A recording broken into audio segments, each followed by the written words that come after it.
Who is it?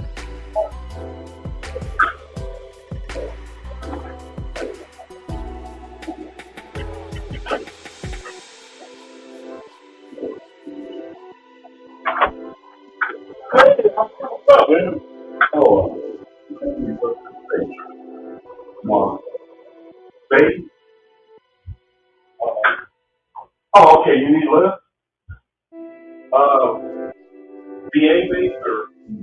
Yeah, yeah, what time? Yeah. You don't like a broker. What time do you, this one? Oh, wait a minute. Tomorrow I got leg rest. How do you need to get down there? Okay. Got that on. That's it.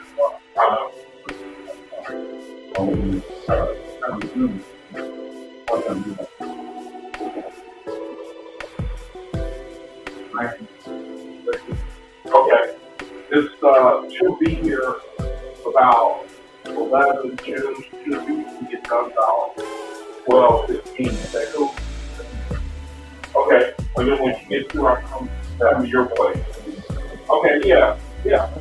Okay. Hey, anytime, man. I know you because you did. Let me know. You know. All right, man. All right. Thanks a lot, man. Anytime, okay? Anytime, bro. Yeah. Okay. All right. Make sure you check your fork with me, man. See you later, man. Tomorrow, right? Yeah. Okay.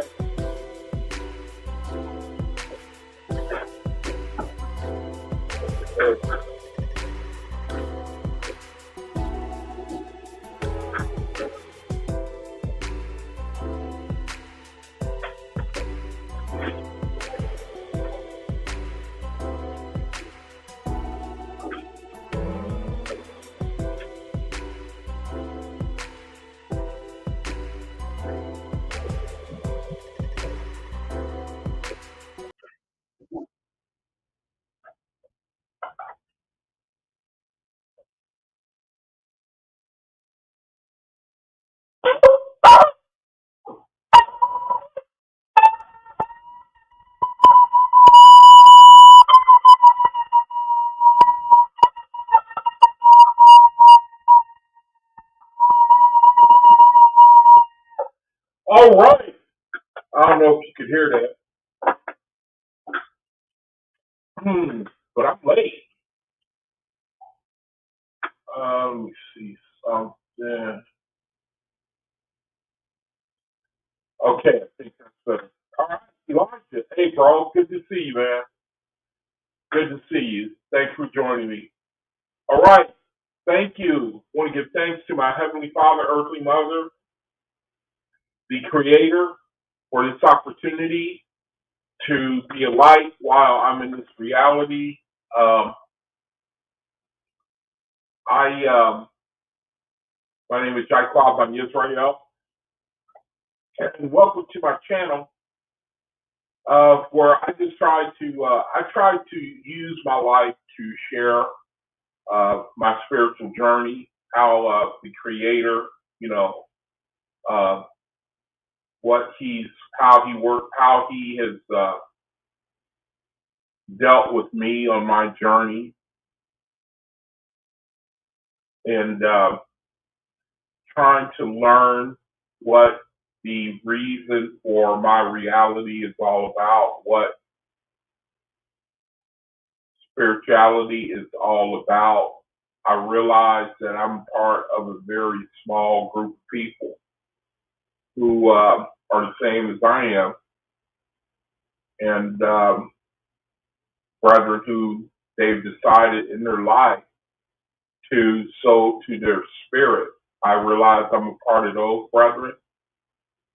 Um, Welcome to my channel. I don't recommend my channel for a lot of people because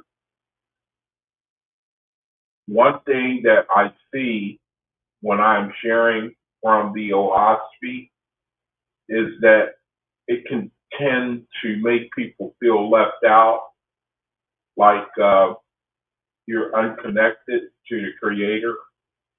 And I don't like to put people under that type of mindset, and I don't want to compromise the truth as I see it, though.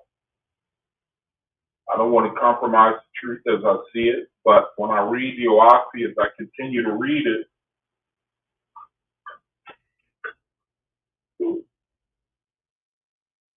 microphone. As I continue to read it, I see that um,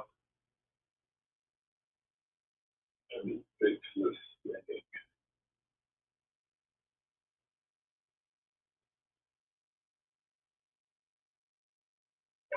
Okay, stay still.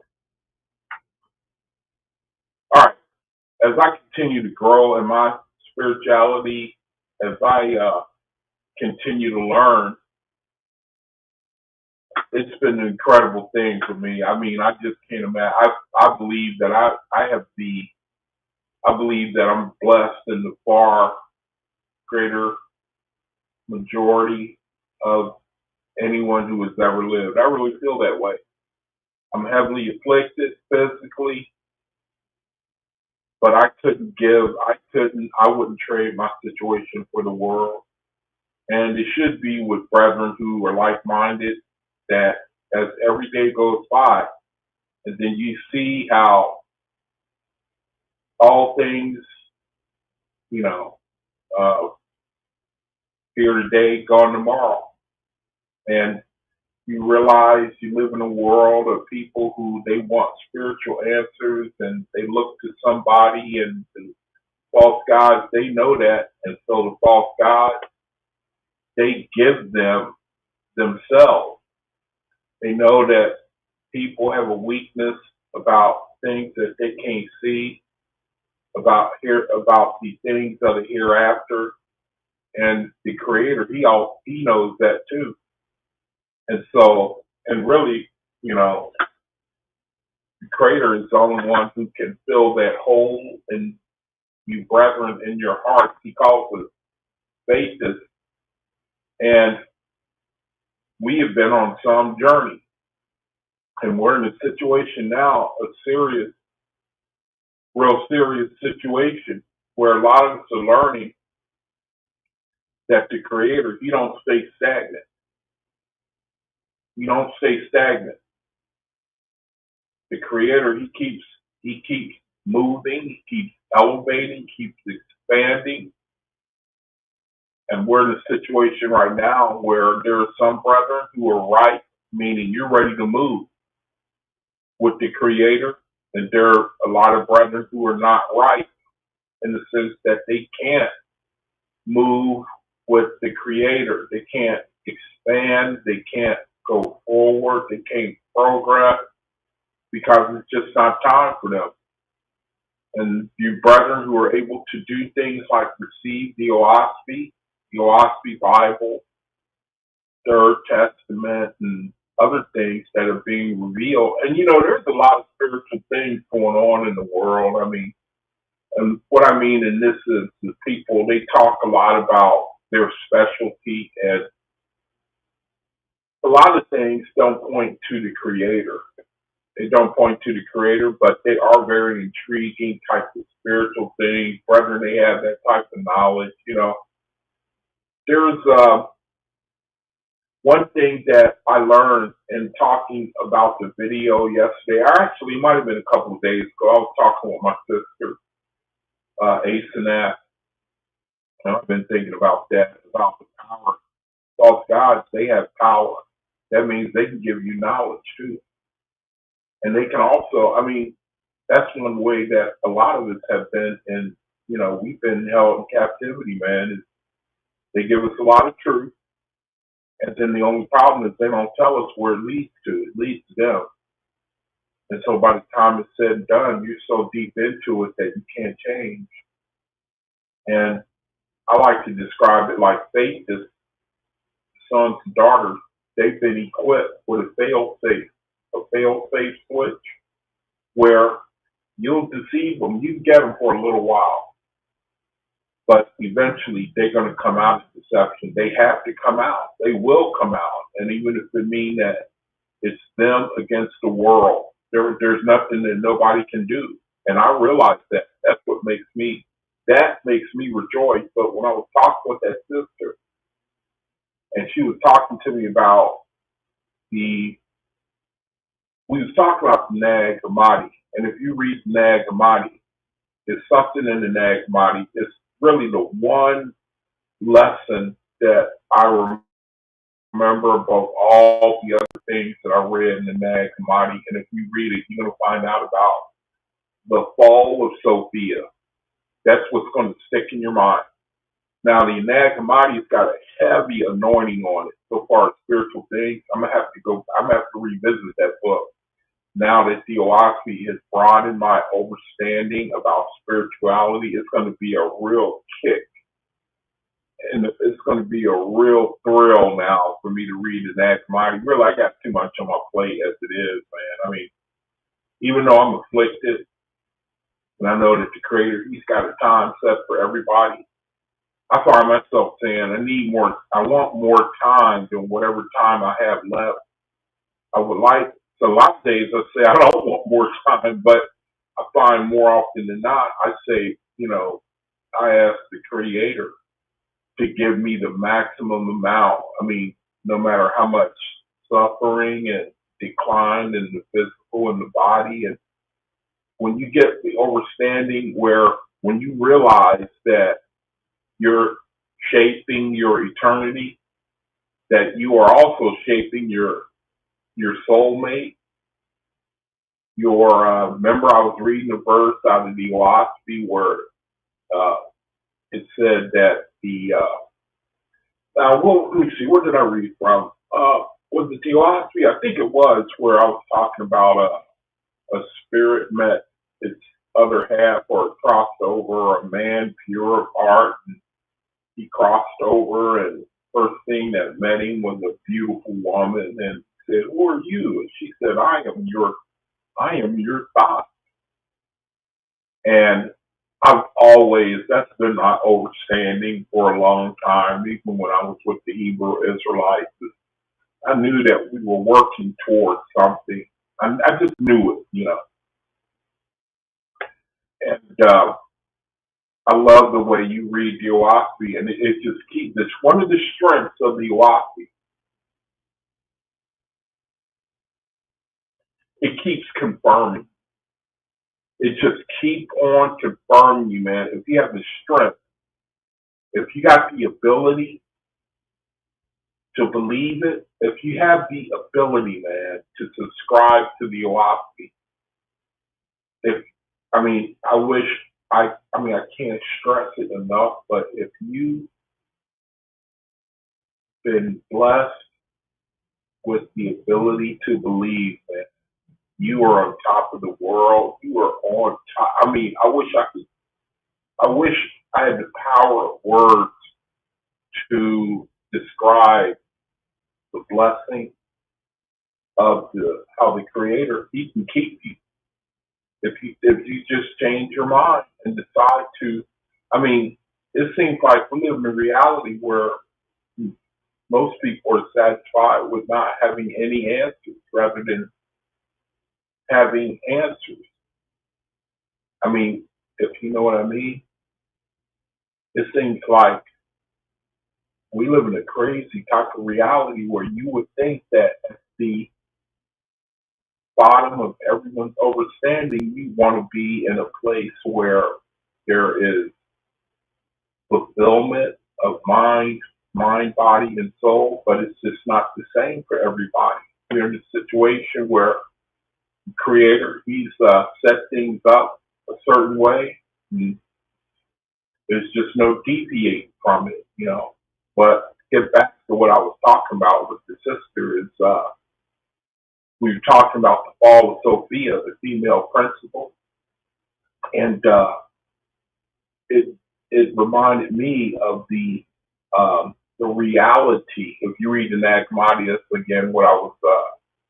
It's going to uh, talk about the fall of Sophia, and to me, that is the it's really one second.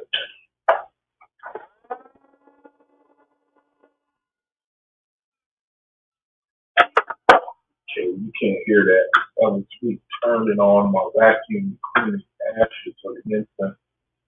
But when you read the Nag Hammadi, man, and you see the fall of Sophia and how she gave birth to and a line of what I believe may be the unredeemed,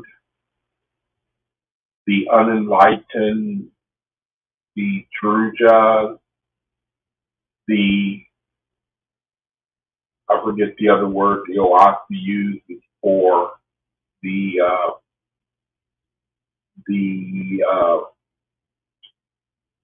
unenlightened, the unbeliever. Let me see. It's one of the words is the Druja, and I forget what the other word is. But anyway, I'm talking with the sister, and then talking about the fall of Sophia in the Nag Hammadi. She helped me to see that it could very well be that the story of Sophia is showing you the line of, that goes down to the Nephilim. And I could be wrong. I'm just trying to uh, make a connection with the power of the Nag Hammadi.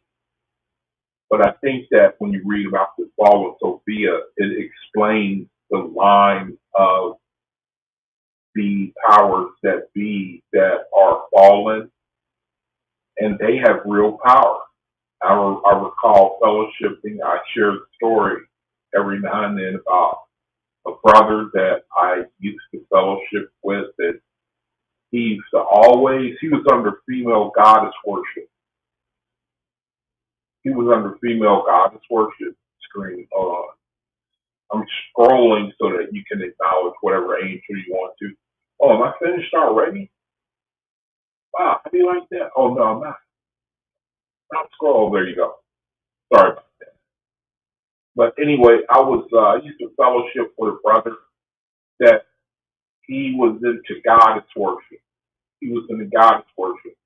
and we would open up the keys of knowledge, the book of knowledge, the keys of Enoch, man, and that is that's a book that sells for like $500. When I bought it, that book was like $500, man.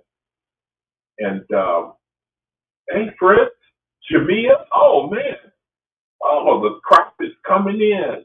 All right, good to see you, brother, man. I forgot to put the thing in the screen too. Oh shoot, stop. I forgot to put the link in the room in case Jamia want to come on and give a lesson. Then she'll see the link and click on it and want to share a lesson with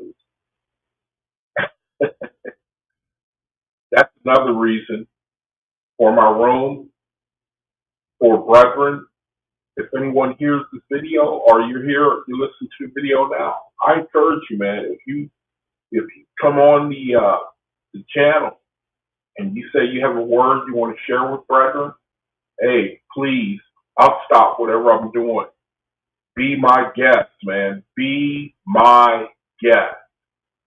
That's the whole objective of my channel. It's not for me to keep talking, man. You cannot possibly like for me to just keep talking, man. I pretty much talk about the same thing over and over anyway, you know. So if at any time you brother want to give a word, you want to give a correction, I'm all for it. I won't be offended. I'm here. I would like to be taught.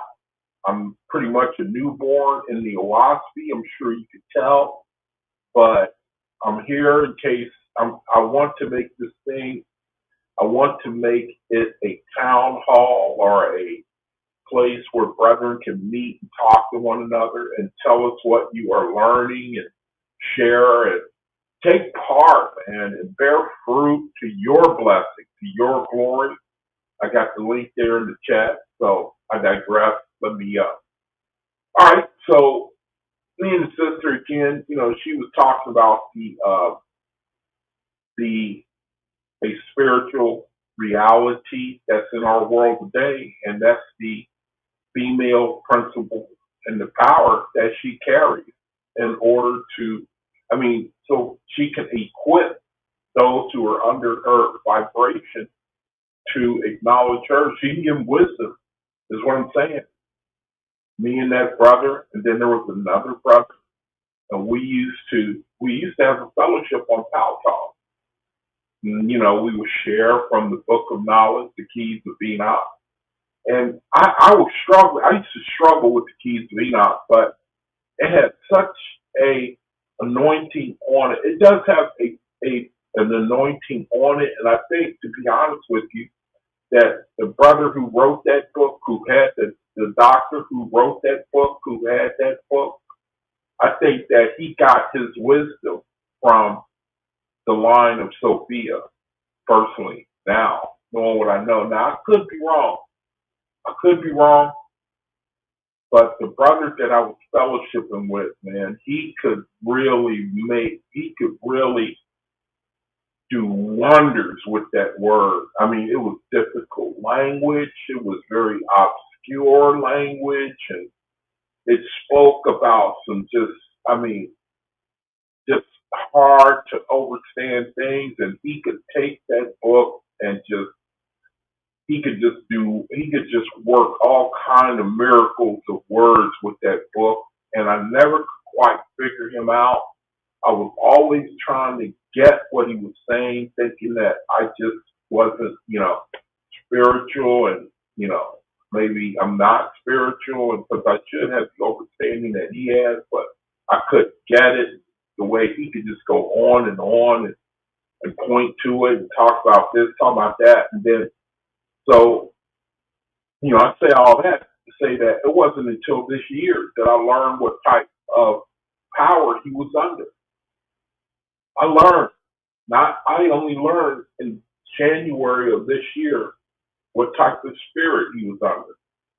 He used to always talk about the woman and the power of the woman and the female goddess and And one time we bumped heads because I told him I don't want to pray into the, I didn't want to pray to Barbilo and Sophia, and I didn't like the way he kept directing our prayers to the woman, and eventually it caused enough friction to where he persuaded the friend that I was fellowshipping with, and really I love that guy, man. That guy that he persuaded to go with me. Good night, that hurt, man. I call you. If you got that link to your skincare company, why don't you go ahead and post it? The link to your skincare company, go ahead and post it. You got the admin wrench by your name, so that means that you can post links and you can, place people in chat who come in and cuss me out. But it's good to see you. But I'm saying all this just to say that, the brother, I couldn't bring him out. I couldn't bring him out. And he had a power to captivate. He's doing videos right now not right now, but he still does videos. And he has a pretty good following. And it shows you the power of false gods, how they have power. I'm telling you, man, they have power to deceive you and hold you right there.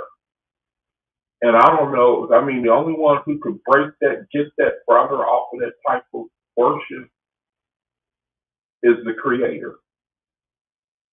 And I'm the type of brother, I believe in the Creator, man. I believe that when it's said and done, that atheists are going to jump and shout, because I think we're going to see the Creator and His ability to deliver us from deception. Saying stop scrolling again, or I stopped it.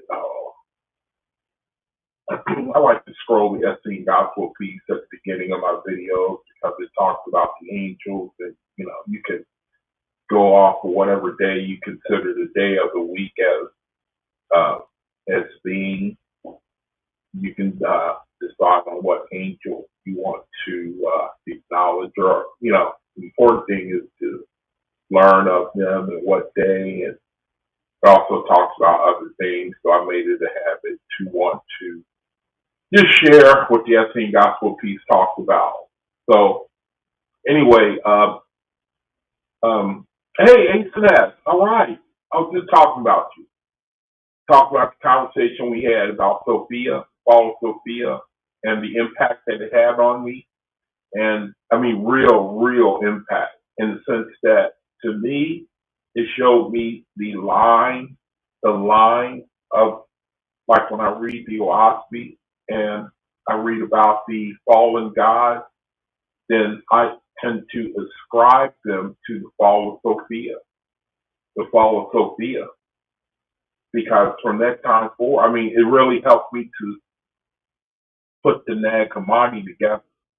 And so I'm going to revisit. I really got too much on my plate, that the Creator, he really has opened up just a whole nother world, man. I can go back, I can look at the keys of Enoch now. I got a whole bunch of books over here that I really never, the final key for me was the OAHSPE. It gives you a foundation where now, man, you can go back, you can read the Bible, you can read the Book of Knowledge, Keys of Enoch, you can read anything, man, because you got that foundation. Now, all you have to do is just remember the Creator, and all things come from Him. The creation, the vortex, fallen God, fallen angels. The OAHSPE is like the Creator, He gives you the puzzle first, and then He gives you the picture second. And up until now, it's like you've been trying to put the puzzle together, this piece here look like go there, and then, and then he gives you the OAHSPE, and then it just gives you the whole big picture, and you can just now you home free, man. And if you want to believe in the Creator, if each of us got little worlds that we go to in our mind that bless our soul. Meaning, you be imagining. You see, Eason says he will help you. He will help you. Jehovah is always giving what we need on time. Yeah, yeah, yeah. Jamia wants to know what your name means, Eason. I bet your name means blessed daughter of God. That's my bet. Eason. Something like that. Let me see if I'm close. So anyway, again, that's one thing. The Creator. It's like up until now, we've had pretty much just fragments. It's like we just have fragments of our faith. And even today, you got brethren, they gifted. They can talk about things, esoteric things. And the one problem that I keep finding is that at the end of the things that they be sharing, I look around, I can't see the Father nowhere. I can't see outward. I start wondering. I feel kind of disconnected because I like to stay close to the Creator. I like for anybody I'm listening to stay close to the Creator because power of deception, which is why I'm doing this video, part 2, Jesus Christ. The original video was Danger of Jesus Christ or something like that. And we had a brother come in yesterday. He couldn't get it. He was under that spell. And it was a terrible thing to see. That show you. You brethren, man, I hope you realize that the mindset, the deception, it's no joke. It's no joke. It's real. And I think that the Creator, if you ask me, I think that he's going to show us. I think that he is going to, when it's all said and done, it's like make us really grateful for, the path that he's led us down. Because it seems like it has a vexation to it because we're going against tradition, carrying his message. Remember, the brother came in yesterday and he was talking about the Holy Spirit and does God speak to you and John 3:16, and he just couldn't see it. And I know that I remember being under that spell, and it's a powerful grip that the brother is under. He may come out of it. Never know. So, anyway, welcome to my channel. I'm going to be talking about the second part to Danger of Jesus Christ, and I'm going to be reading from the book of Esther. So let me go ahead and go to my room. I have a room. I don't know if I scroll through the Epstein Gospel of Peace here, if I got all the way through it, but if not, then okay, here he is. That's the brother that was in the video yesterday. He was on the room. Hey, do you want to come on the channel? Do you want to come on the channel now? The link, if you go to the top or look up top there, I got the link, Iman the Don. If you want, click on that link. Hey, Dave.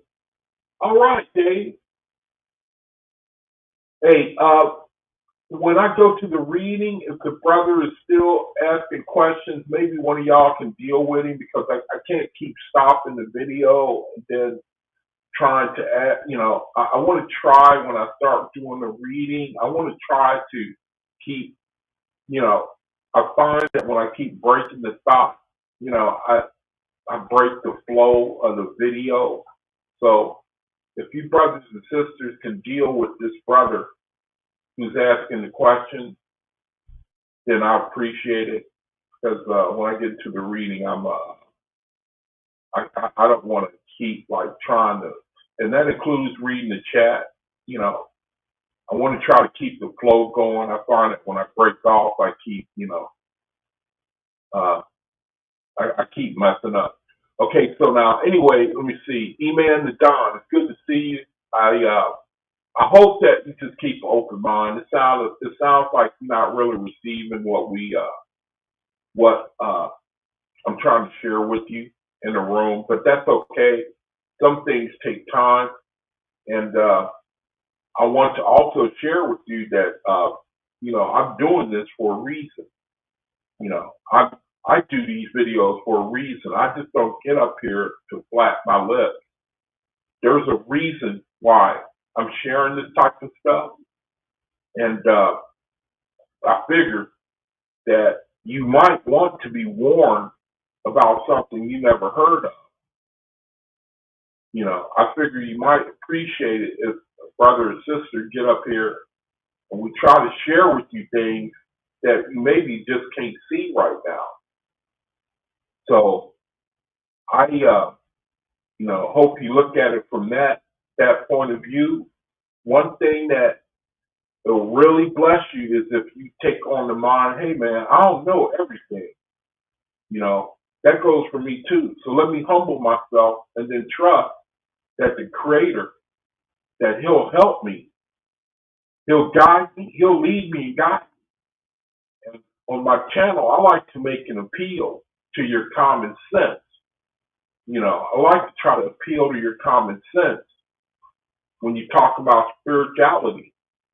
The Creator, He uses a lot of, He gives you a faculty to be able to figure things. Everything don't have to be written.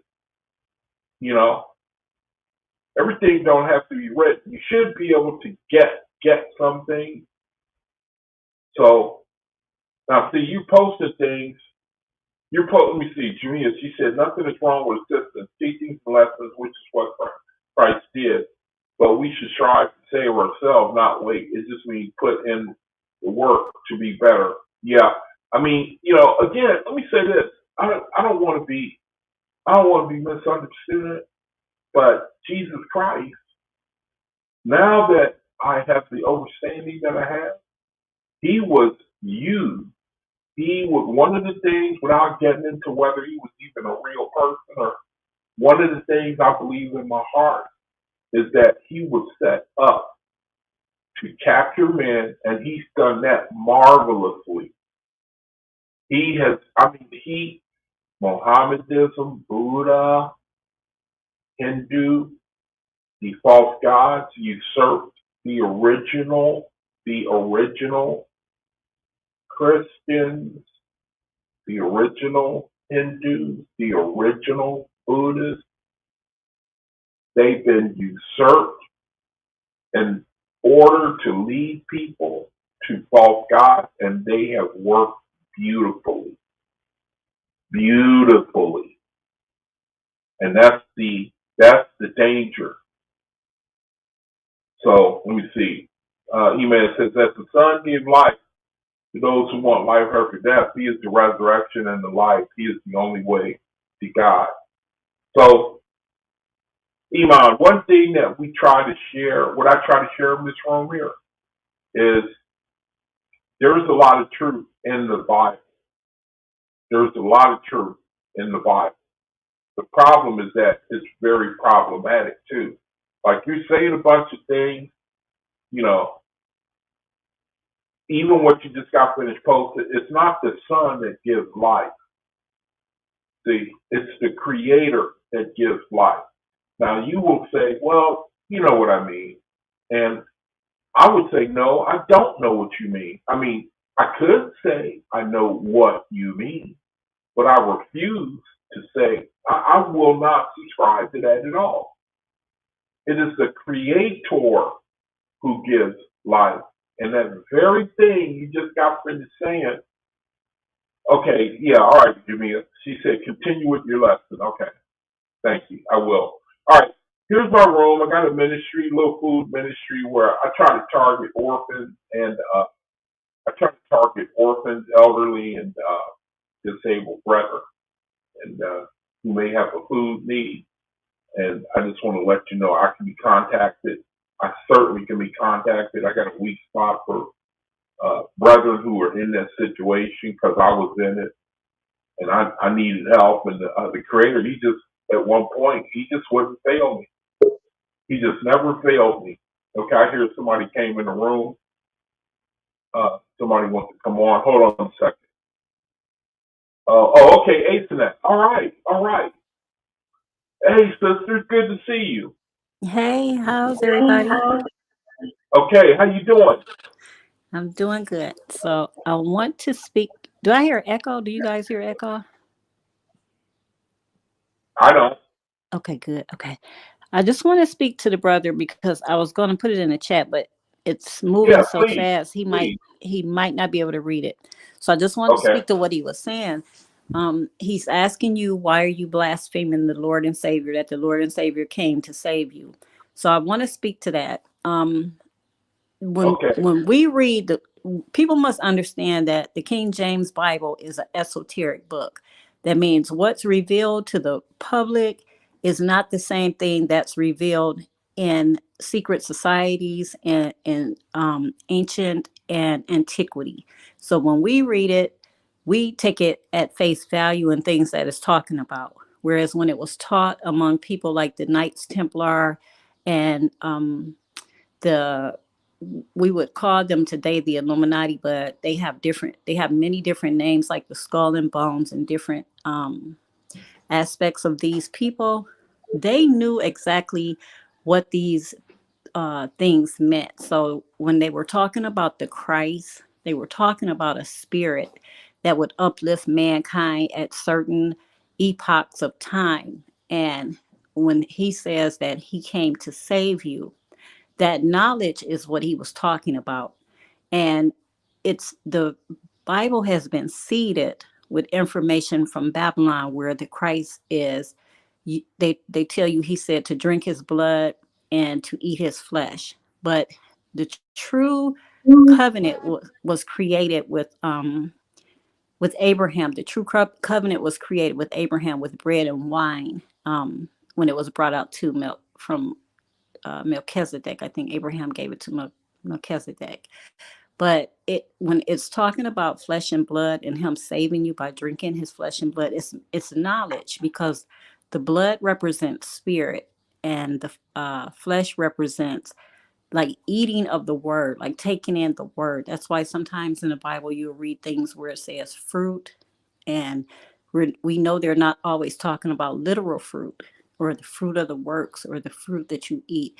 Um, so sometimes these things are like hidden knowledge, and it's things we need to dive into and look at. And yes, um, this person, this Essene who brought this information, he definitely did bring information that would save us, that would uplift us, that would bring us closer to the Father, because he was doing the same thing that we are doing today, letting people know that we are not to worship deities, that we are to worship the ever present, all living creator who is in us, through us, over us, and around us. And so when people look at us and say that we are blaspheming the Christ or Jesus, this name, this name that he had simply meant salvation. The name was Yeshu or Yeshua, just like when we hear the Jewish people use the name Hashem. They do what's called forward and backwards, as above, so below. So if you take the words of Hashem and write it backwards, it's Messiah. It's Messiah. So that's where the word Messiah comes from. Salvation, Savior. So everything is esoteric and it's always like a layered meaning to it. So no one is, we're not, when you say we're blaspheming the Savior is the creator. The Savior is only the creator. So but he always used humans to forward and push his truth forward so that we would know that we didn't have to worship anything outside of him. And I hope I'm answering your questions, because I can't see the chat while I'm here. But I hope I did. I'm sorry. And I don't want to take up that much time. Okay, well, thanks a lot, ASNAP. And if you want to offer anything else, or if anybody else wants to offer, hey, Prince. All right, brother. It's good to see you, Prince. Good to see you, brother. If anyone wants to offer anything to the brother, feel free. Come on. And I'm going to do the reading and the I'm going to subscribe to what the sister is saying. Just go ahead and continue with the lesson, and I'm going to let that cover any questions that the brother in the room has about. I don't know if he really has questions. I think that he just wants to come against what's going to be said. Thanks, Aitken, for sharing what you said. The esotericism of what you were talking about, I find that is one huge thing, the esoteric nature of the OAHSPE. But then again, I think it's so simple, but maybe because I'm prejudiced. I mean, I'm shocked at how I can really easily see when it talks about deception, talks about false gods, it talks about idolatry and deity worship. But I think me, that's me with my blinders on. But yeah, and Jesus Christ did share a lot of wisdom. I like to say that he had to in order to try to deceive the elect. He has to share. He has to share some otherworldly things. I mean, anointed things. These gods, from what I understand, these fallen gods, they had to go to school. They had to get knowledge. They had to get understanding too, and then give it to us. But the only problem is that they lead us to them. You mentioned some things, Ace and that, like eating my flesh and drinking my blood. And that is a practice of a known false god in the OAHSPE. His name is Valgan God. That is a practice of a false god. So eating my flesh, drink, and I know what you said. Yeah, I subscribe to that. That it has to do with this word, or it has to do with knowledge and subscribing to the word. And the problem is that this is the practice. I mean, the phraseology that he is using. It comes from a false god. And then there are other things like the way that Jesus Christ, some of the phrases that he used that are ascribed to false gods of the OAHSPE. The issue is whether or not you can even receive. I mean, you're going to have to look at, for people who doubt what, things like I'm sharing here on this video, is you have to just come to a decision through research as to which one precedes the other. Does the OAHSPE precede the Bible, or does the information in it, does it precede? And then that would be a big help right there. I mean, when you study Christianity, and if it was truly in the time of Constantine, which is before the time of Jesus Christ, that'll be a big help to you, because you'll see that it has a history, that Christianity has a history that precedes Christianity. And so when we get the information, I mean, the Creator, he's made it easy to where you could like the story with Constantine and how he was given a vision by Luomong to inspire his army to defeat the Roman army, and that allowed Luomong to inscribe to bring about the narrative of Jesus Christ. So it's even historic. We got a historical witness that is pretty solid about what happened with the advent of the narrative of Jesus Christ using Constantine. So let me see, man. It says if you don't believe in God, one and only God's Son, you will not go. Well, okay, he's I don't think he's really interested in like coming on and asking questions and having honest and goodness dialogue. So I'm going to turn to let me go ahead and turn to our room, and share some couple things, and then go to the reading. I found some things that really blessed my soul.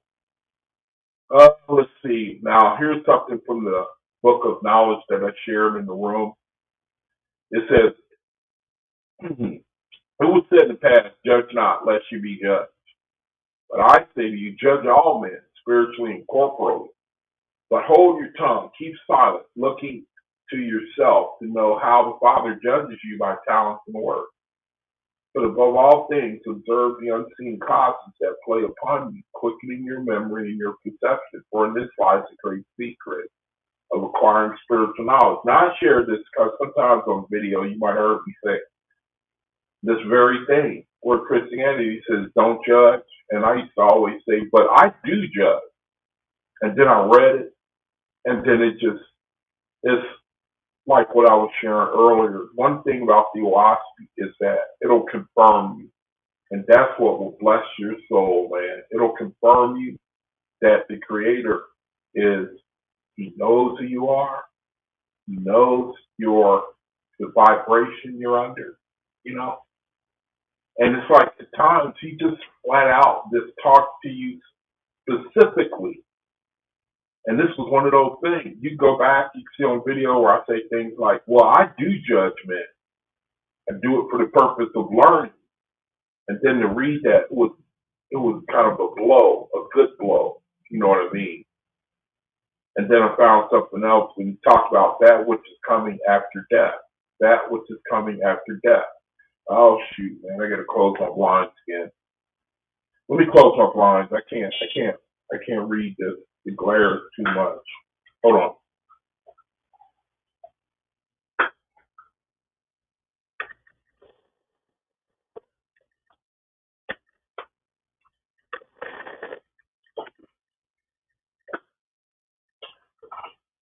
Okay, good enough. Good enough. So let me see. The chat is moving. Let me check it out real quick. Let me see. Dave says, I have no wish to go to a false god. Amen to that, brother. Yeah, no offense to anybody, but I'm with you. I'm with you. ASAP says, and he is the way, the truth, and the life if you observe what he taught, which was to worship the Creator. Yeah, when he's telling you to point you to the Creator, sometimes he leaves you to guess. That's the problem I have with Jesus Christ sometimes, is that he was under the inspiration of Luomong, the inspiration of the Constantine Jesus Christ. So anyway, and again, man, if any of you brethren, you want to come on and you want to share anything or give a word, please feel free. Can't emphasize that's enough. That's the way I'm going to use this room. So anyway, here's something else in my room I found in the Book of Knowledge. And it was pretty interesting, man. This is one of them verses that covers a lot of things, man. I mean, it's like a macro view of spirituality. Now, again, I'm jumping in the middle of the thought here when I posted this, and it was the Creator talking to Tae, T-A-E. Tae is a the Creator is using Tay as a collective for faithless brethren. It's like we're all represented in Tay. And he's talking to them, and this is, I'm picking up in the middle of a conversation where Tay is, this Creator is telling Tay about the, or Jehovah is asking Tay to list, to like, define groups of people. And then it says isolation. It's talking about the realms of heaven. I think Tay asked Jehovah a question like, what is salvation or what is heaven or something like that? And Creator answering, and he says, number one, isolation, spirit of the first resurrection. Okay, somebody wants to come on? All right, hold on a second. Let me see who it is. Oh, Prince. All right. Shalom, brother. Oh, How you doing, big brother? oh man, it's good to hear from you, man. How you doing? Man, I'm hanging on, brother. Hanging on strong, man. It's good to be with you guys Oh, it's good to hear you, tonight. brother. It's good to hear you, man. Yes, sir. Yes, sir. You want to teach us a lesson, brother? I mean, I didn't really have much to say. I just wanted to come join in and, fellowship with the family. Today I went live today earlier and just read through the Book of Judgment, Okay, chapter let me 7 check. through 11, I believe I was in. Okay, let me Um, check that out. Hey, you got a donation link? no, I don't really have. I think I have one on there for my Millennium Zion, but it's not a big deal. I don't really do it for the donations. I just do it to get the information out, share the light, because it's a whole Right, lot coming from OAHSPE in this right. new day. So, but yeah, I just wanted to come fellowship with the brethren. Yeah, brother, he's got the channel for anybody who look at this video. And you can go to the description box. I got his link in the description box, and plus other brethren too, who, you could choose. I mean, Creator, he's setting up brethren who got all kinds of flavor, you know, chocolate Hmm. chip, peppermint, you know, and brethren, brethren they operate in their strength. I read something earlier where Creator, he was saying that at the beginning of the cosmic era, that he was going to bring spirituality, and that's what's going on right now. I mean, the with the brethren that are getting raised up now, and they breaking away from Christianity. These are brethren who are able to do it. So this is just one particular brother right here, and Sharon, and you're gonna love the simplicity, the way he presents his videos. So, friends, I'm glad you're here, brother. I Yeah. I, I love listening to you. The way Oh man, same way with you you, share. man. Yeah, hey, brother, I appreciate you checking in, man. Anytime, okay. You feel like you want to share something or whatever you want to, or give a correction, or hey, man, just feel free, okay. No problem, no problem. All right, brother. Ron Yogi, all right. Man, all y'all coming in now. All right. All right, Prince, with your permission, I'm going to go ahead with the video then. Do your thing. You don't need my permission. Credit with all of us, man. Do your thing, Doc. All right, I'll check you later. Okay, so again, just in my room, I like to share. I like to find things, and I like to find it and then share it. So here's something I came across in Book of Knowledge, and it's really I love the way it's describing. Like one thing you gotta love about the OAHSPE, it just all day long, man, tell you about the unseen things. That's what we really love to know about, the unseen things. Now this was talking about heavenly spheres and how they're made up, what they're made up of. I realize I'm jumping into the middle of the context, so just bear with me. It says One, now these are like heavenly spheres. Isolation, that's the sphere of the first resurrection. These are the Essean order of spirits. Essean, like the newborn spirit in heaven. This a bronze yogi. I don't know if I would pay too much attention to that guy. He came in yesterday.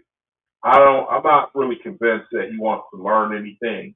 You know, we've been trying to witness a little bit to him, and I think he's just I don't think he's real interested in learning. I hope he proves me wrong, but just to let you know.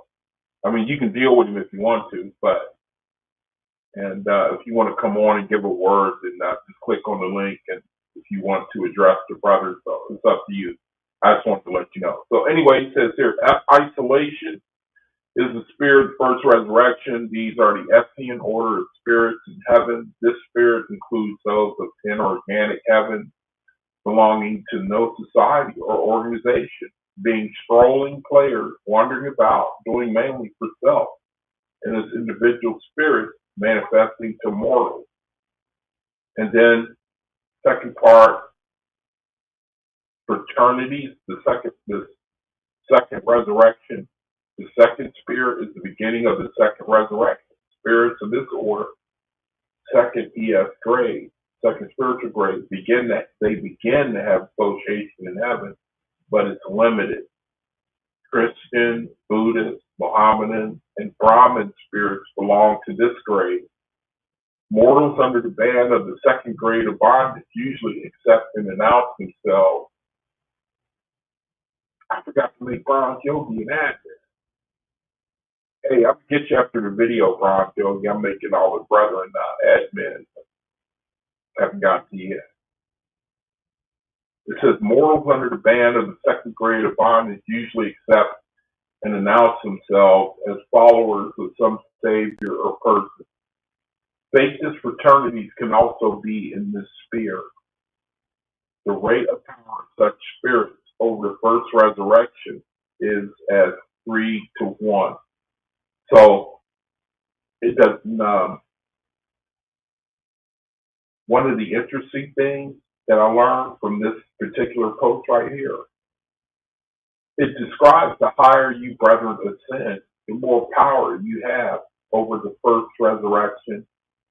I don't know about the second resurrection, but it says, like, say, for example, Ethereum brethren, like their power over the first resurrection is like 21-to-1.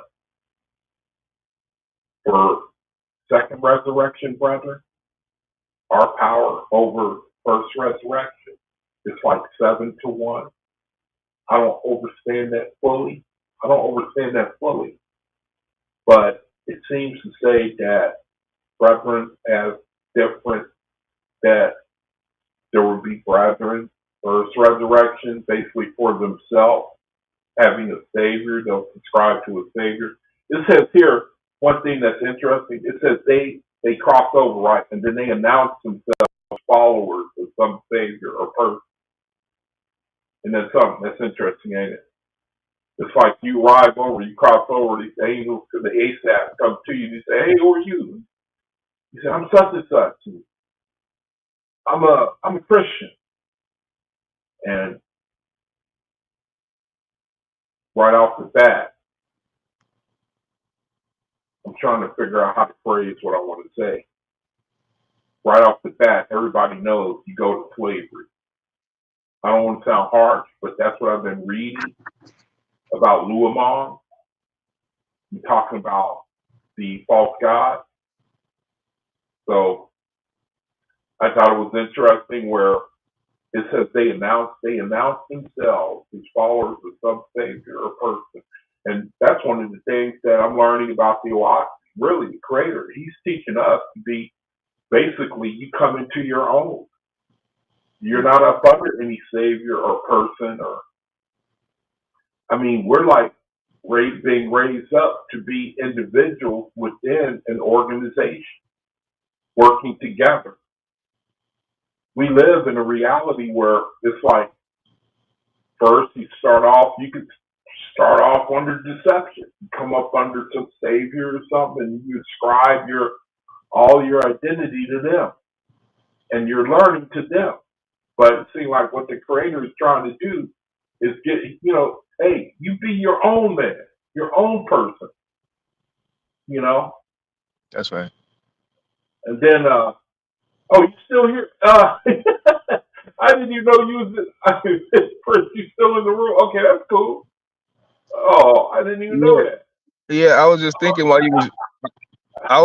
while you were reading that, it sparked something in me to remind me about a part in OAHSPE that when you cross over in spirit, believing in those saviors, that you will become a slave. And that is a hard pill to swallow for when you read OAHSPE. When I first read that, it literally it just made me think like I don't ever want to wake up on the other side a slave. I don't want to be a slave on this side. You see what I'm saying? So the freedom that we have in Creator to be free from that from those false deities, man, it's a freedom that I never even imagined before I got the OAHSPE Bible.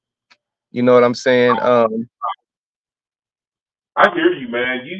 That's very well said because the only way I think you can really appreciate the OAHSPE is you have to be under the situation. I mean, if you look at history, you look at Christianity, you look at Mohammedanism, you look at any religion, especially Christianity. I think the OAHSPE even talked about how Christianity was going to be like a savage type of. I was reading some of the OAHSPE today. It prophesied about America. I know you, brother, have probably read it too. Where it talks about how the red man, remember, it talks about the red man and how he was going to have dominion over the land and he was going to be savage like. And Mm, this is the history of the of Christianity that we at times have been under. It's a violent, it requires blood sacrifice.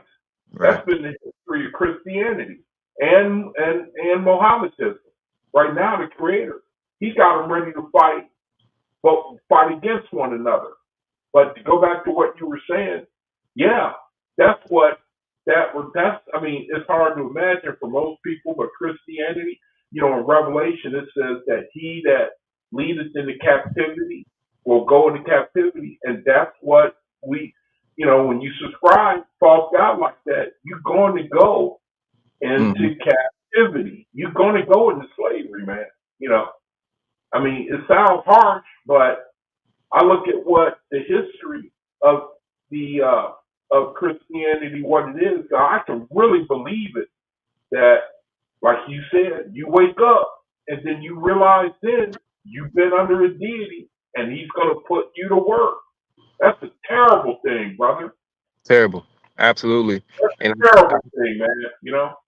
yeah, and then when you start to dissect the Bible, right? Like, and you see certain things that were stated by Jesus, like I Yeah, come not to bring peace but a sword, and yeah, there separate you go. mother from son and There you go. mother-in-law from daughter-in-law. All those things are when you read OAHSPE and you see what Luamung was teaching or Yeah, what his mission was, you can clearly see that that's Luamung saying those things because the creator would never separate mother from son or father-in-law from daughter-in-law, stuff like that. That all came from the false deities, from yeah, specifically from Luamung. When you read OAHSPE, you see that. And yeah, so, you start putting the dots together and you start realizing, man, yeah, that's not Christianity is a false religion, is along with all the religions, like you've been bringing out with the beast system, big brother. So I salute you for that, because it's imperative that we know these things in this mm, cosmon era, because we've all been, like you say, like Kaz say, we all been duped, mm, by those false deities, and to come out and be free, it just makes you want to spread the mm. word to everybody. You know what I'm saying? So that we can all be free together in this brotherhood. So All praise to the Creator, man. All yes, praise sir. to the Creator because just like you were saying, the um, the negativity that we read that we was under in the Bible, I know for me, I just kind of just glossed over it. You know, I just Mhm. kind of, just felt like, well, I'm sure there's a reason why he's saying things like that. But man, you think about it. Why would your parents raising you up acting like they can't wait to kill you? You know, I mean, that Right. was like the mindset that eventually came to me. Like, you know, when I was with the Hebrew Israelites, it's like our message was, man, I can't wait to get my hands on you, you know. And then eventually I got a hold of the Third Testament, and this set me up for the OAHSPE, where now eventually I started thinking like you were saying, something don't, this don't make sense, man. Where I'm just, Mhm. I'm just constantly go. I mean, the Creator, He the one made us. Why do we want to pound on it so bad? I mean, everybody, even I could see that. And then that's when I slowly started, the Third Testament helped me to change my mind about the Creator. And then the OAHSPE, it delivered the knockout blow. But I I love the way you put it, man. It's like eventually, you should be able to reason in yourself. Like, Um, why would I take a baby and smash it on the ground? come on, How, man. how am I going to kill my child, man? That's How's he going to wild. tell me to do that? You know?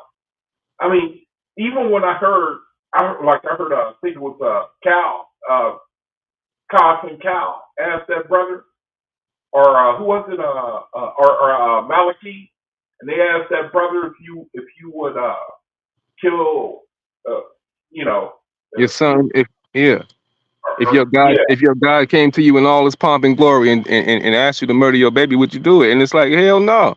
You know what I'm saying? That, it's a natural response when you are in your own mind and you thinking for yourself. You know what I'm saying? That the creator is a quickener. He's a destroyer too, but he's not commanding you to destroy nothing that he gave the breath of life to. That doesn't make no sense. right. You know what I'm saying? So Yeah, yeah. that should only make sense, man. You know, I mean, I even recall reading something where, like, I got bugs, fruit bugs in my apartment right now. I don't even kill them, man. You know, Right. you know, uh, the OAHSPE, it seems to value all life. It even says Exactly. something like, he's in all life, man. You know, Hmm. and I got these little fruit bugs. And they ain't really they ain't really no thing. But I leave them alone. You know, and then Hmm. to go back to what you were saying, they asked that the thing that really, and I was just coming into the OAHSPE, and I saw those debates, and then they asked that brother, somebody, I think it was Cal, or I forget, and they said, they was asking Captain Zarya, and he said, yeah, I would do it. I would kill my children, you That's know. crazy. Then, The crazy I'm sorry to cut you off, big bro. all right, Uh, that's right. I was saying it's not even funny no more, but the craziest thing that that question, I think it was to Zion Lex, one of them crazy Negroes was saying, he said, if your God came to you and asked you to kill your kid, would you do it? And he said, they're out of here. Like without even a thought, Yeah, which lets you yeah, know yeah, the inspiration that's upon this man is so low grade. He's not even thinking for himself. He's just going along with the book that he's been indoctrinated with his whole life. And that's yeah, scary to think that you can be so engulfed in a religious system, a beast system, that you become that same beast, a murderous, child killing, you know what I'm yeah, saying, type yeah, of I do. individual. Yeah. So, The reason why I even bring that up is because that was my first introduction. That when I heard that debate, and I had just come into the U.S., and I was kind of 1 foot in the Hebrew Israelites and 1 foot out. I was pretty much almost all the way out. And then when I heard that debate, all I could think to myself, you mean I was up under that? You mean I believed that? And that was the final straw right there. yeah, that And was the one for me too. I couldn't even really believe what I heard. But that was like something the creator he had me listen to, and then I was gone. thoroughly out of prison then. I was way out of prison then. So far as the beast, so far as Christianity, so far as Jesus Christ. So Mm-hmm. I mean, I always, that was one that really woke me up, and that Mm-hmm. just showed me, bro, the grip that the beast got on, and really, over 90%, I would say, of the world. That Yeah. grip to where, once you see, I can't even. It's like the title of this video is Jesus Christ, the danger of Jesus Christ. I can't even believe that I would ever have said, done a video like this. But that shows you Mm-hmm. power of the creator. It shows you that, he can break that power, man, and bring brethren out of that. It looked like Hallelujah. All praises. a hard road, brother. But Yeah. And it's just a beautiful day and age, man, to be in this Cosmon yeah, era, man, to be able to know that the Creator has us. I think the Creator, well, I know He's been pulling us away, pulling us closer to Him. You know what I mean? yeah, Because I literally grew up, and I used to sit in preachers' classes and listen to the elders that I was raised up under, and they would say stuff like, the Bible is a bloody book. You know what I mean? yeah, And that was a way of making us believe that it's okay to go to war. It's okay to kill those people that's not rocking with the God of the Bible. And that's just absolutely not what the creator was trying to get us to subscribe to. So man, I just appreciate you for bringing that out and showing the dangers of following a false deity like Jesus, you know what I'm saying? But Oh, I appreciate you, brother. I appreciate you holding the line, man. I love your videos, man. man, That's I pretty, sure appreciate you, man. I'm just trying you to know. share what I'm learning, man. I'm new to OAHSPE Yeah, just like you, man. I haven't been reading OAHSPE for, like say like 12, 15 years. Cause, all these big, even Malachi, it's just, but the creator's light is so bright. yeah, You can't deny it when you see that higher light, man. You'd have to be a some type of fool to not be able to notice that, that the OASP is a much higher light and it's bringing so much clarity today, right now, that right, it's just right. it's all praise to the great spirit, man, of EOI for bringing us this far, and we still got a long way to go. I got a long way to go myself. You know what I Hey, mean? I'm just glad to tell you, man. I'm just glad to let you know I appreciate you, man. That, Yes, you sir. know. Oh, so Ace, she coming in. Let me bring her in. Hey, Ace, Can you hear me? yeah, I Can hear you you hear good. me? Okay, Yeah. before he hops off, I just want to say, I just want to speak to what he said about I don't know the guy's name who said he would go ahead and kill his kid, but Oh, yeah, it yeah. shows you like they're invested in a book that they do not read, because if Yaqub, can you pull up Jeremiah 19:5? I think it's 19:5. Okay, hold on a second. Oh man, I got a full house now. Everybody's coming in. See, this is my dream coming true now. Yogi coming in. I think it's somebody else. Hold on a second. Oh, I love this. What? This seven coming in? What's going on, brother? Oh man, this is an early birthday, boy. Oh, Peace. got a full house now. Uh-oh. Oh man. Peace to the chat. Peace to all those on the channel, on the board. Peace Peace, and love, and blessings. light. Yes, yes. Oh man. Go ahead, take it away. Anybody? Oh Did you man, pull it knock up, me out, man. Yaqub? Pull up Yeah. Jeremiah 19. I think it's 19:5. I want you to read that because I want to share something really quick. Okay, you want Jeremiah 19:5? All right, hold on a Yeah, because second. this speaks to the ones who were saying that they would go ahead and kill their babies or without thinking about it, and it's not a thought. And they would, just if the Creator said it, I would do it. So we want to Jeremiah see. 19:5. Okay, Jeremiah 19:5. Can you see the screen? Okay. Can you see the screen? I'm Oh, on you're my not on the phone, so I screen, can't man. see it. But if you Okay. read it, All then right. I'll Hold on tell a you if second. that's it. Yeah. Okay. Jeremiah 19:5. May the creator bless reading of this word. It says, They have built also the high places of Baal to burn their sons with fire. Look for burnt offerings unto Baal, which I've commanded not. Nor look, oh man, nor spake it, neither came it into my mind. See there? So, and listen to that. Now, in the King James, is I think it says it came not either into his mind or his heart. It might not be the King James, but think of that. Now, this is the Creator talking. If this thought, and the Creator has thought of everything and is all knowledge. So he is saying this evil thought to do this to a child, to do this to kill somebody, has never came into his mind. So imagine like the evil behind this, because this is, so when they're saying yes, of course I'll kill my kids, I'll cut their head, whatever they're going to do, and the Creator is saying that's a thought that he's never even thought of, to tell you to kill your child, Right. because he is like against these people for that. It's Mm-hmm. so it's like it speaks to that spirit. Like, who are they following for real? Because if they're really invested in these Bibles that they claim that they stand by, why aren't you reading the scriptures and discerning spirits that there's people in this Bible talking that doesn't have the character of the Creator, which is love? Right. And that just show you what a strong drug that the Bible has been for our people. Because once we empowered ourselves with raising up the fact that we're the Negroes and we're the children, and then it's hard to see any fault with anything else.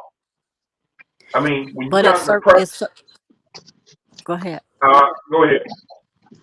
Well, it just circles back to everyone who says that Jesus Christ came to die for us.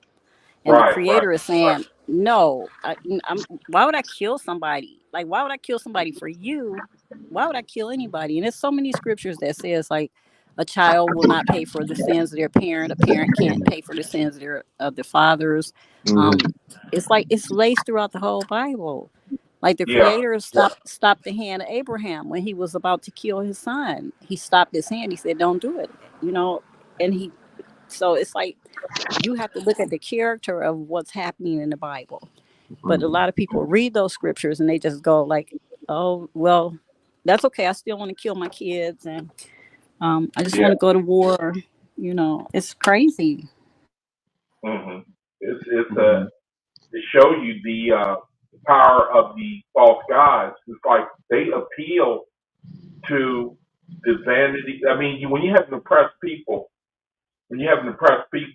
like the Hebrews, and what I mean by Hebrews, I'm talking about the Negroes, then you come along with something so empowering as the Word of God telling you that you're really above, then you're liable to just drop any objection to whatever it might say. That's ultimate mind. That is bondage. That is ultimate bondage. As long as you just keep the power that this source is giving you. But that was a new world. That's when I was just coming into the OAHSPE, where I heard that debate, and it was like a real wake up. It Right? also lets you know too that, because even when I was in the Bible, right? I mean, I always was searching for the Creator.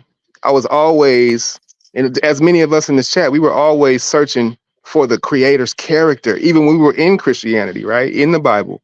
So Mm-hmm. for me to, I've always kind of subconsciously, even before I even knew how to quote unquote hear the Creator as clearly as we do today, I never subscribed to anything that was against his character. So when I heard OAHSPE, it was easy for the light to come on, because I know that the Creator is love. I know that he's the Yes. one that gives life. I know that he's the one that is, you know what I'm saying? He's not trying to make us into these vengeful, grudge holding type of individuals, man. That's just not what he is. It's not what he was ever trying to be towards us. So I don't know. It was just easy for me to make the transition into OAHSPE because I always was searching for the creator, even in Bible. And even now, if I go to the book of Psalms or any book, I can clearly see that's not Jaja. If he telling me to put my babies up on the hands of Moloch after they heated his hands up to a scalding white hot, you know what I mean? Well, Like, I always tell people this. So in antiquity, it's called Holy Scriptures, but when it got down to us, it's called Bible. By is two, and it's by Baal. Two Baals are speaking in the Bible. There's two factions against each other. Then there's the Creator speaking against these two opposing forces. So in the Bible, sometimes they'll take out the actual names that were in the ancient manuscripts, and so this is why, as you say, we are always looking for the character, because even if they put Lord there, sometimes it's not truly the Creator speaking. You'll know it's the Lord. It's like it's also like a passage in Exodus, like when they came out of Egypt, where it's the true Creator Jehovah speaking there, because what he says to them, they are begging him he says they're begging for flesh and fish, and they're telling him that they had these things while they were in Egypt, and he tells them, he said, this mixed multitude that followed you all out, they're the ones that's sort of putting this in your mind that this is what you should be eating. But also he says, well, your words have come into my ears, because they're pretty much telling the Creator that with you, we are suffering when we were in slavery and we were living good. So what he told them, okay, you're begging for flesh. This is something, he was like, it's an abomination. But he said, I'm going to send quail into your camp till it's 2 cubits high. And he said, you're going to eat it till it's coming out your nose. But the thing is that as you read this, you'll see that the true Creator, when that happens, he steps away from it, because there's many times in the King James where he'll say, I'm sending my angel ahead of, to deal with you, because they're just so, he calls them stiff-necked. They're just doing such wicked things that the Creator can't even deal with them. So he'll put an angel over them. He'll say, I'm going to put my angel over you. He's going to stand against you. He's not going to forgive your sins. Don't provoke him, because he's like, you guys are not listening. Like, that is not me. This is not what I do. So it's like, as you said, when you were even in Christianity, we're always looking for that aspect of, if he's love, why is he killing kids? Why is he killing the men of Israel? Why are they going to war? But as you read it, you can decipher the spirits, and you will see when it's the Creator talking, and when the Creator has, gave a word like, okay, you go deal with them. And then these angels are stepping in, or these false gods are stepping in. And there's a scripture, and I think that one's it might be in Hosea, I'm not sure, but it says, I found them in the wilderness. So this is one of the false gods talking about when he took over Israel and started teaching them these things that they were doing. So, but it's all a spirit of discernment. And most of those people who are Hebrews, they don't have it, because they already, as Brother Yaqub said, they have a spirit in them that wants vengeance. We were betrayed. We were on the bottom. This happened to us. That happened to us. Let's kill everybody. Let's just go to war. But that's never been the Creator. That old get back spirit. Yes. That's the way to put it. I'm gonna get you. Get you back. I can't wait to get you back. Yeah, Hey, I like what Prince said. He cleared something up for me, because that's the way, and he cleared something up for me. We were looking for the character of the Creator all that time. all the time. We were looking for the character of the Creator, man.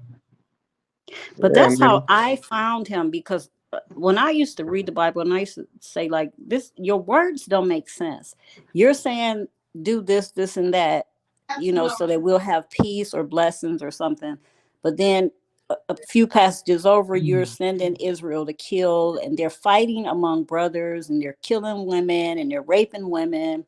But then there's passages where he's like, don't do that, do this, and that. And so, like you said, the characters was different. And so, but if you have love in you, you quickly see that it's something happening there that's not consistent, like it's something different taking place. Hey, Snap, let me stop you for a second. Something just came to my mind. You remember that verse that we looked at that time in Isaiah where he said that I was found of those that sought me not? Remember that? Wait, say it again. I'm sorry, I didn't hear you. Hold on a second. Let me share it real quick, okay? Okay. Hold on 1 second. Let me bring it up. I was found of those that sought me not. King James Version. Okay, it says in Isaiah chapter 65, let me get the whole chapter up. If y'all want to comment on it, I appreciate it. In verse 1, it says, I am sought of them that ask not for me. I am found of them that sought me not. I said, behold me, unto a nation that was not called by my name. Verse 2, I spread out my hands all day to a rebellious people, which walketh in a way that was not good after their own thoughts. Now correct me if I'm wrong. Verse 3 says, the people that provoketh me to anger continually to my face, that sacrifice in gardens and burn incense upon altars of rock. So correct me if I'm wrong, but who is this? The false god talking here about faces? Yeah, well, that's the true God talking about the faithless, because that's what I said. There's two bells in that Bible talking, but both of them are, it starts out with the first bell or the first three triunes talking in chapter 1 of Genesis, but that one right there, anytime you hear it talking about being anything that's in opposition against idolatry, against murder, against anything that's corrupt or that will cause us harm, that's always the true creator's voice speaking. It's just like Jeremiah 29:13, where he says, you shall seek me and find me when you shall search for me with all your heart, because we have been placed in so many different religions and man's Yes. systems. But Yes. even sitting in those religions, we are saying, yeah, but that doesn't make sense, or this part is not, it Right. doesn't coincide with because if you have to think, even as humans, if somebody came up to you and said, take this hammer and go over there and bash that newborn's baby head in, and then the parents bash their heads in and then take their house.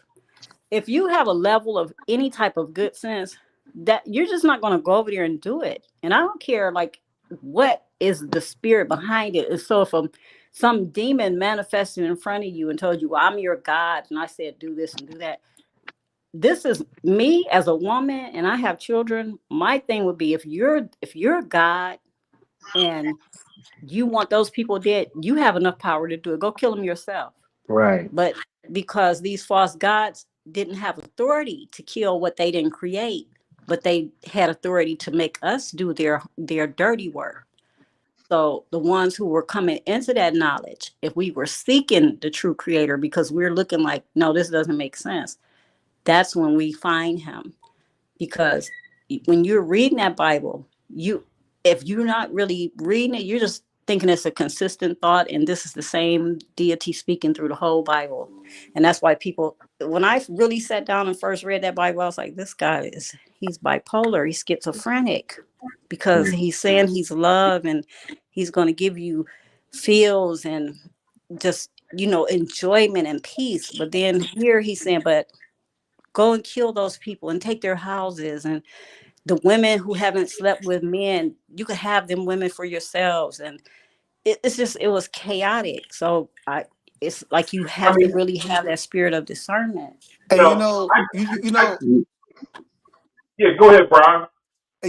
one thing to go along with you, sister, is when one gets familiar with even other texts, let's say the Quran or the Vedas, now that your eyes are open and you read certain texts, you be like, hold up, like there be some good things in it, but you be like, hold up, this part here that cannot possibly be of the Creator.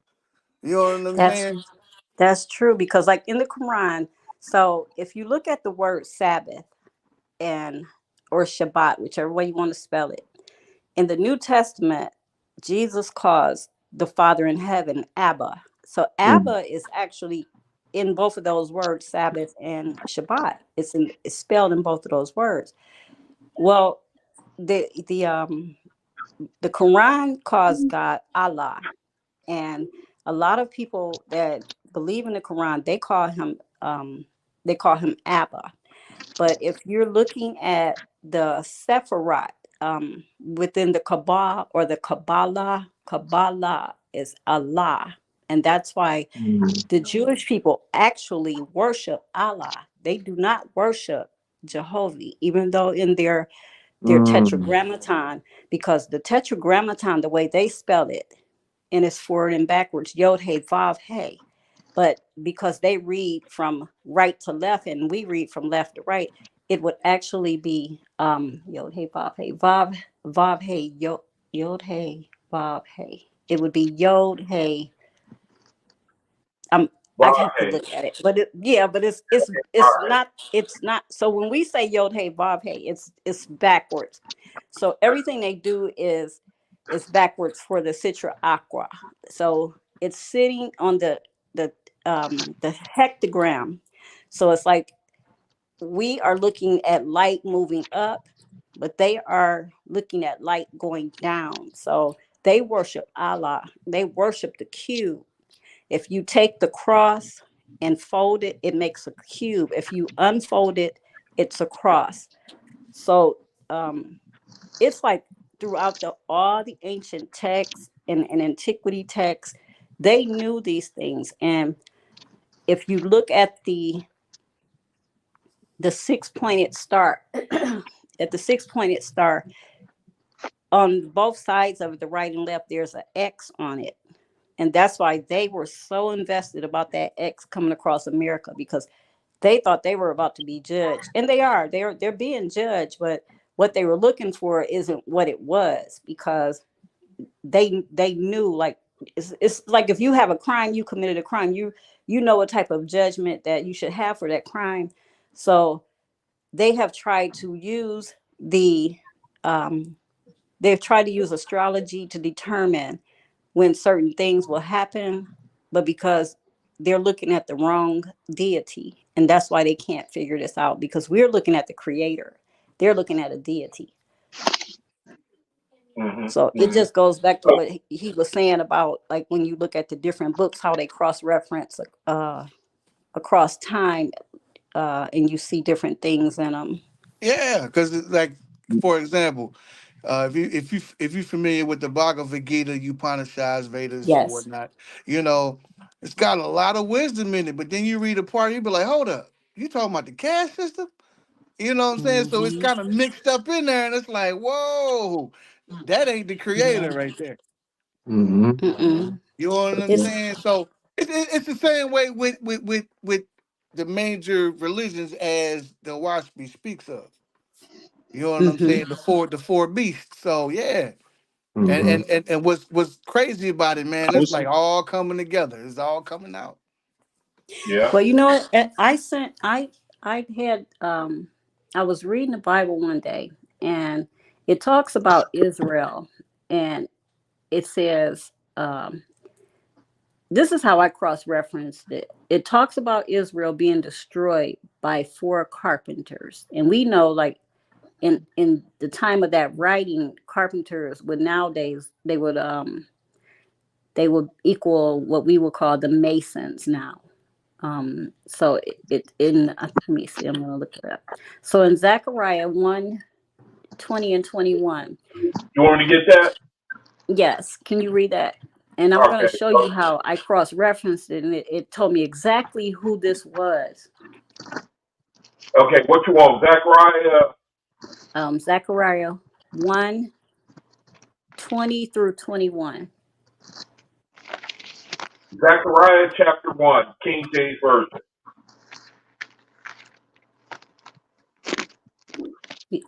Zechariah. Hold on a second. Let me share my screen before Dave beat me to it. He got me. You got me. You got me. You got me earlier, Dave. So the score is 1-1. All right, I'll give it to you, but don't expect no more. You ain't getting nothing else out of me.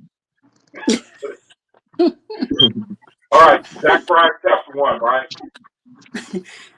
Zechariah Zechariah, you want chapter Zechariah? 1, chapter Okay, 1, verse 20 and 21. verse 20 and 21. Okay, let me uh, push my screen over. All right, Zechariah chapter 1, verse 20, 21. And what's your point? What is going to be your point here? Because Verse I'm 20, going to show 21. you this. Now, this is Jehovah speaking right here, and he's going to show Oh, hold on, you. hold on a second. Hold on a second. Hey, hold 1 second, Snap. Okay, thanks, Jamia. Yeah, Gnostic Word. Just click that link right there. Yeah, if Thanks, that's the Jamia. same Gnostic warrior I'm thinking of, man, he got some knowledge too, for real, for real. Oh yeah. Yeah, Oh man.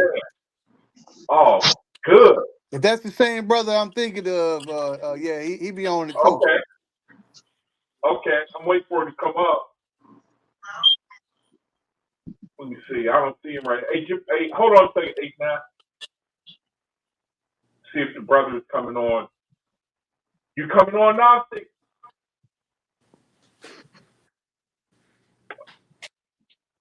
Okay, if you are, I'll just wait for you. Let me go ahead and, so you want me to read verse 20, And 21, right? 21. Mm-hmm. Okay. All right. It says, verse 20, may the Creator bless the reading of His word. It says, and the Lord showed me 4 carpenters. Verse 21, then said I, what come these to do? And he spake, saying, these are the horns which have scattered Judah, so that no man did lift up his head. But these are come to fray them to cast out the horns of the Gentiles, which lifted up their horn over the land of Judah to scatter it. Now, turn to Matthew 13 and Okay. read Matthew 13:55. Matthew 13:55. Mm-hmm. Matthew 13:55, King James Version. Okay. No, I'm getting ready to share my tab now, Dave, so don't there.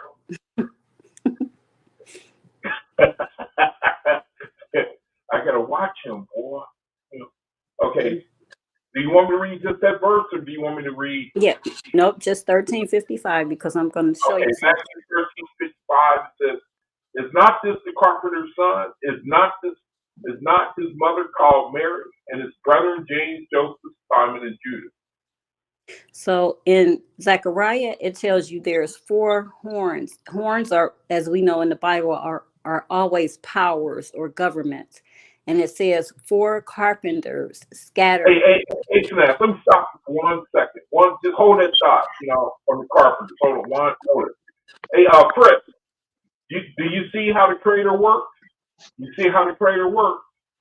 He brought that brother in, and he brought that brother in, and he was coming against what was going out. And now look what happened. All these brethren come on the stream. You see how the Creator works? Even Yeah, in the man. Alliance, when they was going against the Creator, he took them in their own crap. You know, we never had this many people come on the stream. But you see how the Creator used it? He Yes, let him sir. come in. He let him come in, and the brother was coming against what we was talking about. Now look at the screen now. All these brethren, see? You see how the Creator works? Yes, sir. It's a beautiful thing, man. Great Beautiful thing. gang in this thing, man. Go ahead, Matt. Go ahead. No, I just wanted to say, like, so so the creator is showing us that what happened with what happened with Israel. And like I was saying the other day, when the world speaks of Israel, they look at a bloodline of people. But when the creator is talking about Israel, it's the faithists, is always people who believe in him, and he doesn't care what your skin color is. So he's saying that these four carpenters, I cannot say that word, I'm sorry, I apologize, but he's saying that these powers, these governments scattered his people. But then when you go to Matthew's, it's talking about Jesus, and it says they're asking, is not this the carpenter's son? And even though it says it's not his mother called Mary, but the key point of that is it gives you four of his brothers' names. So those four names, irregardless of what those names is, they are the four powers. They're Assyria, Babylon, Greece, and Rome. And they are the ones who took that gospel to every part of this world and set Christianity up to the point where they destroyed the faithists. If you did not submit to them, you were killed. Or they would kill your kids, they would take your property, everything. So even though like the OAHSPE is the creator's word, and it really like gives you like the meat of the truth, they, even in this world, the false gods had to always sprinkle some truth here and there, because it's people who, as we said, when we're really searching for the creator, he had to leave breadcrumbs for us to find him. He had to leave breadcrumbs so that we could look in the right direction. And that's why Jesus told the Canaanite lady when he said he was sent only to the house of Israel. And she said, well, he said he in so many words he called her a dog. He said we didn't come to feed the dogs. And so she said, well, even the dogs take the crumbs that fall from the table, Lord. So we, even people who are not faithists, they're going to pick up the crumbs of what we're teaching, and they're going to learn the OAHSPE, because the creator is still allowing them to eat from his table if they choose to look for him. Mm-hmm. Yes, that's a very good point. I feel like it's the creator is not found also in any book. That's one thing OAHSPE teaches, is that unless you judge the books that you're reading, you'll be caught up in a snare. Mm-hmm. So it's a Yeah, good yeah. That's one of the dope things about OAHSPE, man, because uh you just like the old saying, you can't judge a book by its cover. So you know how like a lot of us, and I ain't gonna speak on y'all, but I'll even speak on myself. When I was hardcore Christianity, I was putting judgment on other books I ain't even ready yet. You know what I'm saying? right. And Well, we so, were taught that. Yeah, we're taught yeah, not to look at other materials. you know. So we So have the truth. Don't read their stuff. I had my Malcolm X moment, like in the movie, like when he went to Mecca, and it was like, hold up, this is a Right. different kind of Islam. You know what I'm saying? And so yeah, when I had that moment, like when I came out of Christianity and man started reading other books, like yo, this thing is just, Mm-hmm. this thing ain't just Jerusalem, dog. You know what I'm saying? Yeah, Mm-hmm. yeah, So yeah. yeah, it's heavy out here. It's like with Scientology, because I studied Scientology for like, because I said it's something with that, because every religion, so Catholicism, every religion, the big religions, the Jehovah's Witnesses, Catholicism, um, the Muslim religion, um, they all have an aspect of Scientology, which is Dianetics. They use like the higher esoteric learning of how to heal your bodies with vibrations, music. Mm-hmm. They do like a lot of dream work, shadow work. So what people in the church would consider witchcraft, they do a lot of like projection, remote viewing, and I don't know what they call it. Like what do you call it? Like when you're sleeping, but your spirit, it like visits other people. That's Astral astral projection. projection? Yeah. That's okay. So yeah, so yeah, Yeah. so they use a lot of that. So I was researching a lot of that. But the thing I wanted to touch on with that is because Brother Yaquab said this earlier, is that sometimes when you're listening to people talking about the Creator, they're talking about knowledge, but they're not talking about Him and His attributes and how He is love and how Right. He really, what this forward moving forward machine is that He has us on to keep us picking up souls as we go. A lot of people are not teaching that because they're trying to prove how much they know and how much knowledge they have and Yeah, book how much knowledge. they read. Yeah, and Yeah. like the brother said, he's not in that book. Like if I sit down and wrote my journal about what I learned or whatever, and somebody read it 40 years from now, they're gonna get the take on what I knew. But that didn't mean the Creator was in there. That was the way I perceived Him. So we have to be careful with that. Um, like because we were already in that trap, like in Christianity and other religions, where we became solely on based on this one thing instead of, as you said, looking at other material, because he's over the whole world. He had to go over the whole world to destroy the horns that was sent out to destroy the faithists. So he had to put his knowledge everywhere. It's Mm-hmm. just like it might be in the book of Tay. It might be elsewhere in OAHSPE too. When it talks about, it gives an example of how the elder brother was giving the younger brother like the wrong information. Mm-hmm. Mm-hmm. You know what I'm saying? And that's kind of how when you rolling on when you're rolling in the line of surface religion, that's how that stuff gets passed down through generation to generation. Mm-hmm. Cause I you think know, that's the book of inspiration, Bronze, when it talks about how his older brothers would make it hard for him for man to see the Creator in all things. yeah, yeah, cause he's just passing on his tradition that was an error in the first place.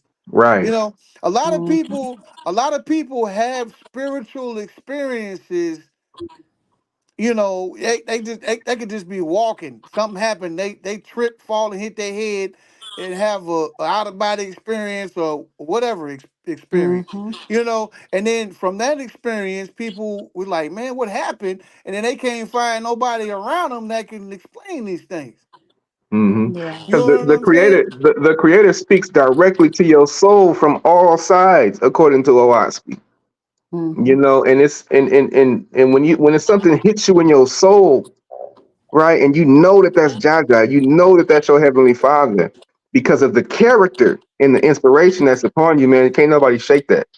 Yeah. Yeah. Or just like if when you coming up in life, if you had an experience, a spirit in a house or something, you know, whatever situation it might have been, you know, you try to tell a grown up or somebody in the church or something, and they give you, oh, that was the devil. You know what I'm saying? And it's kind of, nah, there's a little bit more to it than that. You know what I'm saying? Hmm. So Yeah. yeah, Yeah. yeah. Now That's we like, got a little bit more information to work with because we're exposed to more information, more knowledge. So you know, oh, that's what that was. mm-hmm. Mm-hmm. It's a It's beautiful the thing. It's like the Merkabah. The Merkabah. If like they people have told you like a long time ago, like don't stare into flames or don't gaze into the mirror. It's witchcraft. But I'll tell you, one time I was burning a candle, and I was sitting there looking at the candle, and I just was looking at it, and then I closed my eyes, and what I saw was that star that they have on the Star of Israel's flag, that six-pointed star, and it was flashing like in my like in I would just say like in my mind, like it was flashing like this gold color because I was staring at it in the flame, and then I like researched it, and I found out that that's what they're talking about. This is why everybody's looking at Terrence Howard right now, because he's talking about the flower of life. But as I say, Yeah, with the and I ain't mean to interrupt, but yeah, the 6 point star, you know, that's in pretty much that's around the world. Yeah, you know, hmm it's not based in Jerusalem. You know what I'm saying? So, no, no, but a lot of people no, Mhm. don't know that.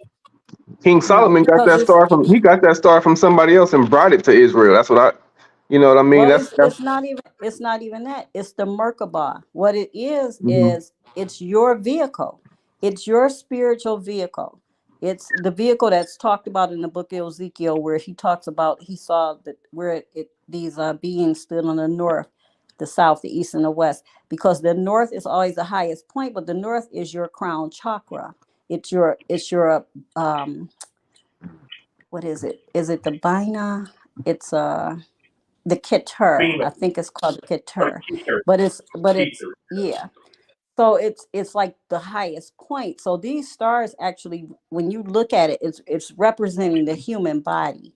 Um, and it's like the points of it represent when and I meant to say when Terrence Howard started talking about the flower of life, he's a big distraction because he's not really talking about the flower of life, because again they have information that they share with the public, and then there's information that's kept for them, and only like insiders or people like us who would do like that deep research would get it.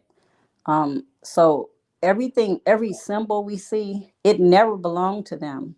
It's actually in the OAHSPE, just like how the rainbow is talked about in the OAHSPE, and like a certain community uses it now, but it actually was applied to the faithists, and the faithists were who really used it were the people like the indigo children, the crystal children, and I forgot the other group of people that used it, but all these symbols they belong to us.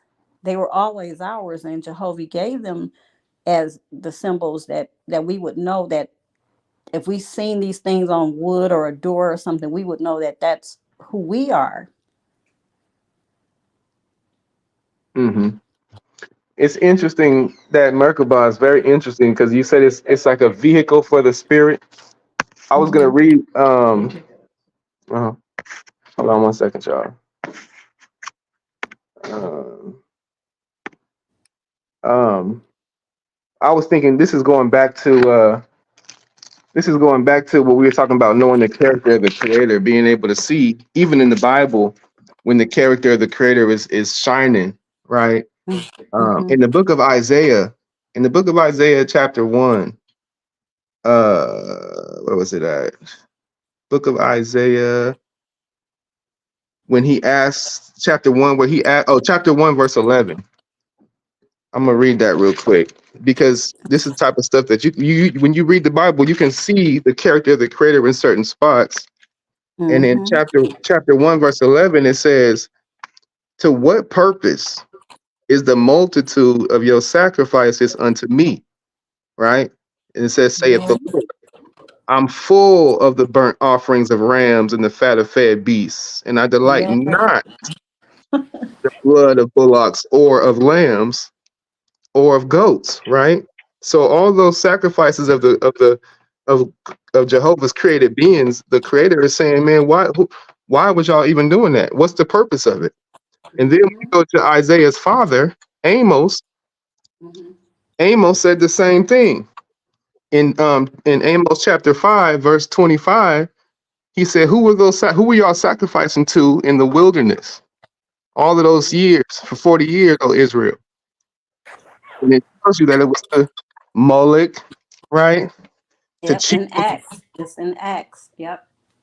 So, when we dealing with people that are so stuck in this book, it's so easily exposed when you show them certain verses to show, look, the creator never sanctioned the sacrifices.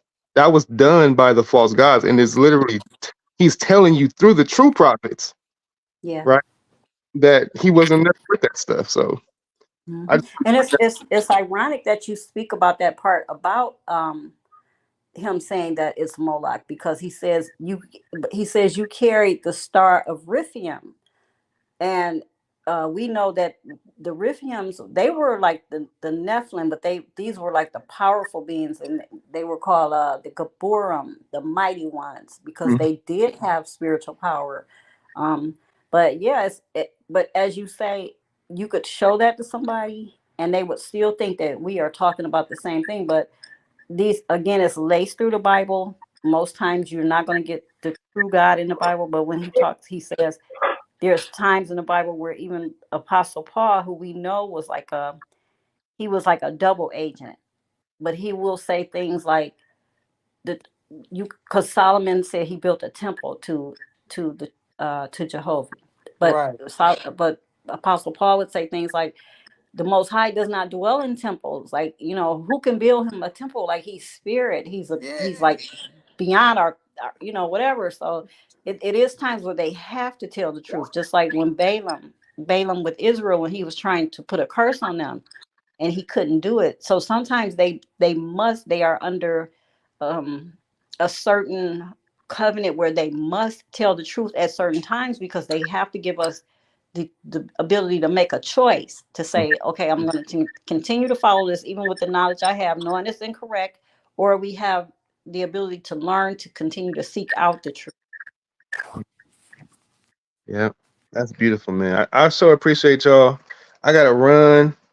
Um, I gotta get some stuff done around this house before I get in this bed. But I just want to send peace and love to everybody in the chat before I go. For sure, brother. For sure. Go to Peace Brian, and love. Hey, brother. Thank you. that man. I love y'all indeed in the truth. Thank you so much, Big Brother Yaakov, for having this study tonight, man. It really blessed my heart once again. Yeah, man.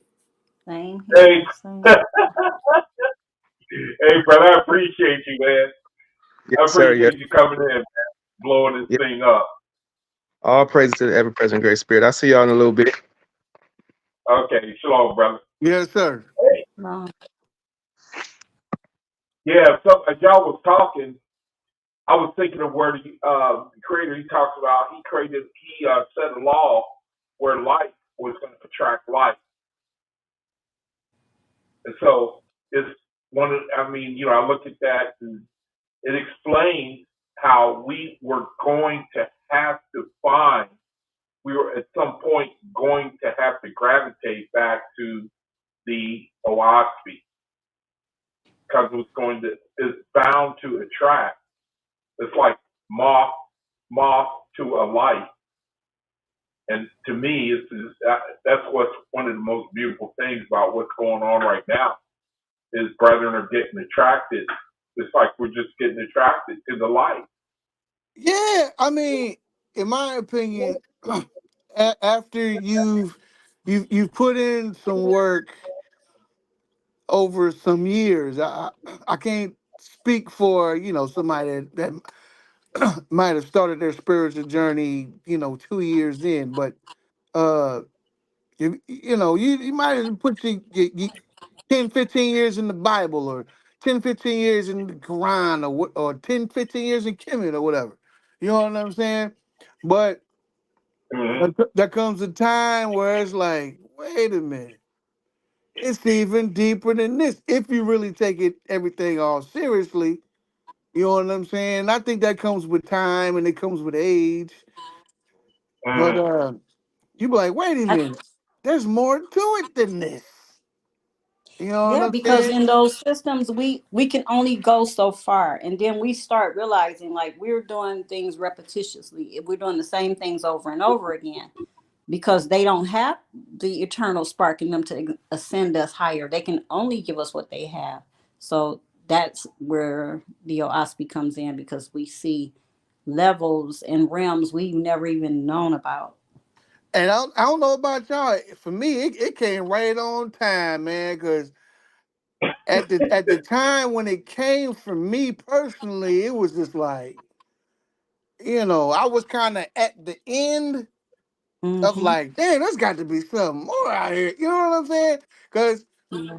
even all the deep stuff I've read in Kemet, the deep stuff I read with in India, uh, it was just like when you put them all. As I say, if you were to lay all the books side by side, the things that they did agree on, or was revealed to you, that's where creator was sitting. You know Mm-hmm. what I'm Uh-oh. saying? And We got that particular source needed, or it didn't need it, but there had to come a point where that had to have a tangible title or some kind of something to express it so people can understand what it is. Hey, we got Gnostic in here. You know what I'm saying?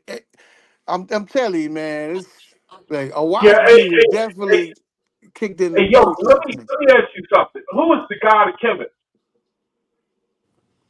So what the all in one or I mean just the all or just Yeah, who is the all in one? I mean from my understanding it was Ra. Uh-huh. You know what I'm saying? That's from Yeah. my reading it was Ra. Is it Uh-huh. is it Ra or is it a tomb? Well, from my understanding, a tomb is one of the oldest, but considering I mean, it really depends on your perspective.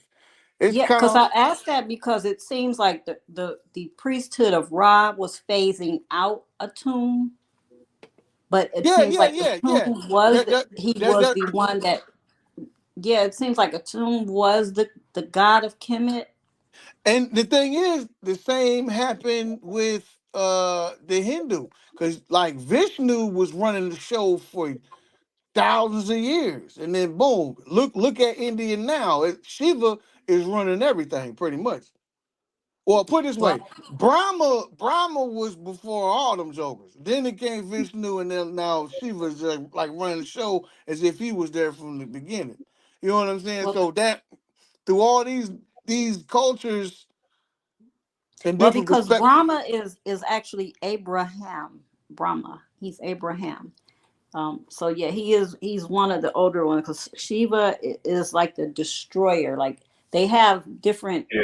Yeah. different characteristics that they play, like Now, Marduk. Like are they offshoots of Baal? they're all Baals because that just simply means Lord or Master. And at different times, they are the Lord or Master of a certain people or a certain area. So it's Yeah, just it like depends. even over. It depends on what part of India you live in, because the north and the south, then you got the situation between the Dravidians, and you got a situation between the Aryan theory. So yeah, it really just depends on what part of India you from and what perspective of what God came first, and and you just got to kind of live there. You know what I'm saying? To kind of Well, it's like grasp all this. with Egypt, like the priesthood of On. So Joseph married Asenath, and that her father was he was a priest of the priesthood of On of Egypt. So the all of these have deities that go back to them, but Kemet um, and Anubia was Anubis was like the god of Anubia, and over Is Kemet that was the the tomb. Anubia of the OAHSPE? No, Is this is that just like that's general, not Anubia? like research, like just like common information that's out there. And so what I'm saying is the world at large, they look at a tomb as being like who we call Jehovah. They consider a tomb to be a placeholder for Jehovah. Like he's over every deity. But Marduk is considered to be the Lord of heaven and earth. So that's why I asked you who when it goes back and you said Ra.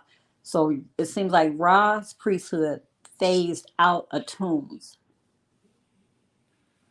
Yeah, I would say it just depends on your perspective, because you got and it, depending on what part of Egypt, you know what I'm Hmm. saying? 'Cause you got the northern part of Egypt, southern part of Egypt. So it's kind of like Northern Baptist and Southern Baptist. Hmm. They rocking with the same thing, but they got two different kind of theologies rocking. You know what I'm saying? So uh Yeah, because like Mizraim, they had like a different priesthood because they were sort of with I would say they were sort of part of the Canaanites and the Hittites because even like Jacob and Abraham, they lived in the land of Canaan, and they did their burials and services there. But it looks like when Joseph, when he died, he took on a more of a Egyptian type of burial. He was embalmed, whereas the Israelite men or the Hebrew men, they did not embalm their dead.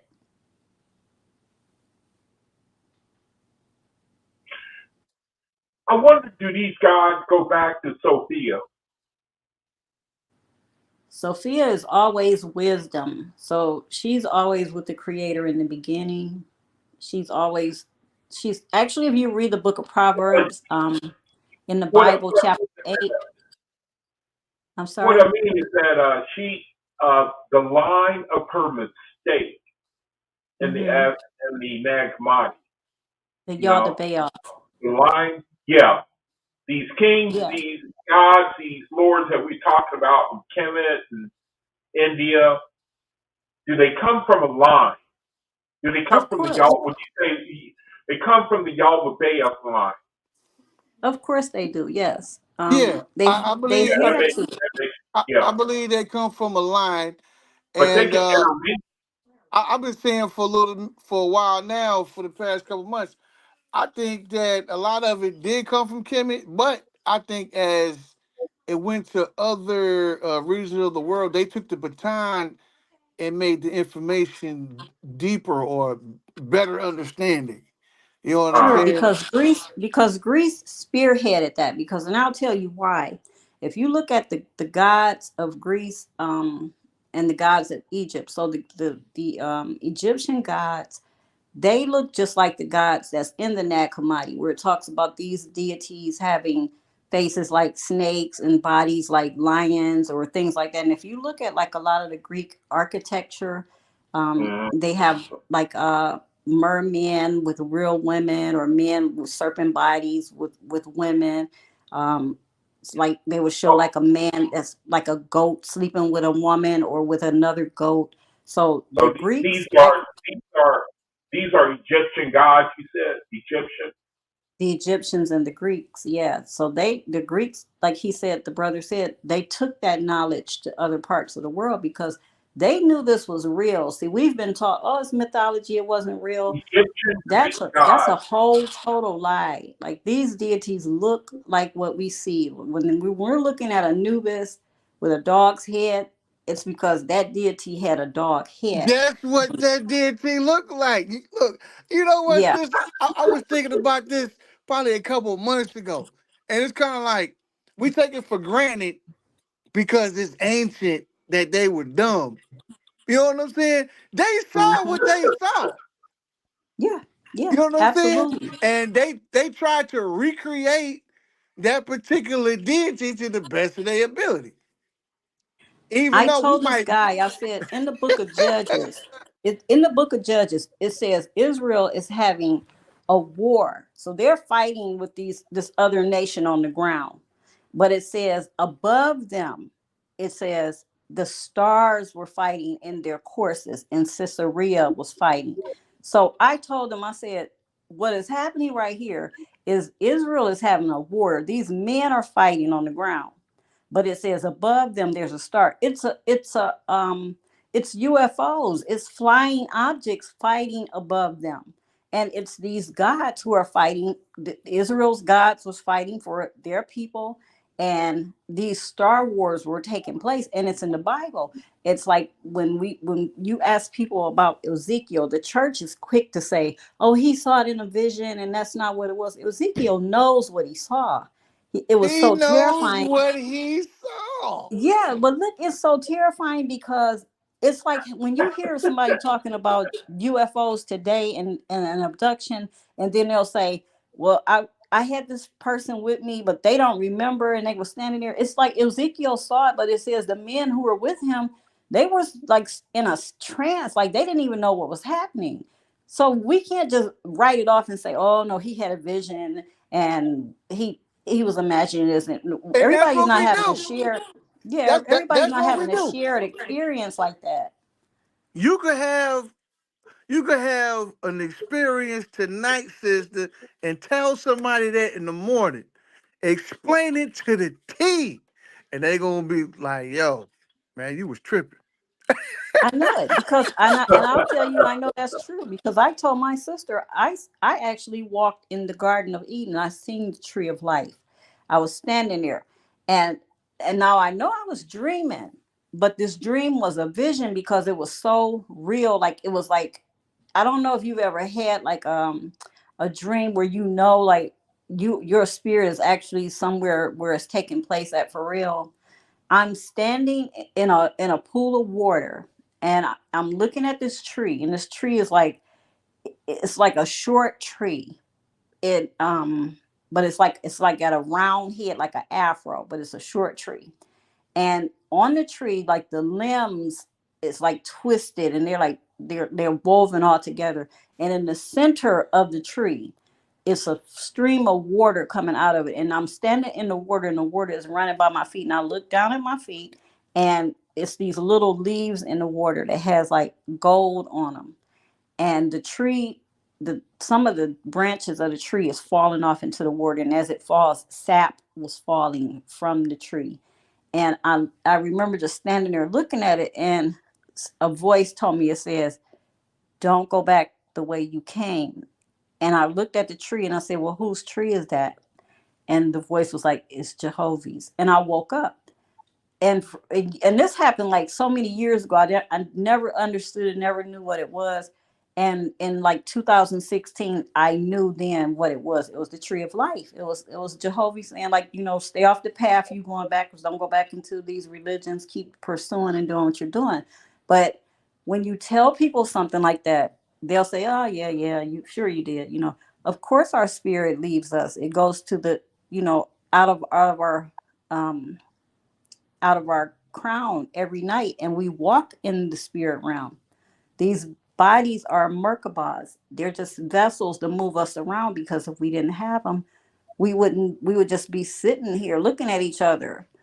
But until people really explore spirituality, they don't want to hear it because it's too real Yeah, for them. right, right. It's like people are under the perception, and I know it doesn't happen all the time, but people can be under the perception that uh like none of the what's the word I'm looking for?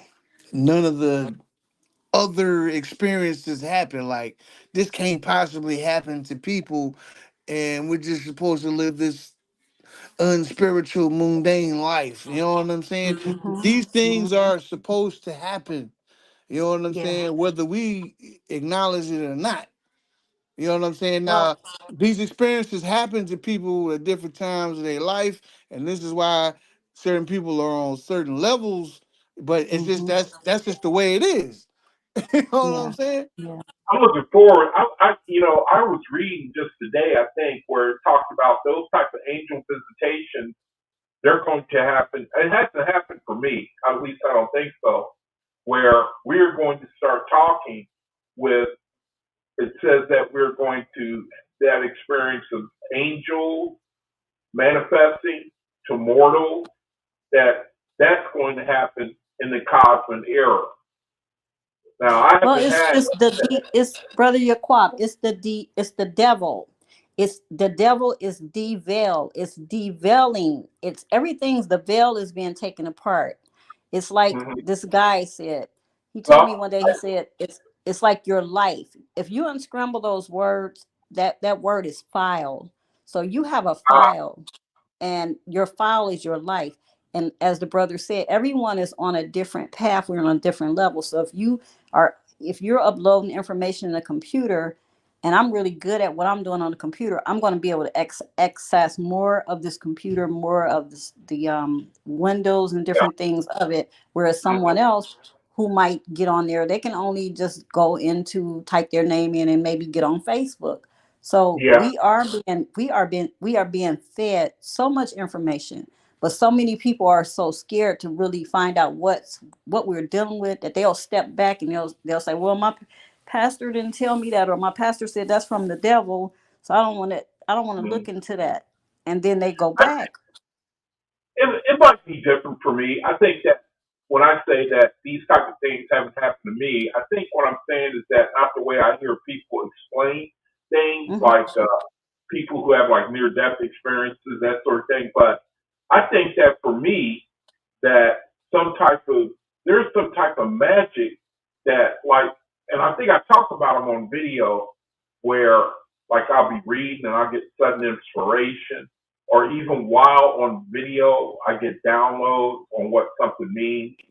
So, Hmm. but I think that when I'm talking, and other people might be like this too, where they just relate to it's like visions of like apparitions and angels right there talking to you, and I know that the OAHSPE, it says that type of manifestation is going to happen again, and I think it's already going on. I don't know for sure, but that Oh, it's oh going to yeah. start happening again. It's like an aid to our witness. Where I know you brethren have read the part where we're going to make inanimate things walk and dance as uh, a confirmation of our witness of the Creator.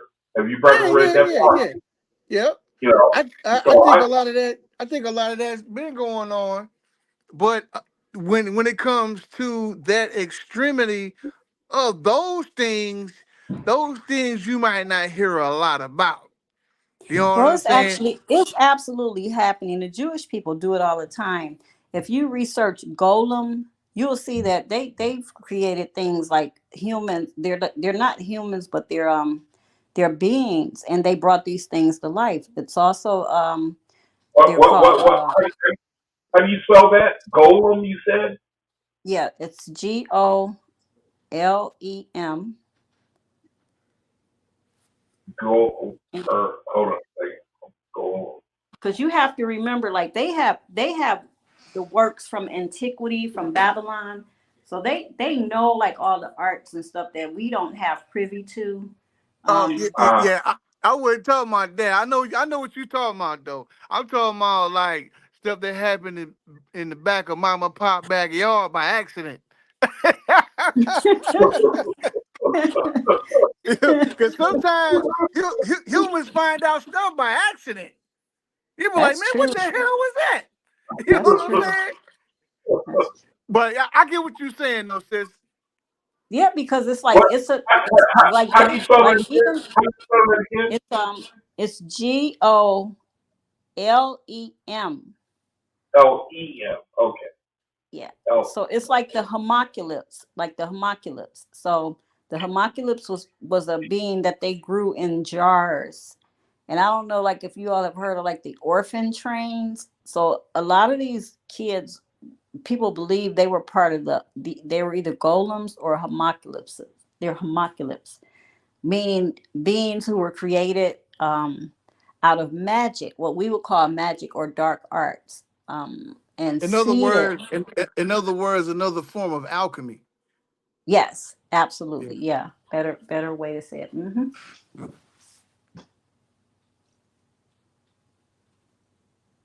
A creature formed out of lifeless substance is down to earth and is brought to life.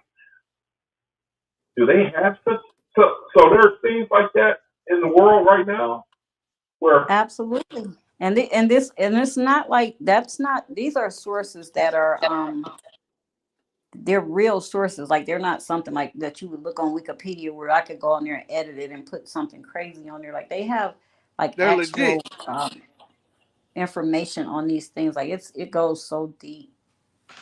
well, it's got to be a different. I mean, what the OAHSPE is talking about then.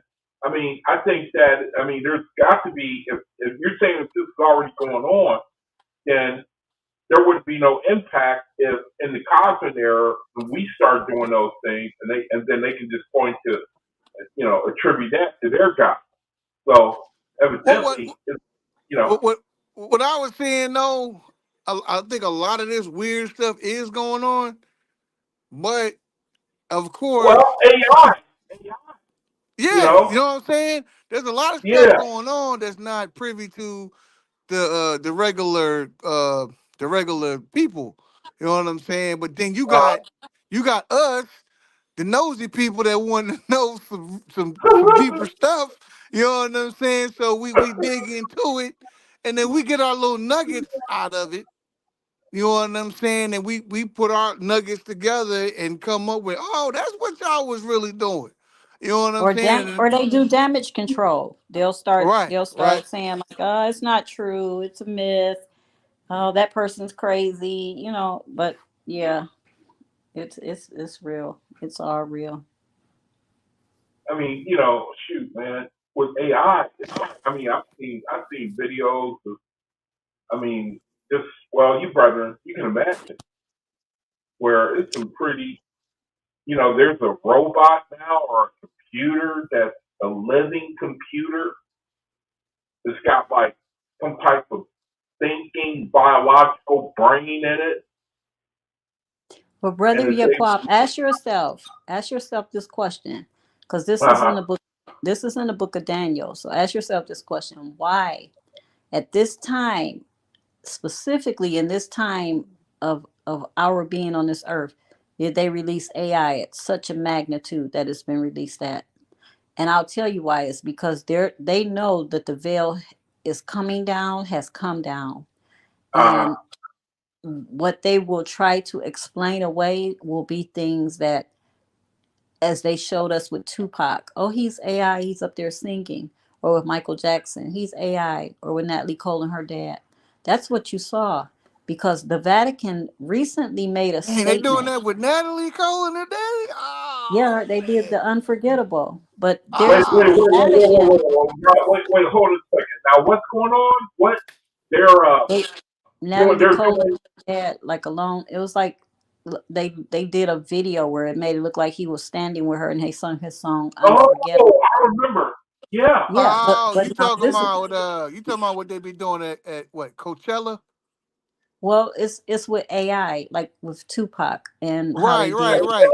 When when they Coachella. But when they when They they were, brought they that were out, when they first brought that out, that was at Coachella. It's like a hologram, but it's an AI yeah, hologram oh, that kind of looks so like a real person. Yeah, I know what you're talking about. oh, that's what Coachella is, huh? so here's my question. So why at this time would they start unveiling this? Because in the Bible, the Creator says He was coming against these false gods for their inventions. Uh-huh. If you notice, AI is becoming more prevalent because a lot of things that we are about to start seeing or experiencing, they're going to tell us, oh, it's AI. And the Vatican has recently released I a think they're gonna statement saying try to mimic Oh, hey spiritualism. sis, They're gonna try the to mimic hey, Vatican, spiritualism.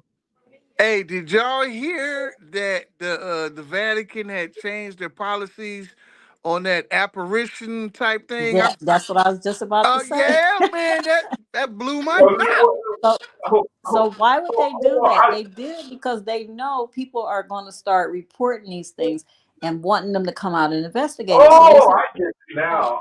we're not, Oh, they say we're not looking into anything. They changed the policy on it. ah.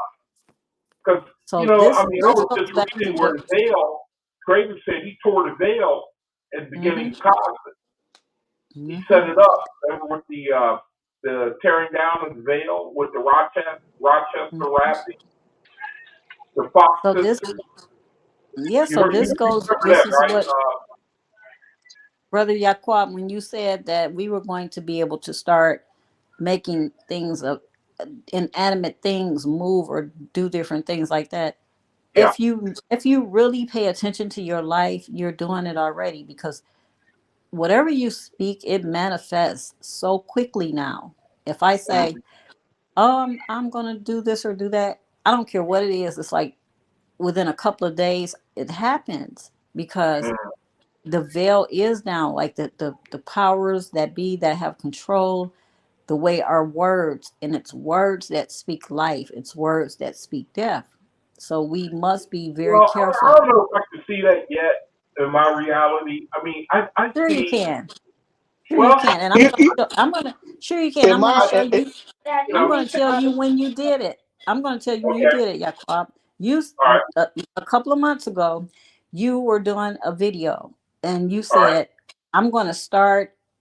No, you said I want to use SteamYard. I want to start trying to look into doing that and try to get my Oh, channel. okay. Yeah. Fast forward to now, look what you're doing and look how you did it. You spoke it, and it manifested because you spoke it. And this is why the Vatican is saying that we're not about, we're going to not deal with this, because they know people are going to be speaking all kind of crazy things. It's like the Israelites are speaking, we're taking over the world and we're doing this and doing that, and Well, look look what's I don't know. happening. I got an affliction because I believe it when other people, when it's attributed to them, but not to me. So I get a problem in that area so far as believing that I need to receive that type of spirituality is falling on me. It's like it seems sometimes I can receive it, other times not. Like I know that when I read the OAHSPE, I can see the spiritual world because I mean things I can't explain it. Sometimes what happens to me when I read the OAHSPE, but like what you're talking about is, I don't know. I don't know why it's such a. I'll believe it when other people say that these types of things happen to them, but so far as myself, then it's sort of hard on me to receive, to believe No, that that's something, okay. It's spiritual. it's that way I for hope all to of learn us. it. I hope to It's that learn way it. for all of us because we all came out of religion. Right, Someone right. like Yeah, Brother yeah. David Long, someone like Brother David Long, who's never been in religion, never been in the Bible, it's so Mm, easy for him to do shadow work, for spiritual work, like he said about yeah, the lady yeah. where he went in and helped her out of her body.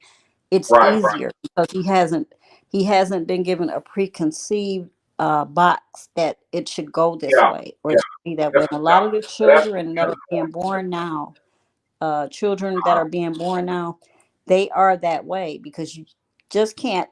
They're not being indoctrinated. Like I don't care what you tell them or what Man, these they kids today, boy, they ain't having it. no, absolutely not.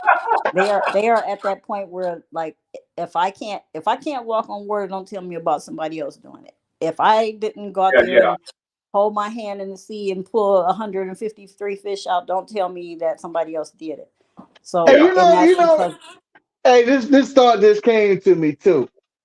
Now, with this particular generation that's out now, it's going to take a special kind of individual, and I know where it's going. I hate Yeah, to put it in. I hate to put it in. I know what you're gonna It's going to be a particular disciple, verse and guru. You know what I'm saying? The disciple has to have it in them to go through those particular trials to say. endure to get particular information. That's well, because they've already that's shown it to us. It's the movie Creator with Denzel Washington's son. They show you in the end it's a child, but that child is AI. yeah, it's It's it's like the the child and Matrix. it's AI It's like the and Matrix. That child that showed Neo the spoon. It was a child. And the Bible says a little child will lead them because you have to have that childlike um mindset because children's imaginations are not encompassed by what we think about and Mhm. what's our fears. They're yeah, free. and They're free. that's how they got us in the first place. You know what I'm saying? Oh yeah, Yeah, because if you Most of destroy the us, imagination, you have the person. most of us, yeah, we was either the Baptist church, the Methodist church, the Mhm. Pentecostal church. You know what I'm saying? yeah, And we soaked all that up because of Mhm. yeah, the scriptures that they was throwing at us. Be Yeah. obedient to those that have the rule over you. You know what I'm Hmm. talking about? yeah, Yeah. yeah. Absolutely. Hebrews 13 still ring in my ears today. I heard it so much. Yeah, your masters, slaves, be obedient to Hebrew. your masters. Oh, yeah, Slaves, be obedient to your masters. And so then yeah, they give you a picture. They give you a picture of yeah, what that master is supposed to look like. So yeah. when they That's a send you out to good school or one. into the That's a business world, you're obedient to your masters. You that don't is a question. good one, But I was man. always standing in the corner with my head against the wall because my teachers would say, tell my mom, like, she asks too many questions, she talks back too much. No, I want to know why you think that makes sense that I should do this. And just because you tell me you're the teacher or you're grown, I don't think so. Yeah, That they be like Wow. women, But you really, women need to you be really learn. silent in the church. You know, that's what they into it. The Yeah. old Baptist Pentecostal, the old Baptists or the old Pentecostal. Yeah, woman, you need to be silent in the Yeah. Oh, what a shame.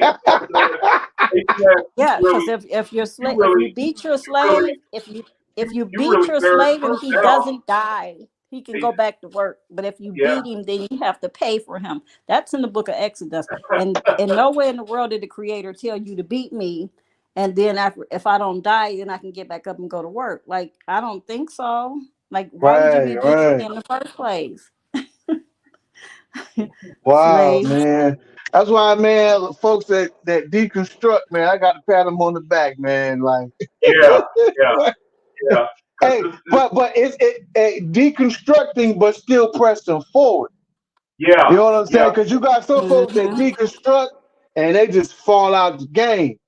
But Yeah. if you I, can deconstruct and keep pushing to still go up to the higher light, Yeah. man, look, I'm telling you, man, I pat you Yeah. on the back. That's well, what happened to I me. read I read the Bible, and I read the Bible, and when I was a kid, I didn't understand what I was reading, but I used to read it. And I asked my mom one time, I was like, "Mom, where does God come from?" And she was livid. She lost it. She's like, "You don't ask where God comes from. Really? Nobody knows where God comes from. You don't, that's not something you're supposed to know." And she went off, and I'm standing there like, oh, okay, that doesn't make sense. But as I grew older, I realized like this was a teaching that her pastor couldn't answer it for her. So it became blasphemous, which is why when we say we are the sons and daughters of the Most High, or we are the sons and daughters of the Creator, we understand why that Jesus was killed. We understand why that prophet was put to death, because you are claiming divinity. You're claiming something that you could not possibly be. And and that mindset was given to so many people all over the world. You do as I Yeah, say, because they do as I do it say, now. not as I do. But even as a very young person, I would look and I would say, these people in the churches and in the government and in every walk of life who claim to be people who follow God or the Bible, but the lives you live is contrary to that. And so, do you actually fear this God that you're teaching people to fear? You couldn't. You couldn't fear him with all the wickedness and evil that you're doing. So, who are you really following? And then you see which God they're following. Yeah, go ahead That's and a good bash the point. kids' head, man. Beat the slaves till they die. Take the women who didn't have sex. You can have them. Take all the money. Kill the men. Take the land. Yeah. Man, we You still guys see that doing now, wrapped up in the politics. Oh, Yeah. somebody say something? no, Yeah. Is yeah, that y'all Toxic dropped Warrior? yeah, y'all dropped Hey, some what's going on, brother, man? Long time no hear, man. What's going on, Oh, man? welcome to the room, man. From what I heard of you, I'm afraid of you already. nah, you don't gotta be afraid of me. Now I just took some time off, man, you know what I'm saying, dealing with family issues, things like that. But with me, man, my research hasn't stopped. It's even got even more stronger. Coming across things, more new things each and every day.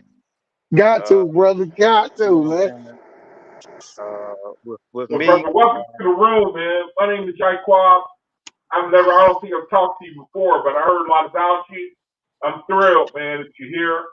And with Hey, your name, I Yaquab, think, man. Yeah, hey, brother Yaquab, this good people's right here. yeah, that's what I heard, man. So Good I'm people. glad you're here, brother. I appreciate it, man. It's very strange. I came across to a channel. I was just scrolling through different channels, you know what I'm saying, to see if people was talking about different new things. I said, let me see what this bug talking about. I said, okay, he's talking about the WASPE. And I had seen in your description said, okay, you got Still Out Shalom listed down, Malachi Mackey. I said, okay, I see this bug's on to the information. You know what I'm saying? So yeah, Yeah. that's how I found you, man. That's what I'm saying. So I think you was on a live stream. I said, let me go ahead and join in, see what you guys talking about. And yeah, man. I mean, who's with this who's whole getting thing, man, killed in the chat? What's you gotta happening? It sounds like you're trying to build a house while you're talking. What is happening? You gotta It sounds you like gotta you're doing construction, like who you're me? on the job doing construction, and you're trying Who to me? talk every time. Yeah. Well, No, no, Okay, no. now I that's was sitting. better. No, I was sitting outside. There was some cars going past. I'm on my Oh, way to okay. work right now. But All right. yeah, man. With me, man, I just how I came across the WASPy. You know what I'm saying? This it's about 5, 6 years ago. With me, man, I was always questioning my reality. You know what I'm saying?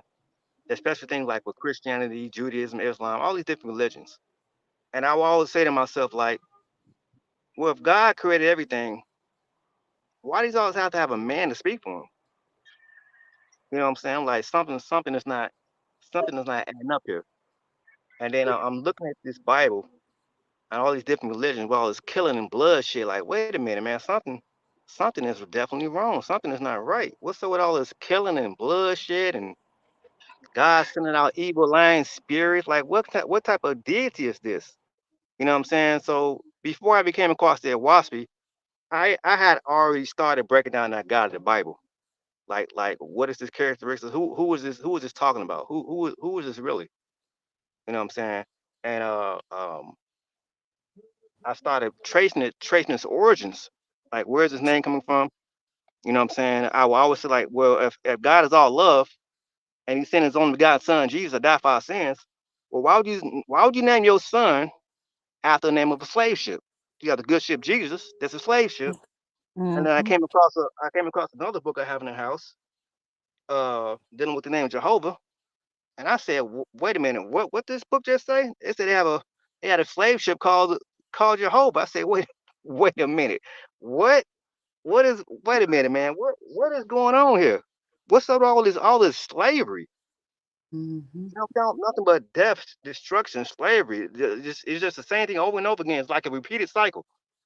You know what I'm saying? So I'm like, okay. So as I'm trying to search for myself, I'm like, okay, I come across the Hebrew Israelites, and like, okay, we the chosen people of God. Okay, I'm like, okay. So I'm like, I get into that, and it becomes very redundant. Like, wait a minute, it becomes a very repetitive thing. Like, okay, we the chosen Yes. people. Now what?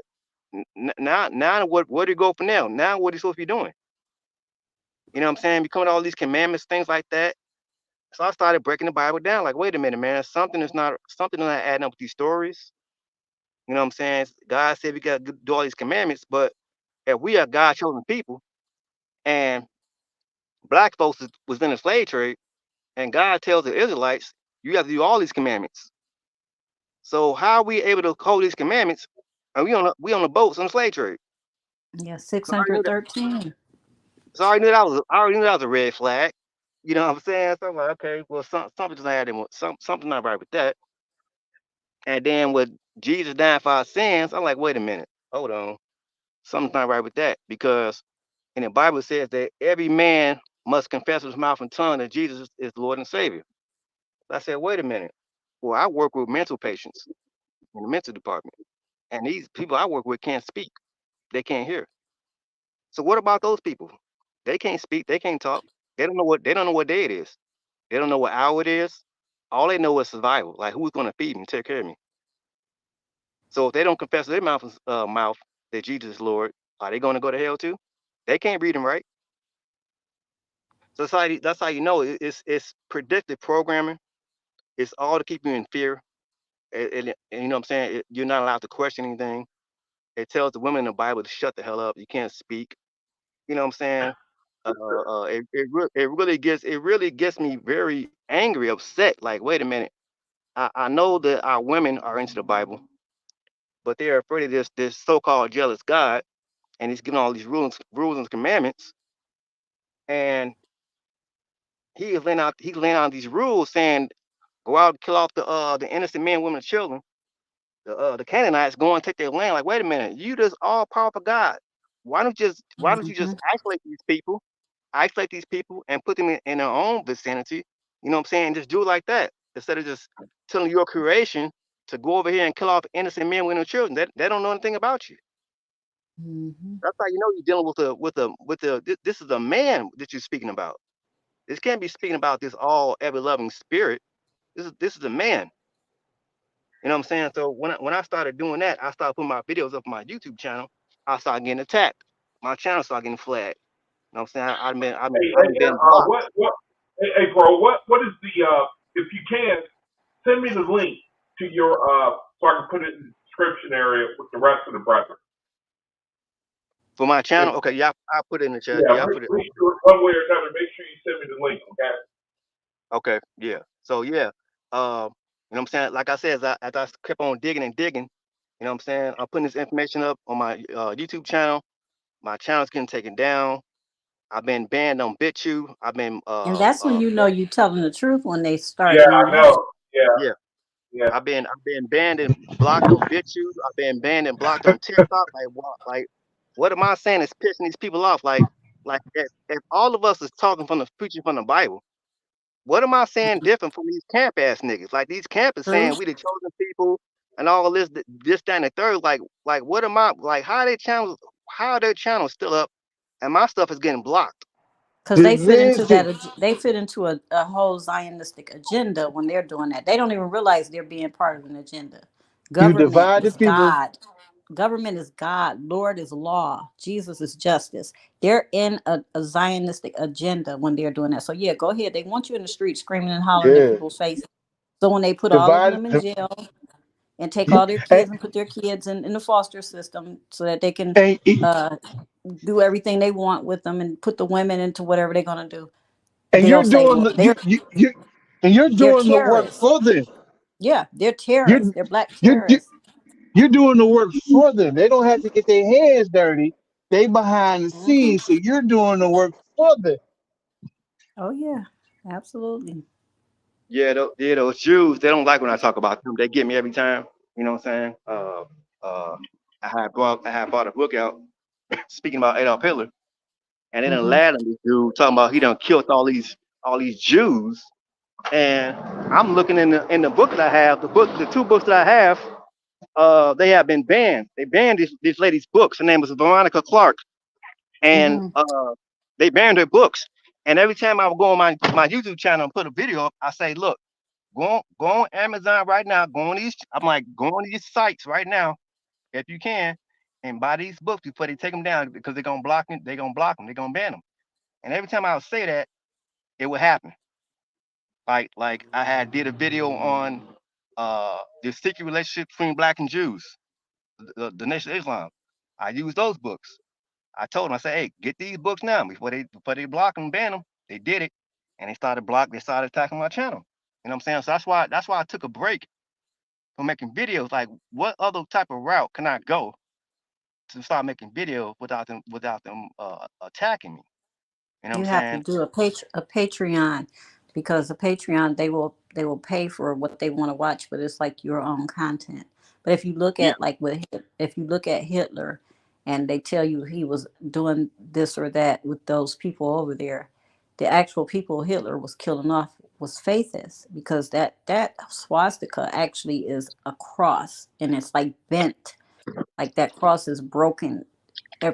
It's broken to the right in four ways. It's like how we have the cross in the middle of the OAHSPE. That cross is broken four ways where it turns into a swastika, because it's the faithists who were really being destroyed through that system. But there's an abomination of desolation standing in a spot where they shouldn't be, claiming to be what they're not. And people are looking at that while the true faith is who we're being destroyed. And this is how you know something is definitely wrong because uh, um, a lot of our people are afraid of the so-called spirit world or like what's going to happen to Hmm. you. So they've been conditioned, especially those Bible believers, that you're going to go to hell and die. But that's not true because I tell people like, look, if you think you're going to go to hell and die, I challenge anyone to go on the YouTube channel right now, and it's called Nuke's Top 5 Ghost Videos. And this dude don't put up at least about a million something videos showing that, well, when people die, they didn't go to hell. They still here walking around. So where's the so-called judgment at when Jesus is supposed to be judging people when they die? Well, how the hell are so-called dead folks walking around here messing with the living? So that's how you know something is not right with that Bible. Throw that Bible in the trash. It's garbage. And it has something to do with, like you said, with the cosmon, because with the cosmon, it's certain times where the vaults of heaven, like in the book of Enoch, where the vaults of heaven, it's like a combination lock. And at certain times when all of those portals line up, where spirits can ascend and descend, and that's what's taking place right now, where they're coming into alignment, and people are gaining higher knowledge. People are forgetting, like you said, the spookism. They're coming to realize, like, a lot of this has been controlled efforts to keep mankind in a subservient role. So Yeah, a lot in of the things, doctor. yeah, Jehovah is breaking, like, where the Bible says he's going to take the iron off the necks. It's Yeah, never been talking about, like, Hebrew people like that. It's talking about mankind, period. Like he says, when Jacob rises up, he'll break Esau's iron.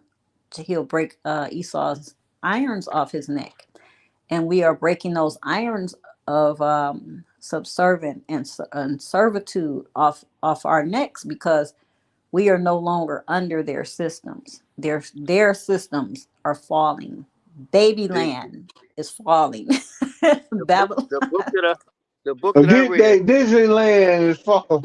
And the you book know that I the thing about it, like, prior to us getting extracurricular information, like, let's just say when we were stuck in our Bible days, boom, all we knew was Revelation.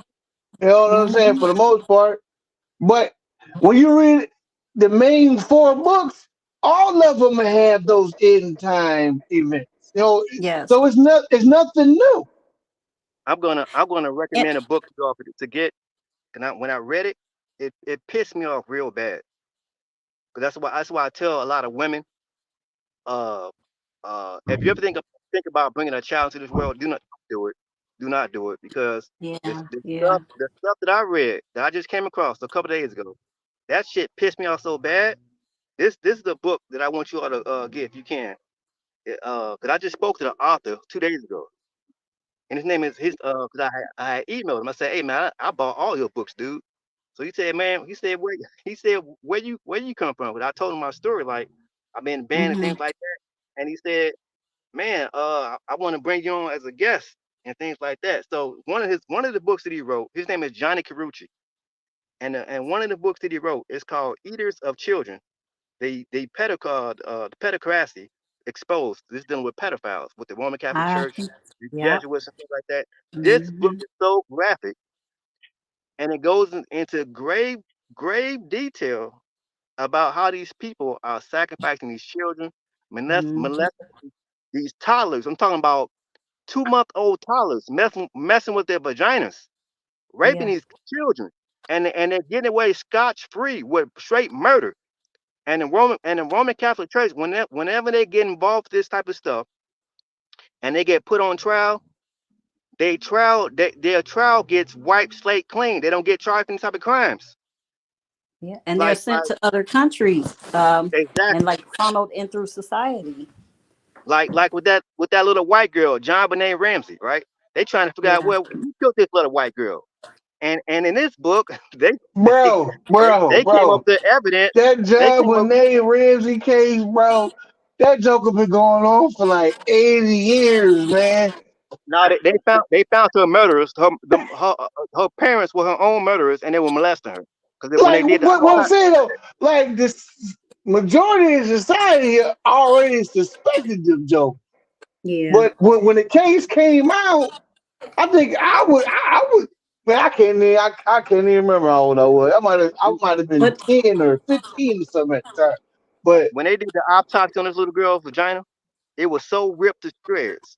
They said what type of monster did this? And when they, like I said, when they gathered all the evidence, it was her own parents. I said, what type? that's an old case. I said, what type of shit is this? And then I just came across, like anybody who's into these religions, drop all those religions. It's a bunch. Pardon my French, but I get very sensitive on this type of stuff. But if you're into those religions, drop those religions. It's all bullshit. Like especially with voodoo, right? So with voodoo, Had you ever heard of something called the Trokoski religion? Then with voodoo in West Africa with the in Ghana, those Nah, I ain't people heard of it. Where they look do that like up, right? the female Uh, circumcisions. no, not that. They are into they what the so Trokoski is dealing with it's a West African voodoo religion tradition that's been going on for thousands of years, right? And Hmm. what they do is, so when I was looking at it, I said, wait a minute, this sounds like some shit that's in the Bible. I said, I Well, said, what did I hear this from? So it's dealing with so like in the Bible it says that in the book of Leviticus and Deuteronomy says that the Israelites can take the women and rape them, right? So I said, hmm wait a minute, what did I hear this from? So I'm reading What's, this what's that? story about What's that? Deuteronomy 29, 20, what 29, what 30, something like that. yeah, one of those books. So I'm looking at the West African Voodoo religion, which is Trokoski, and it says that these voodoo priests can take these little girls that's preteens, adolescents, and they can enslave them from childhood up into a grown woman. And what happens is like whatever their grandparents did back in their times, their parent, their offspring gets blamed for it, and they become a slave. And they say, okay, well, since you're my slave, you have to do what I say to appease the gods. But the gods is not saying this stuff. It's the priests. So the priests yeah, are able to go into they're able to make these contracts and agreements, and they are able to rape these little kids. So if the female slave try to run away and try to go find their family members, their own family members is going to consider them as an outcast. They're not going to want to be bothered with them. You know what I'm saying? So this whole slavery shit, this shit has been going on for thousands of years. You can't blame the white man. This shit started and with black folks. yeah, and it will continue because and the reason why they do that is because it's sex magic. They use the adrenochrome um, of these children because it's a spiritual gateway, just like blood. Blood is a Yeah, spiritual gateway. that's what Alistair Crowley said. He said if you ever want to get into sex magic and start summoning up these deities, the best blood is uh uh uh innocent children, pure Hmm. child. Because they still have the very first essence of the creator. Like nothing has corrupted it. Man, Yeah. So I mean, but that's not all. That I had showed a picture on Sela Shalom's channel dealing with these entities that I came across. I said, no, this not no Hollywood made up bullshit, and it's not no Photoshop shit. You know what I'm saying? I'm like, where? How come nobody's talking about this stuff? I mean, I have not even put a video on this about this stuff. You know what I'm saying? Like I said, if I do put it out, YouTube might block me, they might ban my ass. You know what I'm saying? Like this stuff is so deep and so real. People want to get into this Freemasonry and this Masonic stuff. They don't know what they're dealing with. You know what I'm saying? You have to be really into that dark magic. I mean, I'm talking about you have to Yeah. really if you want to get into that dark deepness realm, you have to totally empty yourself of all emotions. I'm talking about you don't have to, I'm talking about your emotional attached to things, the family members, love, all that stuff is going to be stripped away. yeah, it's the opposite. It's the opposite of what how the main four actually teach you, because the main four actually teach you about detachment, but in a good way. But in that way, you're gonna have to detach yourself for the sake of you're doing something wrong. Well, that's I the showed Sheila esoteric part Shalom. of it, where it says if you don't love me, if you don't hate your mother, fathers, and your own children, you're not worthy of me. That's the Yeah, that's the yeah, esoteric side of it. Because for me this deity to bestow power on you, where you can uh, shape shift, walk through the spirit realms, and access Hmm. everything on this planet financially, you have to be able to, like you said, if can I sacrifice your firstborn? Sure, kill my kid because I want everything. I showed Sheila Shalom this picture on a live stream we did a couple months back, right? It was a book I had came across, and it was dealing with dealing with this spiritual realm, dealing with these entities, right? So in one particular story, this man became very rich, and his wife said, "Hey, how did we become so rich? Where do we get all this wealth from?" And they had took a trip to South America, and they was doing a vacation and things like that. And the husband he was so terrified of what he did. He had to come out and explain to her like this is what I did to get this wealth. So she was like, when he explained it to her, she said, "Oh no, I don't believe that's a bunch of bullshit." So he said, "Okay, well since you don't believe me, I'm going to take you to the people where we do the stuff at." So he took it there, and they this is a cult thing they doing, right? And they started summoning this creature, and they started dealing with blood, because blood is another form of alchemy, because these entities feed off of blood. That's another Mm-hmm. form of energy, right? Yep. So as they're doing their ritual, the being started manifesting itself. And she said, "What the fuck is that?" So he said, "This is the being that I had made a." He said, "This is the being that I had made a pact with to get all his wealth and power. And if he doesn't do certain things, this being is gonna start coming. It's gonna start manifesting itself and start messing with them, right?" So I showed Sila, I showed Sila Shalom the picture. What the hell is that?" And in the picture, it's called a chupacabra, and it looks something sort of like a gray alien, but it's not. This is not a gray alien. This is something that's totally different. And when I showed him the picture, man, what is that, man? I said, that's not Photoshop, and that's not no Hollywood bullshit. You can see the bone structure, you can see the eyes of it, and everything. This is not this is real. You know what I'm saying? And then Was it I called don't know if Yam? Is that the it's one that's called called Yam? it's called a chupacabra, Tupacare. chupacabra, It's called a what? something something along those frame lines, right? So then I had show him another It's, picture it's, called, of a it's called a being. what again? It's called a chupacabra. Chupacabra. Yeah, Okay. and I had show him I had show him another picture of another being, all right? So we've all heard stories about Bigfoot, but what we see, we get the Hollywood garbage trash, right? So I said, well, let me start doing some more research and found out, does anybody actually have a picture what this being looks like? Because we all know about the Bigfoot called so-called Patty and things like that. That's a man in a suit. That's garbage. So now I Mm-hmm. came across this book, and I'm doing my research. I said, wait a minute. And the Bible says that uh what's name had twins, Jacob and Esau, and Esau came out all hairy, right? I said, let me flip the script and let's take it to the metaphysical realm. I said, well, what being will be all hairy? And I said, here's your Esau right here, Mm. so-called Bigfoot. But it's not, but it's That's not, but it's not that bullshit that we see Hollywood gives us. So I showed Sheila Sloan the picture.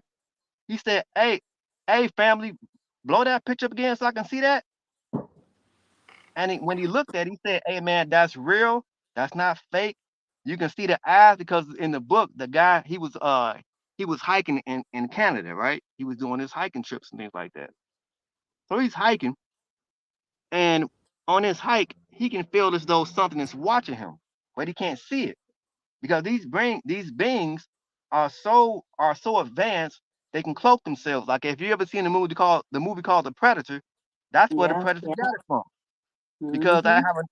I have another book at home that goes into that, what these beings can do, how they can cloak themselves and shapeshift, things like that. Yep. And and these beings come out their own mouths, but because these beings, I don't know why it is these beings always get in contact with these white folks. I'm not racist, but to me it's like they always get in contact with these white people and give all these white people the information. I said, okay, well, give it to me. I'll take it. I'm not biased. So in the book, the man said, "Man, I feel as I though feel, something." hey, I feel you on that, bro. I feel you. So in the book, the man said, "Man, I feel as though somebody's watching me." So he's in a wooded area, like with a bunch of trees in the forest, right? So he's walking, and he's like, "Man, I feel something is watching me." but he can't see it. And the being is standing right next to him, but it's cloaked. That Mhm. like with the predator he can camouflage. He can cloak himself, right? So as he's walking, he started running. And you know how white folks do when they move, they fall for some reason. So this nigga ended up falling, and when he falls face down on he falls face down, and then when he looks up, this creature is looking straight at it's like this creature is right in front of him, head face to face.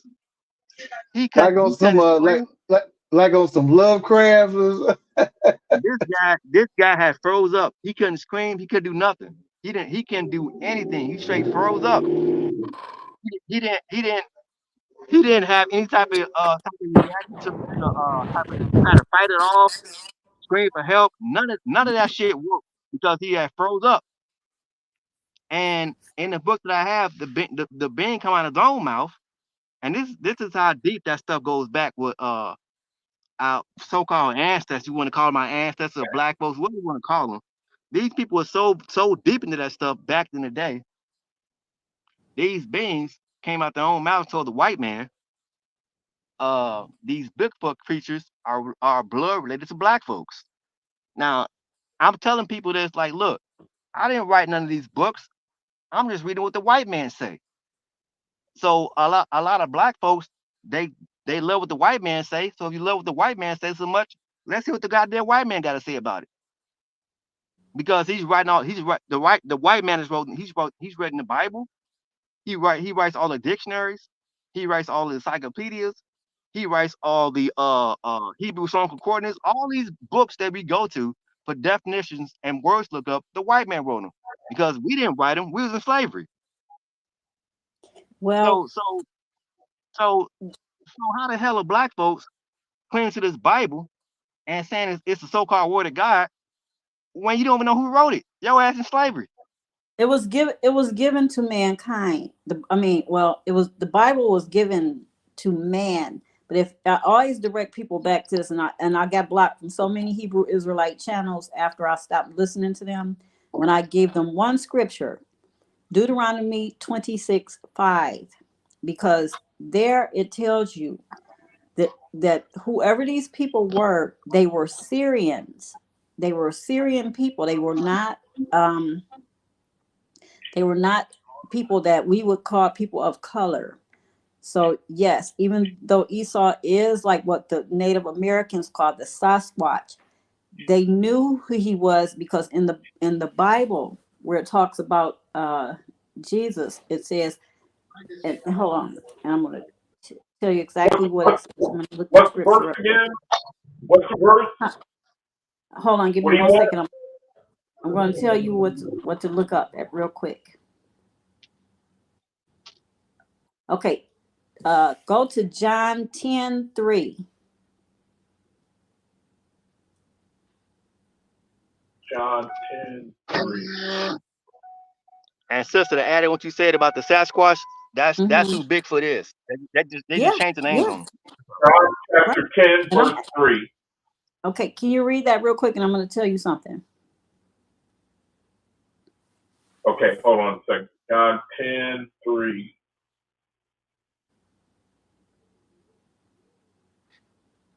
Okay.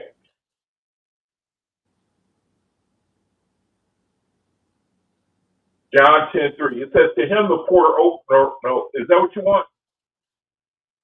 Yes. Mm-hmm. John 10:3.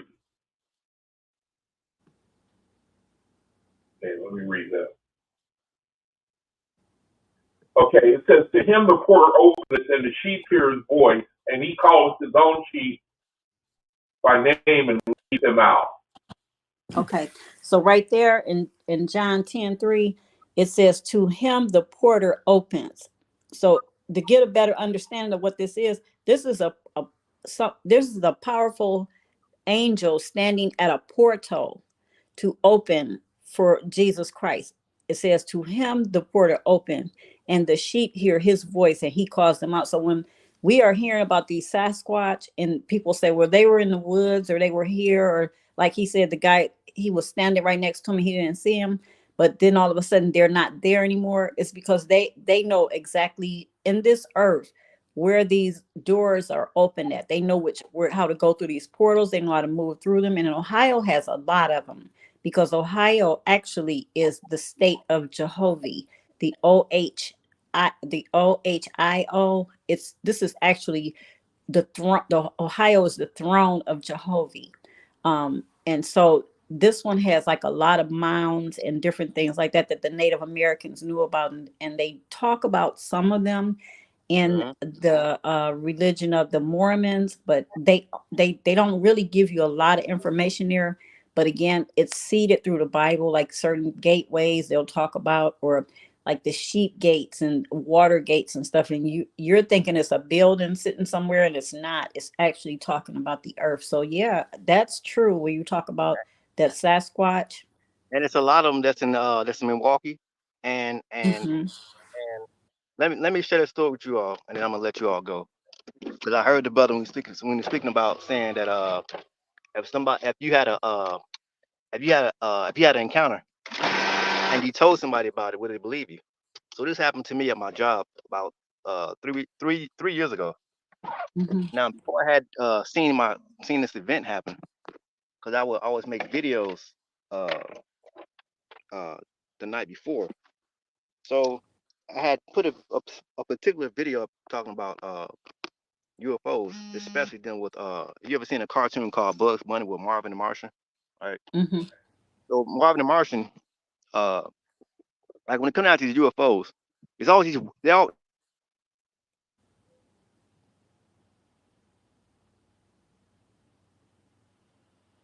Hello. I oh, think we lost the what a brother. black I would say We lose you. what a black UFOs at? Where they at? We're not out there in the cosmos, nothing like that. So when I Sure. when I did this It's video, Saturn. when I did this video, Marvin the Martian, because they put it in our face like, yeah, it's black folks that's driving these spaceships, right? So I put that video up, and then that night I'm leaving. I'm about to get to leave out of my job. So I'm going out the back door, and I go out to start my truck up. So as I'm going to start my truck up, it's like 12 o'clock at night. I go on the passenger side. Now there are no stars out. It's no stars out. It's a clear night. The moon is out Hmm. and things like that. So I'm going to the passenger side, and if you have you ever walked, have you been walking and you see something out the corner of your eye, like what the hell was that? So that's what happened to me. So I said, what the hell was that? So this craft, you want to call it a craft, a spirit, whatever you want to call it, it's shot down as if it was crashing us or something. I said, what the hell was that? That wasn't a shooting star, because shooting stars don't do that. So it did it again, but instead of it descending, it ascended the same way it came, the same way it fell down, came crashed down. It ascended back up the opposite direction. I said, what the hell was that? So I started doing my research. Now I don't do drugs, I don't drink, I'm sober. Hmm. Like, Hmm. okay, well, I'm not drunk, I'm not high, so I'm not imagining things, I'm not hallucinating. I'm clear. I have clear vision. You know what I'm saying? It's not no type of trick of light, anything like that. I'm doing my research, and it turns out it's so called a spirit. Now the way they spell spirit, SPRIT, whatever you want to call, however you spell it, but it's like if you ever drunk the soda called Sprite, right? Yeah. Yeah. Okay, Yeah. that's what they call them, sprites. So I'm doing the research online. I type in the word sprite.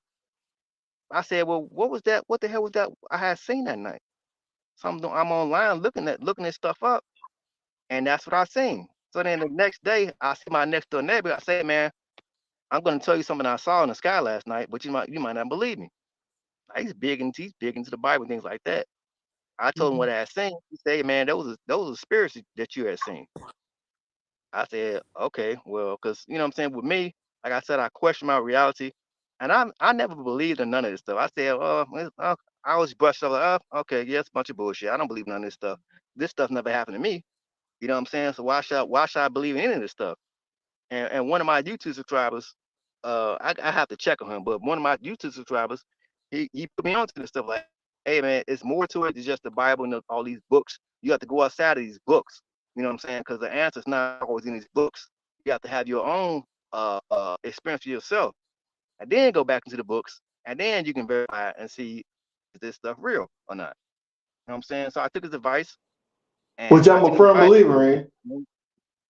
when I took his advice, positive things started happening. I'm starting to see things. You know what I'm saying? Information. I'm just getting. I'm not gonna say downloads, but me, I'm a thorough reader. I constantly I read all day and night. Besides me taking care of my family, I constantly read every day. I'm not just stuck to one book. You know what I'm saying? I'm not stuck in any book. You have to come outside of the book. You know what I'm saying? And question all of this stuff. Because if you get trapped in that book, and then somebody comes to you with some new information, you're going to become receptive to the information somebody's trying to give you. So if you can't come outside of that Bible, whatever book you have become stagnant in, and somebody brings you something else, okay, well now you have just you're losing out on something that can be a gain for you. You know what But I'm saying? it's in that's So it, that's in the Bible what you just said, because they tell you, it says Satan transforms himself into an angel of light. So we are thinking like an angel, like we're looking for an angel with wings, but like you said, the word is sprite, and that's true because like if you Satan read a lot, transforms himself into an angel of light. Yeah, and yeah, just like Prince said earlier, you gotta take the watchman said you gotta take these things out of you. It can become a snare to you. You uh-huh, gotta but research it's these things. yeah. yeah, well, But like I said, it's like if for you read a me, lot of Irish like old Irish literature, or get like the old Gaelic Bibles, those words and those things, they're in there. It's like people will tell you now, like in the Bible where it talks about a unicorn, and they'll say no, it was really talking about a rhinoceros. No, it's talking about a unicorn. It said that. When it talks about a satyr is a half man, half horse. It tells you these things existed. They're in the Bibles, but King James Bible edited a lot of things, and that caused a lot of the problems with the Protestants, because they was continuing to use the Geneva Bible, which can't they were passed down from African scrolls, and scrolls from Kemet, and scrolls from Assyria and Babylon. And they kept the original writings in there, just like the word we use now, Jesus. It's not that true word. It was actually spelled Iesous, Eosos, or Eosus, and it's Christos. It was Christos, and that's Kryst, I think STOS. But because they change it, certain words have certain vibrations and certain power. And if you don't have the word, like the word abracadabra in the OAHSPE, if you don't have the word, or you don't know what it's for, you don't know when to use it or how to protect yourself. Yeah, that unicorn didn't sit right with me either.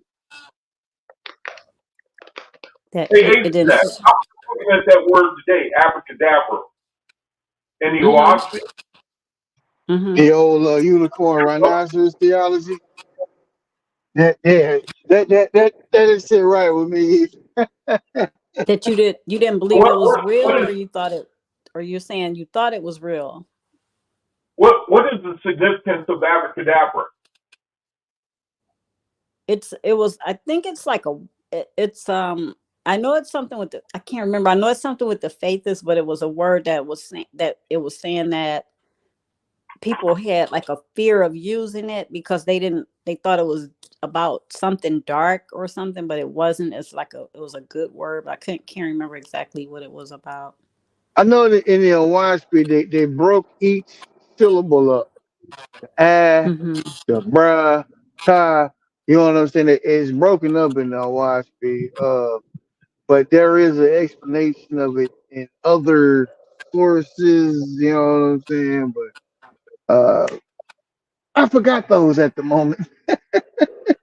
Yeah, I mean, but all of this is circular because it goes back to what the brother was saying when he was talking about that book about, what the Catholic Church stands for. And if you notice, like, they're very big with a lot of charities and work with children because that they access that and they forbid women to have abortions. And so many years I used to think, oh, they're really about family and the creator and they love God and stuff. But I watched this documentary recently about Sister Teresa, and the whole world thought she was a saint. She was actually created to they gave her sainthood within the Catholic Church. But this documentary was so dark about her, and it's actually on YouTube, where she was in Haiti and places like that, and these women who had been through hurricanes or something had happened, like similar to Katrina, and she was there spearheading, like letting these people die, like they were like they were helping these people to suffer and die, and they were taking the children and the newborn babies and giving them to other families, and somehow somebody got wind of it, and like the authorities and everything was called in and they got some of the babies back. But you got to imagine like that's that ratio just for that right there, what they You, really were in, what they really you could were involved in. Go ahead. you could only imagine like what the Roman Catholic Church was into, especially like in the 70s and the 80s.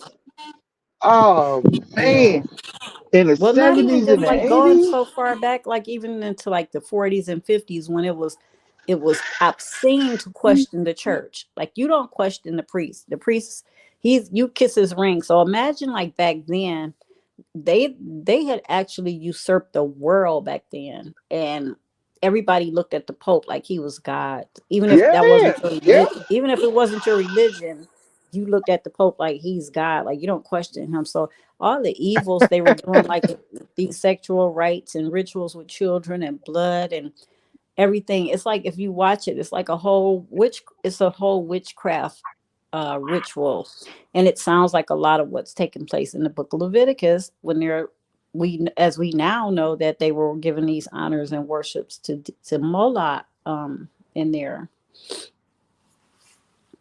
But you Hey, again, it goes back to, you say, where did these beings come from? Because they're you know one definitely. thing. One thing I ain't mean to interrupt you, sis.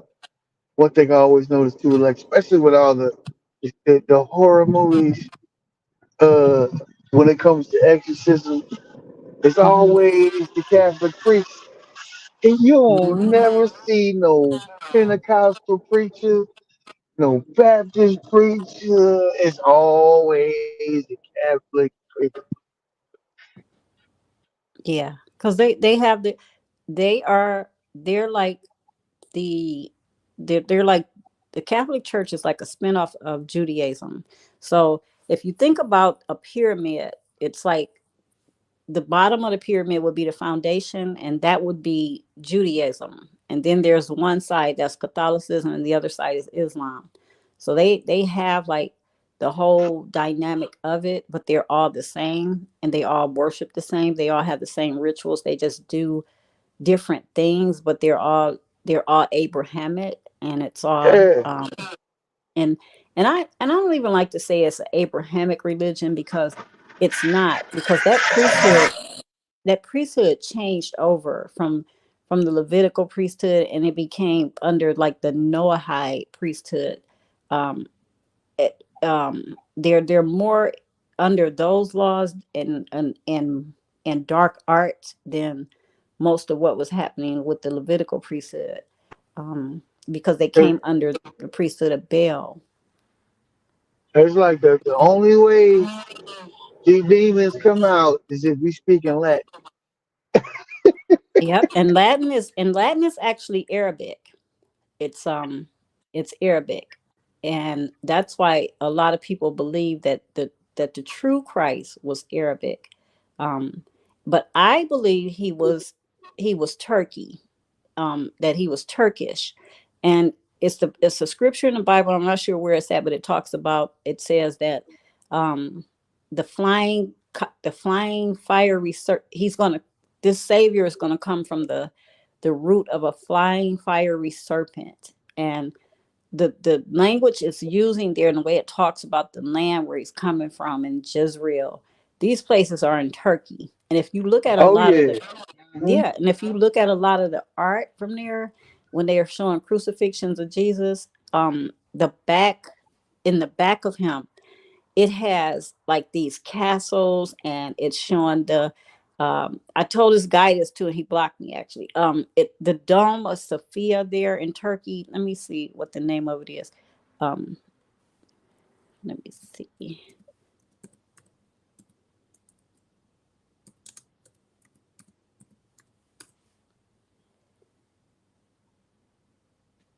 Uh,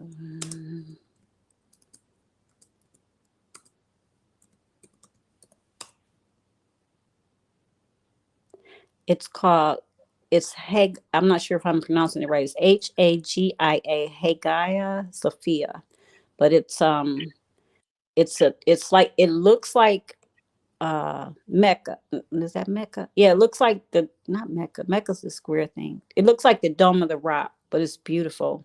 But the way it's described in the temple in the book of Revelation, the way it's described, it looks like this dome here. If you look it up, it's the dome of Hagas, Hagas Sophia. But the reason why I said that this is the true Christ is, he's Turkish and he's from here, is not only because of this dome, but a lot of the places that the Bible talks about sitting on the 7 hills or the 7 mountains. This thing sits on 7 mountains, but they'll try to tell you, well, so does the,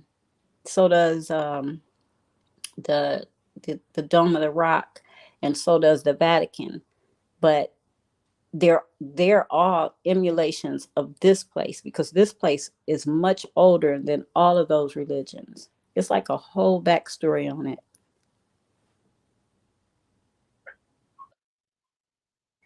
So when you say the true Christ, you might want to elaborate for people who Um, well, may not know what you're saying. Christ just means like anointed, or someone who was put in an office as a king, as a ruler. So anytime I'm speaking of Christ, it's the wisdom of God, which is Sophia, because whoever this being is, because we, like I say, we must understand that everybody is not human, and like the brother said, the Sasquatch, we know that that's Esau, but we also know that some of these things do go back to the black nation, because Mizraim, and Egypt and Ethiopia. I mean, these people were heavily into this. So this is where like the real dark arts, where that word dark arts come from, because this is where it began in the cradle of the world there. If you look at Africa, pull a picture of Africa up, and it looks like a skull with a horn on the top of it. And when you look Africa. at the yeah, look at the picture of Africa, and just imagine a side view of a skull with a horn sticking out the top of it. And when you read that scripture that says, when you read that scripture that talks about crushing his head, it's like part of Africa is broken off at the top. And a lot of these things are symbolic, but they're esoteric, because when they lost their power because of other false gods coming in, and these Africans were worshiping strong demons, like the brother said, when he was pulling them up through blood and child sacrifice. A lot of these false gods got in on it, and Anubis and Isis and Sekhmet, like the lion-headed goddesses, and these and Bast, like these beings are real, and they can be summoned. It's like I want a piece of that. Yeah, yeah. Because imagine a being coming to you saying, okay, what's your wish? And you say, okay, I want $3 million, and I want a mansion, and I want da da da da this and that. And they'll say, okay, I'll give that to you. I'll use Michael Jackson. I'm gonna let you have 20 something years of being a star on the world stage. You're gonna be a millionaire. You're gonna do this. You're gonna travel, travel, travel. In return, I'm gonna give you this amount of time in that body, but I'm going to take 20 years and I'm going to use it for this, and that.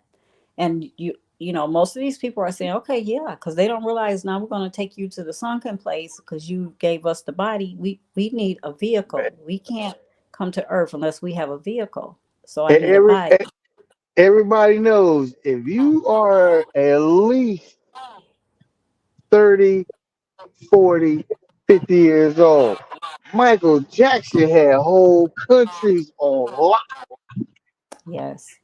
And it's spiritual. It's so spiritual because and he, I think even at times he didn't even understand the magnitude of what it was because it was never him up there. He It was had never him. he had the Chinese army on lock. He, I seen that. I he saw had that.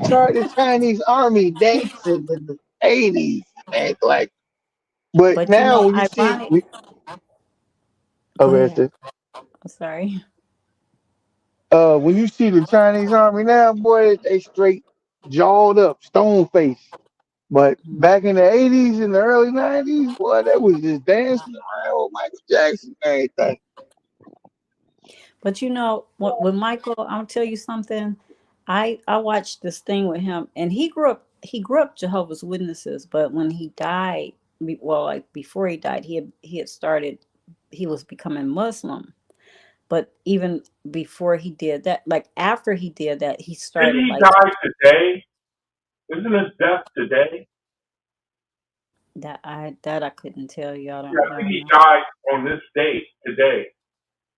But I'll tell you this, he he started dealing with sages, and um and that's why, like, I tell people, when you're dealing with like all those heavy, well, they were saying he was using like drugs and stuff, but When did Michael Jackson die? Oh, okay. Yep, today.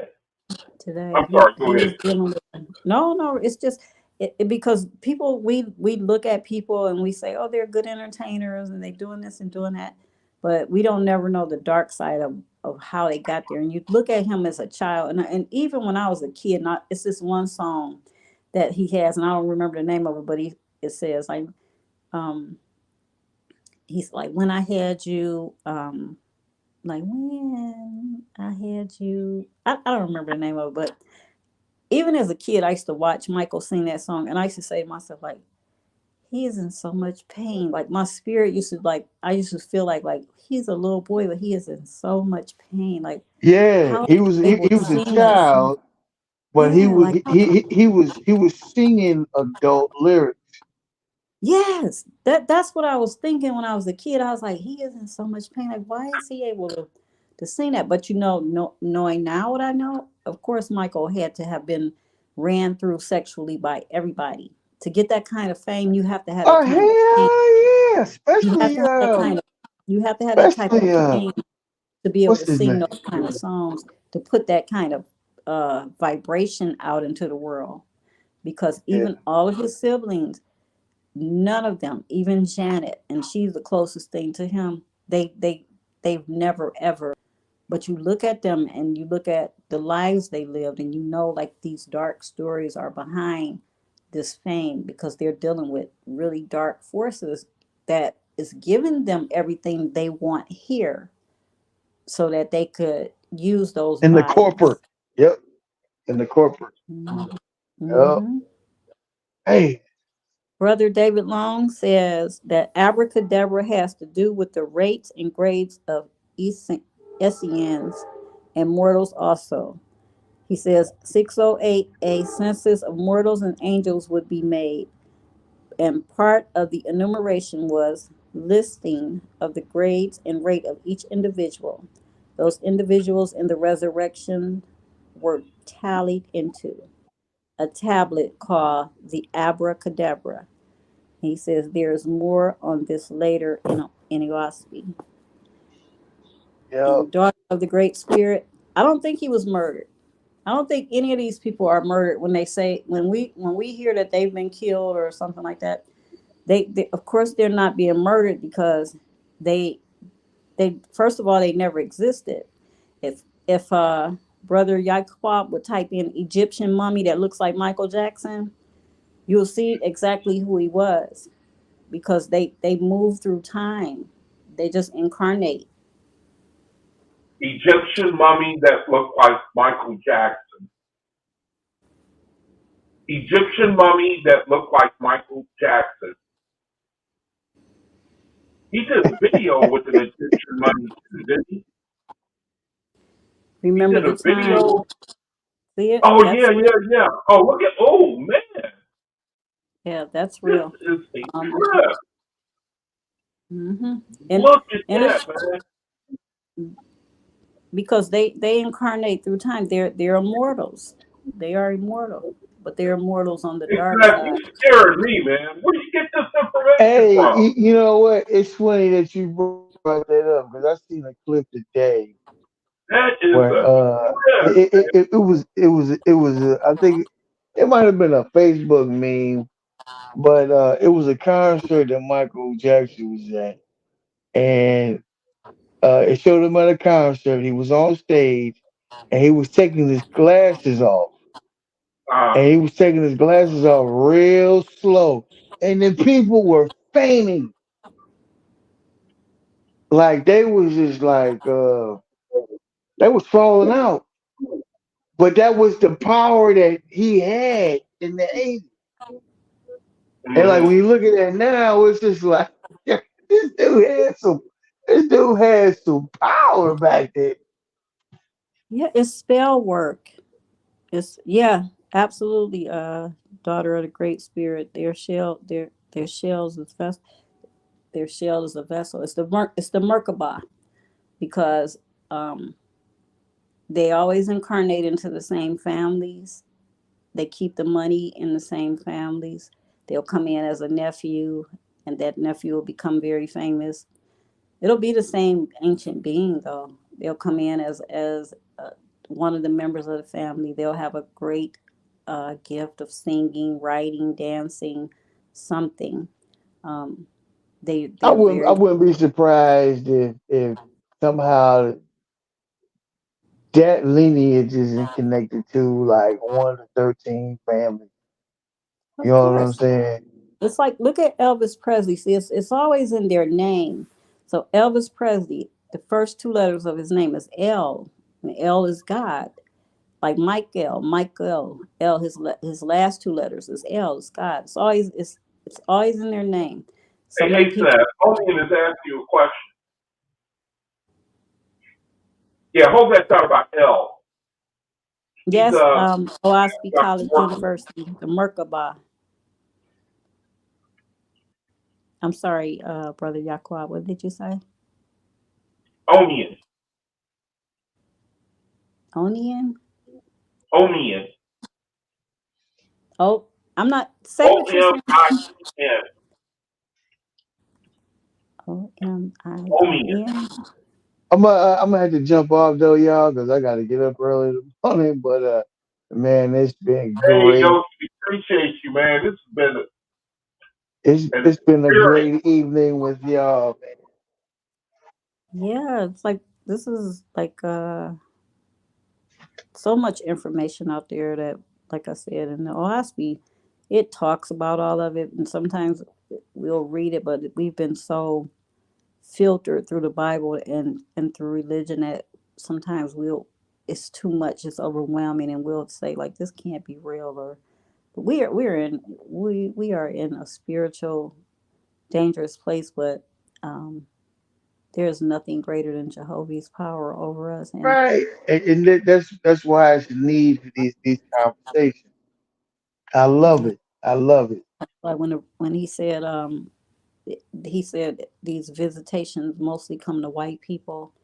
It's not that what's happening is that a lot of a lot of people like us, we tend to discount what we are seeing or hearing because we've been told by these religious organizations it's not real, it's demonic, and some of the things can save our life, but we don't listen because the spirit is always speaking to us.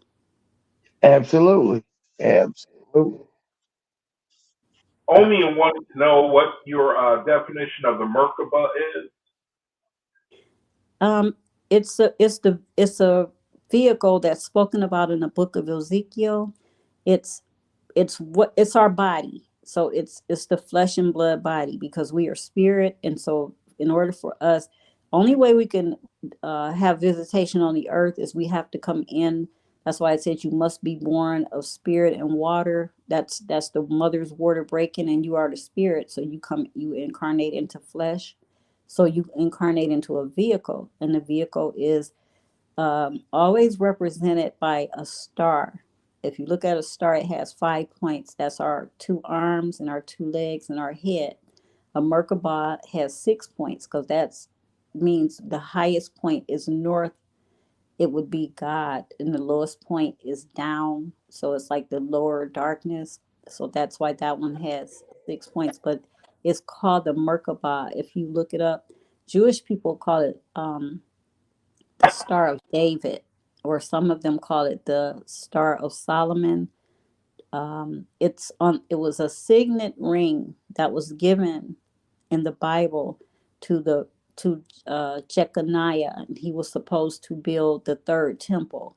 But Jeconiah suddenly disappears out of scripture. After that, you don't hear anything else about him or the building of the third temple. So we know that those scriptures were taken either or lost or they're being held somewhere.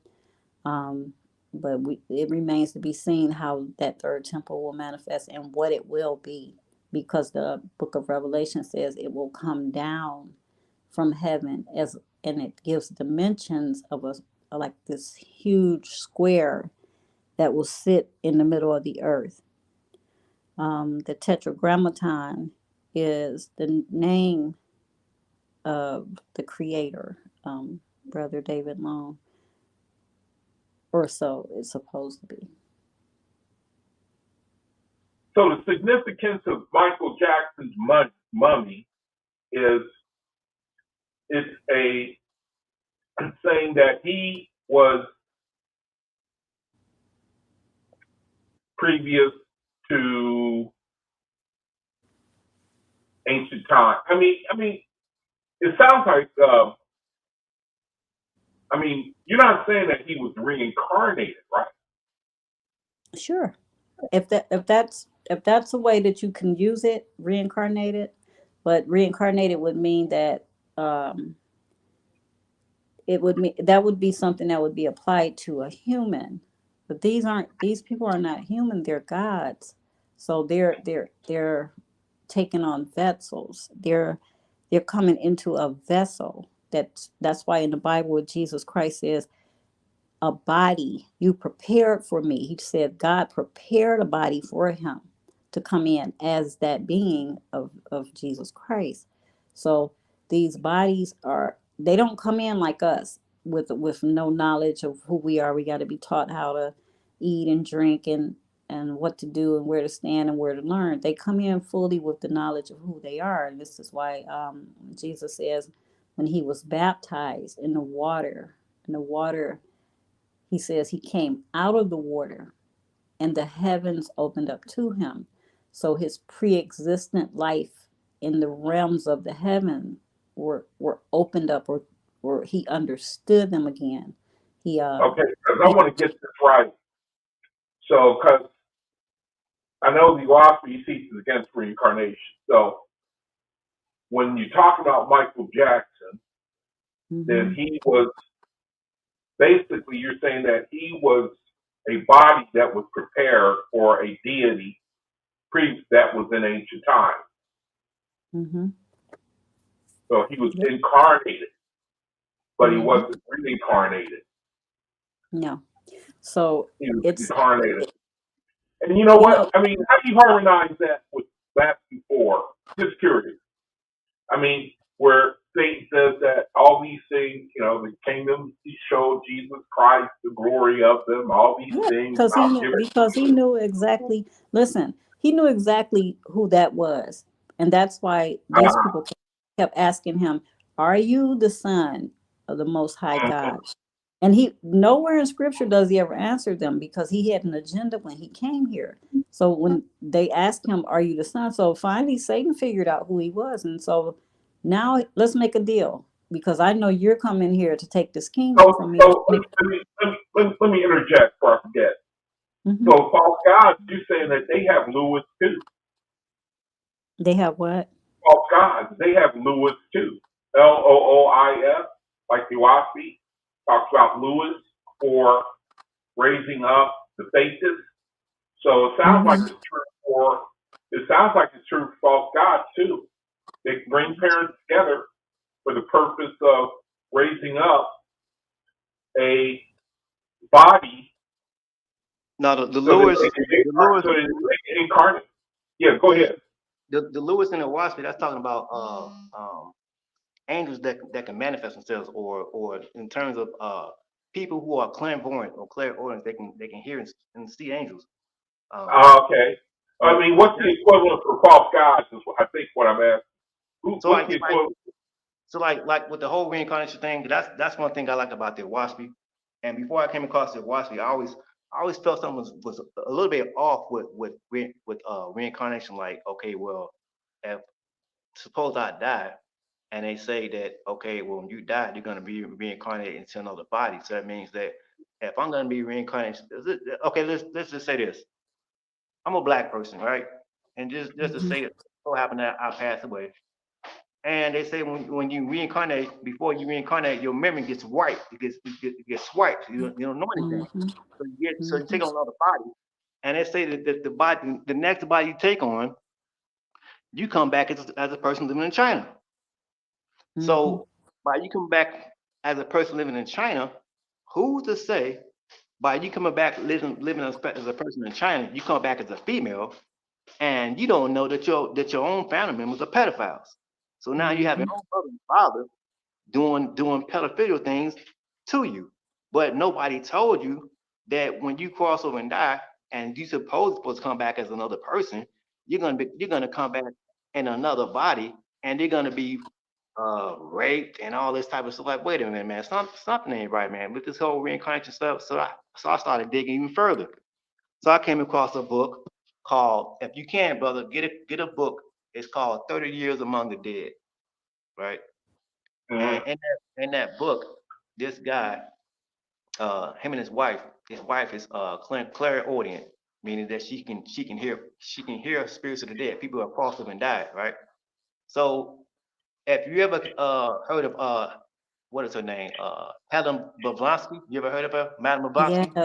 Yes. Okay. Yes. Yeah. So Madame Blavatsky, she was real big on reincarnation, right? She was Yeah. teaching it. Hmm. So she messed around and died, right? So in that book, I'm reading dude's book. I'm reading dude's book, and dude came across her spirit, and she said, "Yes, I'm Madame Blavatsky, and I'm the one who was teaching the. I was the one who was the head of the Theosophical Society, and Hmm. yet I crossed over and died." And she said, "Yes, I did. I was the one who was teaching reincarnation, because she said what I was teaching was false, and she said you cannot come back and do it all over again. She cannot come back and take on another body. That's false. That was false information." You know what I'm Hmm. saying? And that's not the only But account but who says that. but I'm not now. I'm not saying we come back reincarnate. I'm saying these false gods incarnate. They're Oh not yeah, being reincarnated. They incarnate. That means they have like okay, and I'll give you an example of like with King Charles right now. Right now, it's anybody can tell you who that being is that's inside of him. And if you don't know, you really need to invest and look into that because he is sitting on a throne right now. And these are the bloodlines that's talking about these throne lines, these dragon lines, because they will never ever let these thrones go. And they'll the main character will come back, and they'll always be born of sons, because these sons have to carry out these bloodlines. And it's, if you look over into like these lands like Asia, and I'll give you an example of what I mean, because a lot of people read the book of Revelation, and they, I don't know why they always paint Jesus with blonde hair and blue eyes, when it's saying he's talking to the churches of Asia. So he's an Asian man, or somewhere like in that um, part of the world where he's talking and building up these churches that's going to take over the world. And some of it is in Turkey. But again, he goes, when he says that he was given a body by God. He says, I was given a body. This is what the very first live I ever came on here with Brother Yaquab, I was telling him about how these beings, moms, they can have children without ever sleeping with a man, because they have what's called, they are dang, I forgot the Oh word. yeah, what is that? Monogenesis, I think. Uh, is it monogenesis? It's let me check it, because I know, but I forgot what it was. But um, so they can keep their bloodlines going, and again, because they single cell, yes, yeah, monogenesis. Um, so these beings can be born like that, and reptiles breed their children the same way. And these are the things that we're talking about, that these religions don't teach us. They don't tell us. And so you are thinking you are talking to or being with a man or a woman, and it's a mankind. It's a kind of a man, but it looks like you and everything, but it's not you. And you see, like, a lot of these celebrities walk around with these dark glasses on, even at night, and they're talking to people at night. It's because their eyes will give them away. Jesus said, "Your eyes is let your eye be single, so that your whole body is full of light." Well, people would say at any given point he's talking about the third eye, but it's actually it's our eyes, like, because they know how to change their eyes to make their eyes where they could see in the dark. So that's why they wear these dark glasses, because their eyes will give them away. And to go off what the sister is saying, there's a book I recommend you all check out. It's called Occult Theosophy, Theocracy, Theocracy. And the book is written by Lady Queen Borough, Edith Starr Miller. This book is written in 1933. It's 2 volumes, and she messed around and they killed her because she was going through all the Freemasonries lodges throughout the world and exposing this stuff, and they messed around and killed her. Now, in book one, in part one, to go off what the sister is saying about with DNA, and they can take on form and things like that. They can incarnate. Um, when people are into this black magic and things like that, and they don't know what they're doing, they're setting themselves up for failure to become a slave Hmm. to these deities, right? So on page 14, she quotes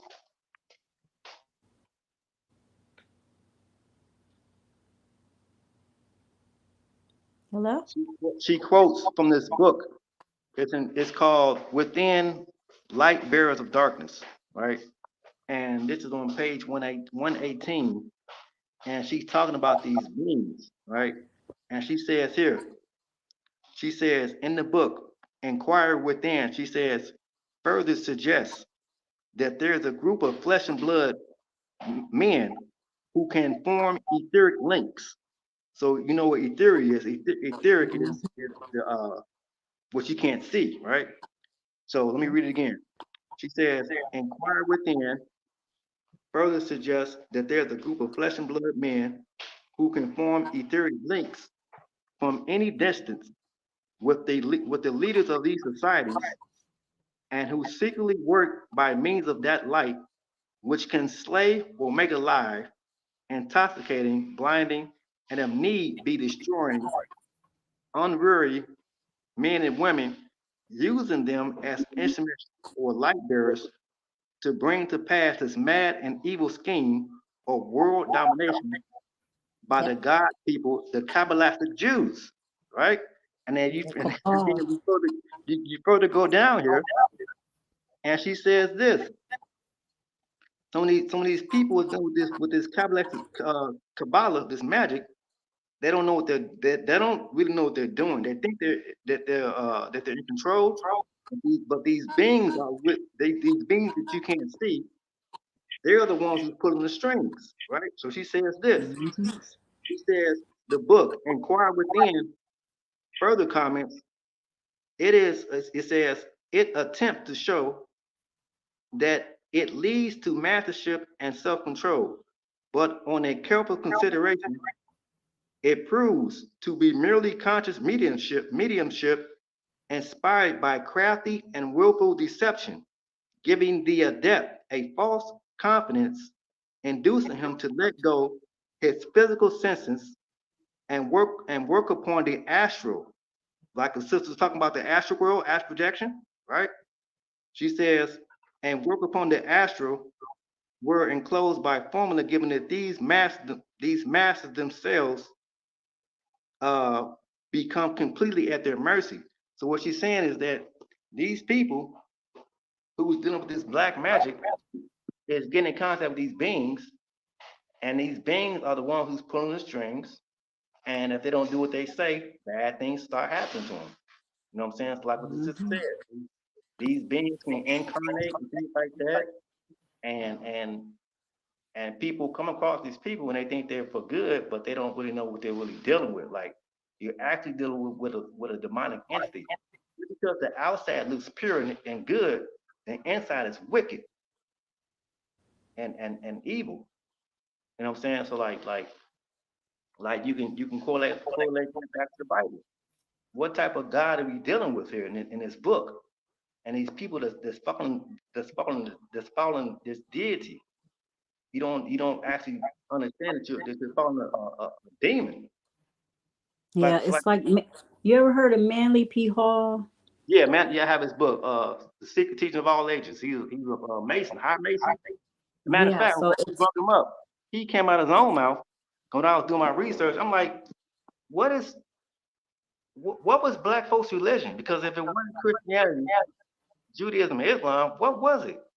So I came across my, mhm, my, my friend put me on this book that Manly P. Hall wrote, was called The Secret Healing, right? mhm. Now, when It a was lot of called what? it's called The Secret Healing by Manly P. Hall, right? Okay. I mean, I Now, had that book. I okay. couldn't get pointed at all. But So in that book, he tells you what black folks' religion is, right? So uh before I tell you about that, I came across this other book called the book your church doesn't want you to read. It's two parts. So in part two in that book, the Jews, the Jewish people come out their own mouths and say that black folks had the power over nature and God and everything that you can think of. And their Druids. They're Druids. and their religion was so-called witchcraft or voodoo. So now when you go into Mhm. Melanie Hall's book, the book called The Secret Healing, I'm paraphrasing, but in that book, I believe it's on page 55, 59, somewhere along that line. He tells you out his own mouth. He says, "Hey, the witch doctors, the so-called witch doctor, or the voodoo priest." He says that black folks are cosmically, bloodly connected to this so-called craft or the so-called magic. But what man does is wait, hold a second. What? Say it again. okay. Black So people are connected. so in that book, Manly P. Hall says when you hear about the so-called witch doctor, right? So when you talk about the Yeah. witch doctor, that's dealing with so-called black magic or white magic or so-called voodoo, right? Now, if you don't know anything about voodoo, that's really dealing with working with the forces of nature, with the unseen. But you have to really know what you're doing. Like You know what I'm saying? Santeria. So he tells you that black people, he says that black folks, the African Americans, that was our true religion before we got caught up in all these other religions. And by us, by our religion being stripped from us and all these other religions being placed upon us, we forgot what our true practice and worship was. We wasn't dealing with these false gods. We was actually cosmically tuned in with the source of all, creator, the nature, right? Because nature has no gender. And I had showed this, I had proved this on Silas Long channel. You can do it right now when you get a chance. You can go on it's a website called etymology.com, dealing with the etymology of words. And Hey, brother, yeah, OAHSPE says basically the same thing. Because in the days of Abraham, Ham or Africa didn't raise up a prophet because they were so close to Creator. Mm-hmm. so right. So go off what you're saying. OAHSPE is confirming what Melody Hall is saying. And like Exactly. so like I said, what man has done, what Melody Hall said, that what man has done is when people hear black magic and white magic, they put labels on it and they say, oh, well, when you hear black magic, it's evil. But he said that's not the case. Man has twisted it up. He has twisted. All right. He has twisted things up so bad that when you hear white magic and black magic, people automatically get afraid. They freeze up. Like, oh shit, let me stop messing with this because I'm dealing with something that's demonic. But the twist of it is this. Let's say for instance that you so-called see a so-called gray alien or so-called reptilian, or what we talked about earlier, so-called Bigfoot, Sasquatch, right? Or any type of being that you can't see, that's outside of visible light that you can't see.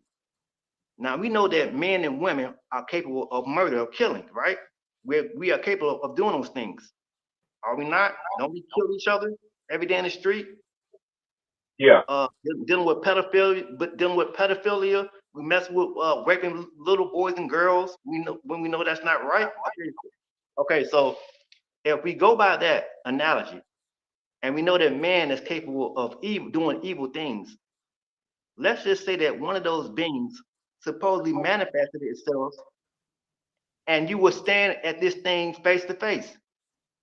Now, who are you to judge and say that what you are seeing in front of you is evil? How do you know that the being that you're looking at is not saying the same thing about you? Like, wait a minute, I'm looking at this so-called physical man, and by this being that you can't see, that's thousands of years ahead of you of knowledge. He's reading you like the back of your like the back of his hand, like he knows your inside or outs. He knows your thoughts. Mm-hmm. So who are you to judge this creature that you don't know anything about? You automatically say, oh, that's demonic, it's evil and wicked, I need to kill it. But this being has been on this earth for thousands of years, and you are Johnny come lately ass nigga, and you do all this killing and murdering, and he's watching your every step, your every move, but you want to judge and condemn this being and say it's evil and wicked, but your ass is behind closed doors, raping innocent men, women, and children. Yeah. You know what I'm saying? So like I said, you have to question all that you can see and what you can't see. And don't be so quick to judge it and say it's evil and wicked, but look at your own self. Because when you say the word enemy and you break that word apart, when you say enemy, you're saying that the enemy is really you are the enemy. The enemy is you. You have to conquer yourself. Yeah. You have to conquer. You have to conquer your thoughts and your actions, because with every action becomes a reaction.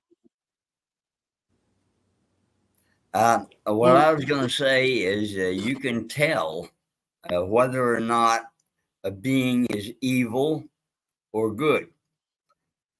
Maybe I shouldn't use the word evil. Maybe I should say ripe or unripe. Right? Yeah. what you do is you look into their eyes. If their eyes are blue, they're good or they're right. Now, if they are yellow, right, they are in fear of something, in fear of punishment or going to hell or something like that. All right. Now, if they're red, they're definitely demonic or de-emerge, as Sister Asenath may say. In the very beginning, there was nothing in the universe but peace. And they talked to God.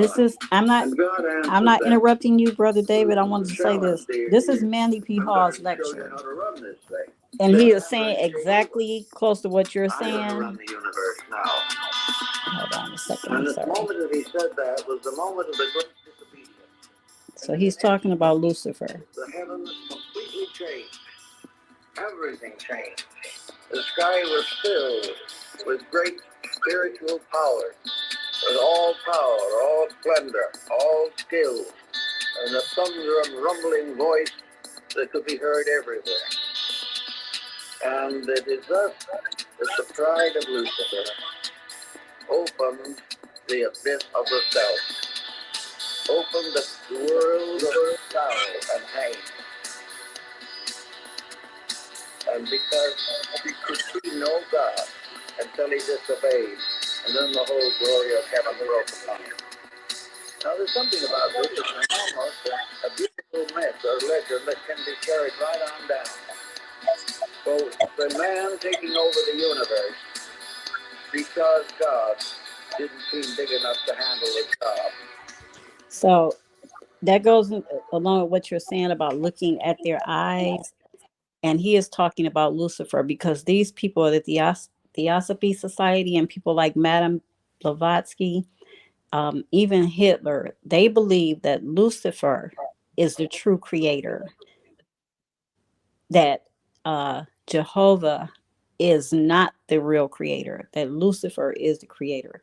And he says when we use the word Yahweh and we think we're saying we're worshiping a true God, we're really calling darkness in. Yeah. Well, what if your eyes are brown, man? What? I'm sorry, brother. What you say? What if your eyes are brown? Yeah. So In the astral, right? You can tell very easily. Like I say, they're either blue, or they'll be red, or they'll be yellow. Okay. If that being is in the physical, right, they can have any type of eye color. Oh, right? I get you. Yeah. Now, this is why at times they wear dark glasses, because they can only keep that eye color and the semblance of that human eye for a short period of time. So that when that time limit comes just about due, they'll put dark glasses on so you can't see the change. like They Live in that movie, They Live. But Yeah. it's like when I was talking about like these beings incarnating into a body, it's like that. It's like that movie Free Jack. Have you all ever seen Free Jack? They don't incarnate. What they do is either they possess or obsess that body. Yeah, and usually the original soul makes a deal with them for some type of material gain. Yeah, that's if they're using your Merkabah. But some of these beings have their own that are being built through these priests, like these like the brother was talking about these priests at the Catholic Church and how they use these children. So they use sex rights. They will sleep with what's called a priestess, and she is been bred from the time she's a child to do this and to be able to like to open up and birth dark beings. So they Yeah. will use her to have the child, but they'll use the blood or the fear and the adrenochrome from the children that they're sacrificing to Yeah. get the ritual started. Because the life is in the blood. Yeah, and like I said, what's name? He said the same exact thing. Asa Crawley. I forget what book he wrote, but he said the same exact thing. He said if you want the purest blood, he said that the toddlers, the children are the purest. They're the purest to go Mhm. after. You know what I'm saying? Because they're I guess they're more open. You know what I'm saying? They don't have any. I'm not going to say that the toddlers don't have any type of fear, but it hasn't been ingrained in them because they don't know anything yet. Hmm. It's like in the Yeah. Bible when the children of the boy children of Israel was being killed in Egypt. Um, when you hear the word Pharaoh, we've always thinking this is a man that that God is dealing with. This is a man, but if you read over in the book of Psalms, it's either Psalms or Proverbs. It talks about this being a dragon, like he's a dragon, and he says, I'm gonna drag you out of the Nile, and all the fish will cling to your scales. And so this is the power behind why those children were being killed, because they could have killed all of the Israelites, but they were killing these boy children as they were coming out of the womb. Now to go off what the sister just said about the Bible. Now listen to this. Now I will always question like, what was Moses dealing with? What type of practice was he dealing with, right? Because those camps, those Hebrew Israelite camps, can never tell you what was their religion, what was they dealing with, because they refused to accept that Moses was dealing with magic, right? So now when we go back to this book, Occult Theocracy, this was written back in 1933 by this lady Queensborough, right? It's And called occult theocracy. yeah, Occult Theocracy. Now Okay. this is dealing with the secret world, with the unseen. See with the Mhm. camps, it's like camps. They're just dealing with the surface level. They're just dealing in the Bible. They're just taking the stories from the surface part, from the literal. They're not going behind the unseen, which you can't see. To the Uh, esoteric. So like here, this is in chapter 6, and this is dealing with Egyptian etericism. Now listen to what she says. She says a striking example of the rivalry of the two esoteric schools is given in the Bible when Moses and Aaron practicing magic taught to them by the Ethiopian Jethro, who failed to confound the Egyptian priests before the Pharaoh. Now if you keep on reading in here, she goes on to say that who taught Moses and Aaron their practices. She says that a black Ethiopian Negro taught Moses and Aaron magic. So what the hell was Moses and Aaron dealing with? What type of God was they talking to when they got these so-called commandments, and God is telling the Israelites to go into these lands and kill off these innocent men, women, and children? What type of deity was they dealing with? What the hell is Moses doing? What the hell is Moses dealing with? So even in Manly P. Hall's book, The Secret Teaching of All Ages, he come out of his own mouth and say it again. He says that if Moses was raised in all, it says in the book of Acts, Moses was learning he was learning in Egypt with all the wisdom. So what the hell was Moses learning in Egypt? He was dealing with the so-called witchcraft or voodoo or magic or black magic, Yeah. because back in Moses' time, there was no such thing as Judaism. That's Nope. And something it's new. if you look in the Bible, it says, and Jaquab, you can pull this up. I'm not sure what scripture is, but speak it and say, I am the God that was with you in Egypt. So yes, Moses brought his teachings to those people. And you have to think when he's holding what we're thinking is like a stick. This had to be like some type of I am God technology. brought you out of Now This had before to the be some type Exodus of technology where he 20. could put it in the water and split this water like that. now before the brother reads that, before he Exodus goes to that, 20. before Okay. he reads that, before you read that, brother, in this book, and I'm going to confirm what you're about to read in Exodus 20, right? What type of God we're dealing with Okay. in Egypt. So, like I said, in the Bible, so like we know that the Bible is not what Moses what Moses was teaching. What we read in the Bible is what was redacted by Ezra. All that stuff was recompiled by Ezra, right? So we're Yeah. not reading the original what Moses was dealing with. So when you go into the Babylonian Talmud, right, and you read the Babylonian Talmud, and then you read what's in the Bible in the book of what is that? The book of Leviticus, dealing with these laws and things like that. Well, in the Babylonian Talmud, the Jews call non-Jewish people the goyim, or they look upon us as cattle. And in the Babylonian Talmud, And they're let me interject for a sec so I yeah, can really understand this. So when you say the Jews of the Babylonian Talmud, you're referring to faces? no, I'm talking about okay, so the Jewish people, right? That's over there in Okay. Israel. Okay. Those people, some of them go by the Babylonian Talmud, right? Uh-huh. And that book is very racist. You know what I'm saying? In that book, it says that Jesus is boiling in hell and excrement and things like that. That book is very racist. Hmm. It And is, Yeah. yeah. when you read the Babylonian Talmud and you have that book side by side with the Bible, and you go into the book of I believe the book of Leviticus, and you read. Let me see here. I was reading this book last night, and when you read So the this, Babylonian, the Escher Bible, the Babylonian Talmud, I mean, they're both suspects, aren't they?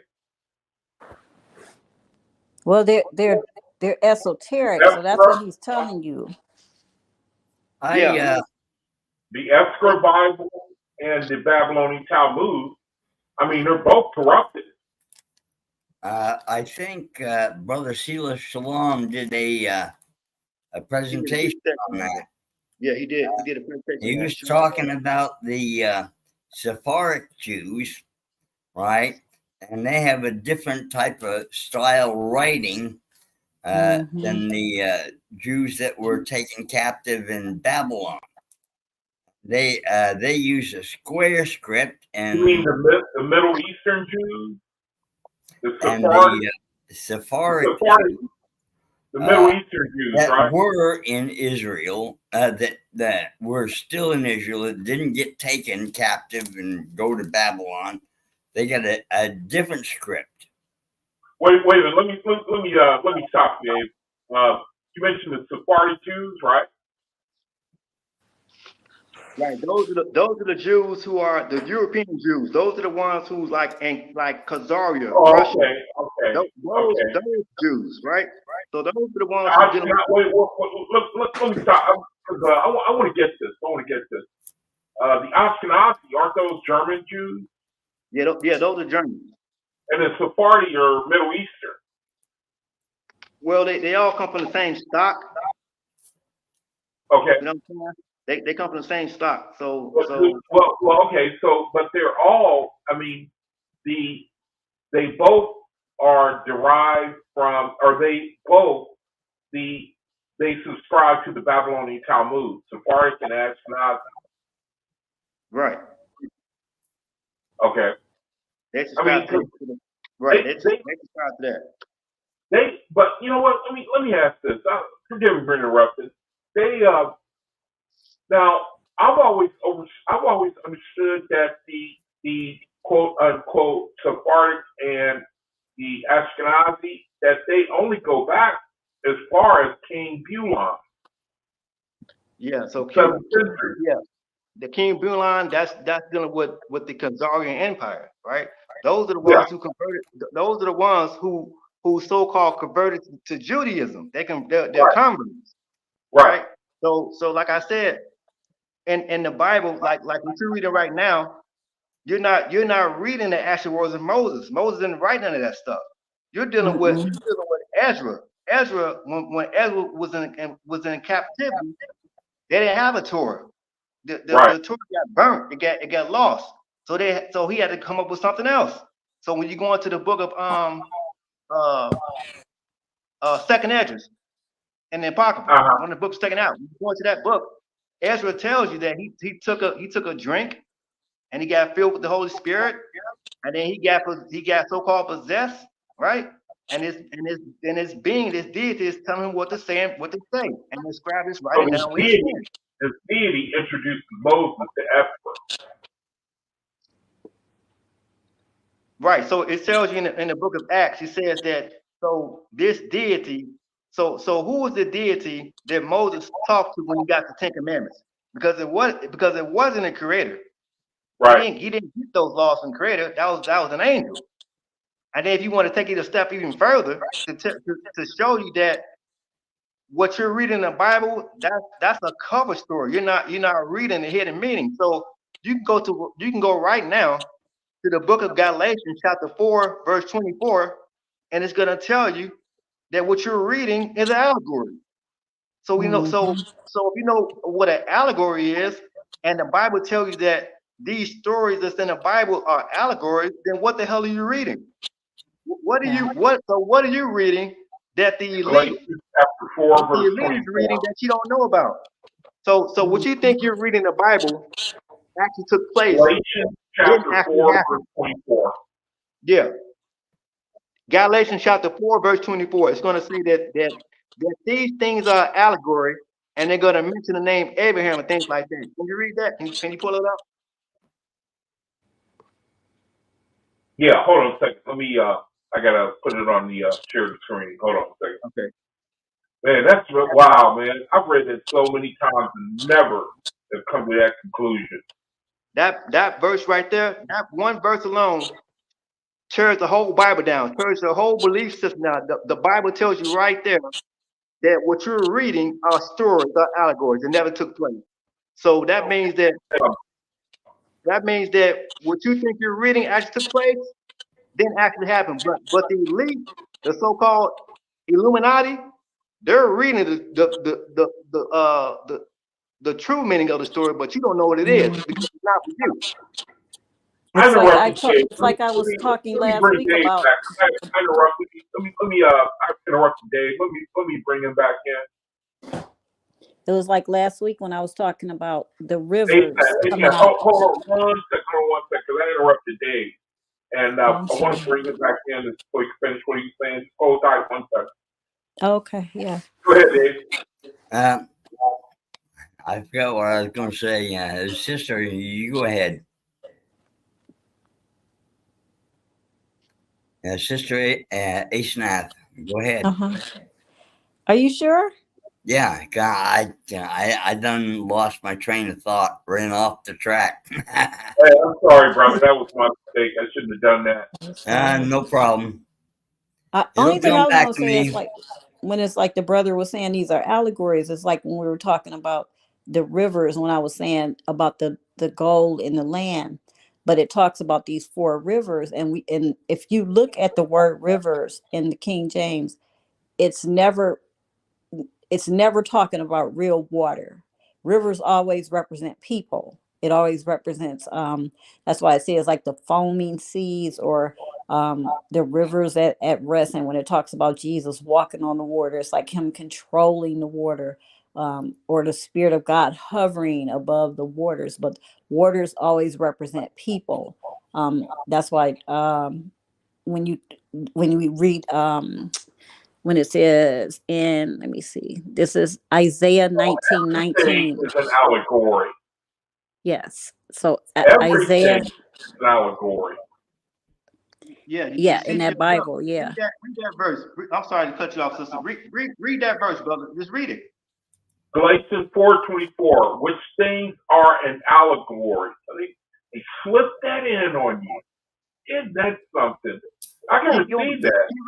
Keep Which reading. things are an allegory, for these are the two covenants, the one from Mount Sinai, which gendered to bondage, which is Hagar. For this Hagar is Mount Sinai in Arabia, and answers to Jerusalem, which now is and is in bondage with her children. But Hey, Jerusalem, stop right there. So it just told you. It just told you. It says it mentioned Mount Sinai. So when you go to Mount Sinai, who went to Mount Sinai? Moses. Mm-hmm. So that means that if it just told you that these things are an allegory, and it says that Moses went up on the Mount against commandments, he didn't go nowhere because it never happened. Yeah, because it was an allegory. and it says and Mount Sinai is bondage. So it's telling Exactly. you anybody that's following after those laws, your mind is in spiritual bondage. That's why Paul, who is a double agent, he also tells you that when you read the Old Testament, you have a veil over your head, over your eyes, because you're seeing it like, oh, these are good, like these laws are good. But then when you read the New Testament, the veil is removed and you start saying, oh, that guy was evil, like that was wrong. So it's an allegory for us. And it's just like Isaiah 19:19, when I said that God, where the brother says, well, what were these things that Moses was teaching? Because they were teachings of the Egyptians, which is a tune. Because Isaiah 19:19 in the King James says, in that day there shall be an altar to the Lord in the midst of the land of Egypt, and a pillar at the border thereof to the Lord. But now, if it's going to be an altar in Egypt to the Lord, and we were delivered from Egypt, why are we going back to worship Egypt? Because this God is a God of Egypt. Exactly. So to sum it up, brother, what you just read, that one Bible verse alone. So if anybody in your family who's a Bible believer, if you have friends, family who believes in that Bible, listen to that verse and say, well, explain this. Because why would this Bible verse come out their own mouth and say that all this stuff that we've been reading in the Bible, believing in the Bible, they're saying that this stuff is an allegory. So that means that what you think you're reading actually took place? No, it didn't take place because you don't know the hidden meaning of it. Because you have not gone outside the Bible to look at other information to verify what you're reading is true. When the whole time what you have been reading is what you think you have been reading is true, the whole time is the goddamn lie. Yeah. You I have mean, my that's why I mind. say, bro. That's why I said, brother, you gotta question your reality. That's why I say this all the time. Look, whenever my time comes, whatever my maker is, creator is, I'm a question his ass like, hey man, what did you put me on this earth for? What was my purpose? I didn't sign up for this. I did not sign up for this shit. I didn't ask to be here. I didn't ask to witness innocent men, women, children being murdered and killed every damn day. I live in Chicago. I'm from Chicago, and every day I'm seeing killings and murders happen every damn day. I just had to move from my surroundings, bro. I just had to move. I had to pack up and move and say, look, I'm not about to raise my family in this environment dealing with these dumbass niggas. Now, I know we have Dave on the panel, and he's a so-called Caucasian, but I'm past the race game. I'm past that skin color game. You know what I'm Oh saying? yeah, Dave, I got that. No problem. Dave bleeds red like me. Dave piss yellow like me. Dave shits brown like me. Dave cries. All that stuff. You know what I'm saying? It's just a skin pigmentation. So look at his character. You know what I'm saying? Right. So like I said, one of the reasons YouTube blocked me was I had took a year off of making videos. Right? I come back. I make a 4-minute video showing that the Native American Indians are not what we've been told are the true people. So I said I came out and I brought out a book by Agatha Christie, and she wrote a book called 10 Little Niggers, right? I said, wait a minute, what did I hear that? I said when I started singing the song in my head, I said, wait a minute, where did I hear that song from? So have you ever heard the song called One Little, Two Little, Three Little Indians, right? We all heard that song before, right? Yeah, Yeah. they made the movie into 10 Little Indians, but Yeah. that's the original. Yeah. Yeah. So before it was Indians, it was niggers. So I said, wait a minute. Mhm. The only people I know is called niggers. I saw called black folks. So when I put that video up, it was a 4-minute video. And whenever I make videos, I always come with book references and sources for people to look up, so people don't think I'm making this shit up. So on this particular video, I just use a guy who I subscribe to on TikTok, and he came out of his own mouth and said, "Hey, look, after Christie wrote a book back in 1934 called Killing Niggers, and it's talking about black folks." And YouTube took the goddamn video down. I said, wait a minute.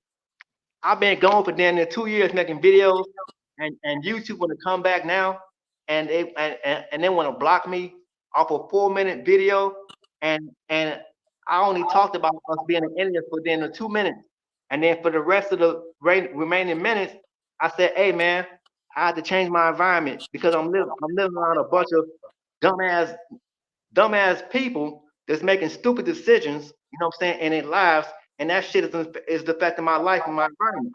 So I said, man, I need to move away from this environment, this toxic, devilish, demonic, evil environment. You know what I'm saying? Because like for instance, when that George Floyd thing went down, right? So you know Yeah. what I'm saying? I work overnights, right? So when the George Floyd thing went down, right? I get off. It's 8 o'clock in the morning. I'm ready to go. I'm ready to let out and go to sleep. I hadn't been home down near 10 minutes. I'm hearing all this looting and glass breaking. I said, what the hell is going on? I look outside. My whole block is flooded with nothing but niggas tearing up the goddamn looting the stores, breaking into the stores, stealing everything you can think of. And guess what? And I'm looking like I'm seeing all this stuff happen. And the police is standing there. And I would think to myself, like, well, hey, you would think to say, well, the police is standing there, they're gonna do something. The police standing there, they didn't do a goddamn thing. They let the shit happen. Mm-mm. I said, what Because type of it's shit is this? scripture where scripture says, and darkness was on the land. Imagine hovering over your neighborhood and looking at that. What did you see? You saw darkness. So everything that's allegory is because it's being played out in the spiritual, but it's manifesting in the real world. And when you say you're going to ask your creator, what did you make me for? What you bring me here for? That's why I was trying to explain to the brother in the chat before I got on, when he kept talking about Jesus and he's the way, the truth, and the life. That's all of our goal, to become the Christ, to ascend to that Christ mindset, to be like Christ, where these things are something that we don't deal in violence, and we're looking to help each other, and we're looking to elevate one another in truth. That's what the whole key to the Bible is. That is the son that was given by God and put to death, because we have to die in these physical bodies.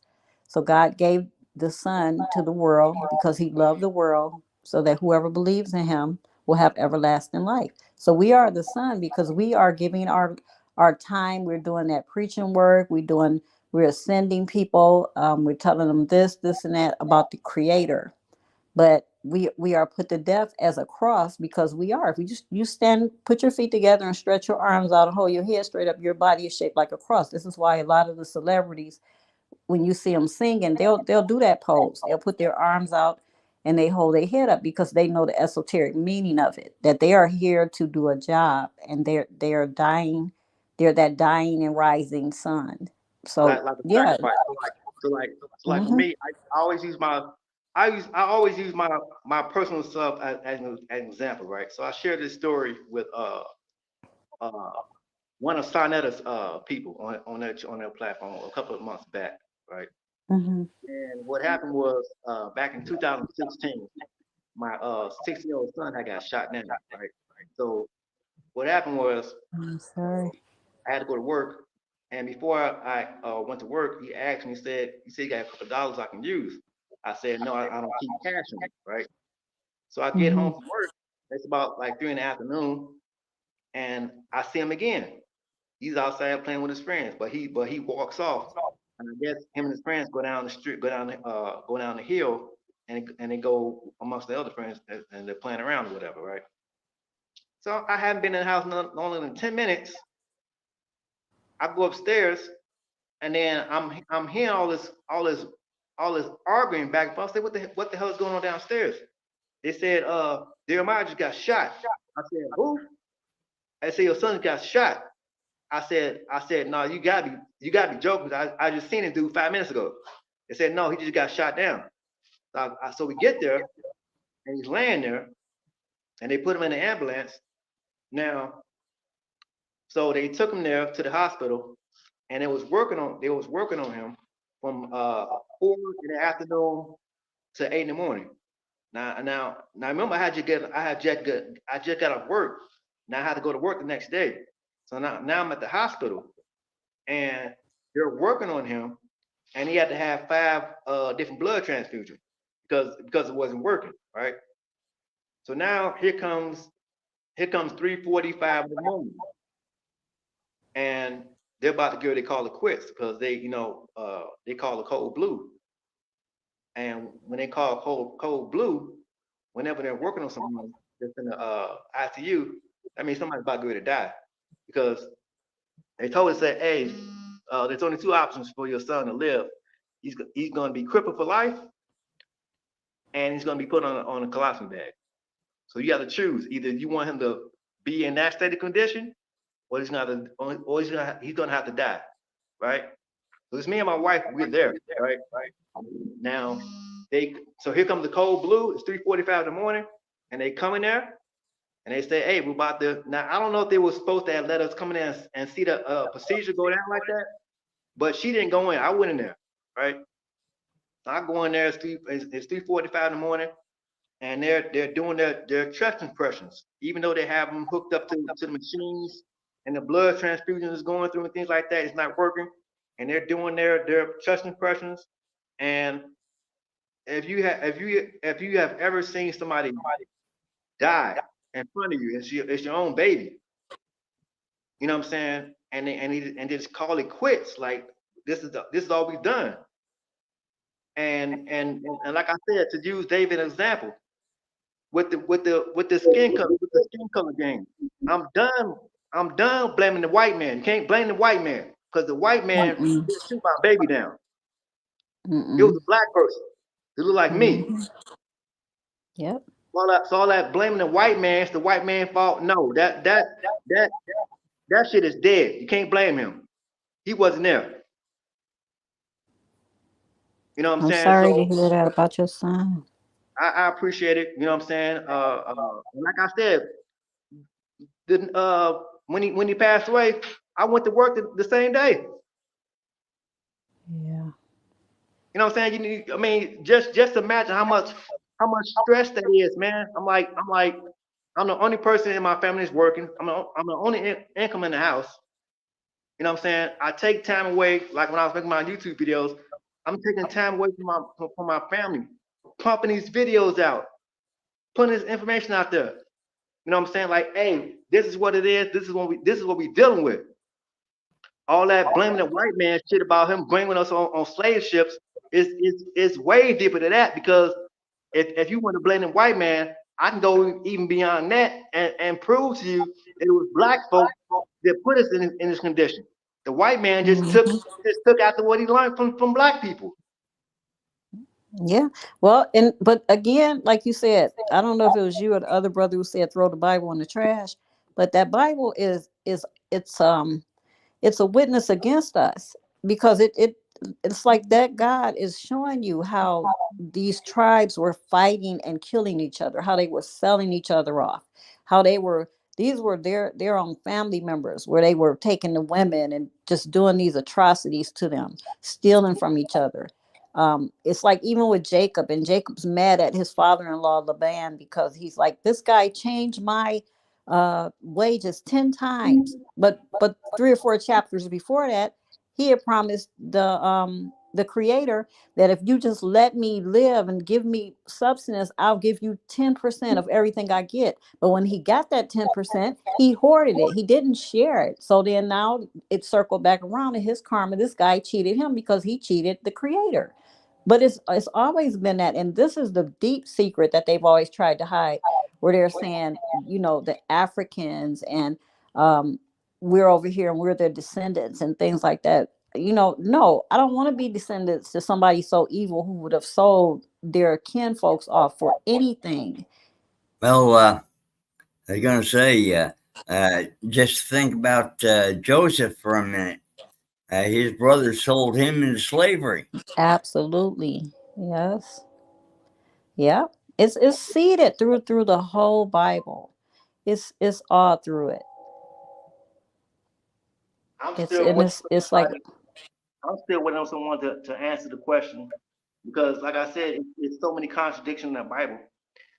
You can pull up right now. I'm going off of memory, but there's a passage like if I was to pull up the book of Second Kings, I hmm forget what chapter it is in the book of Second Kings, and then you pull up if you pull the book of Second Kings and you pull the book of Second Chronicles and hmm the particular chapters, both of those books say the same damn thing. How is that possible? because Word for word.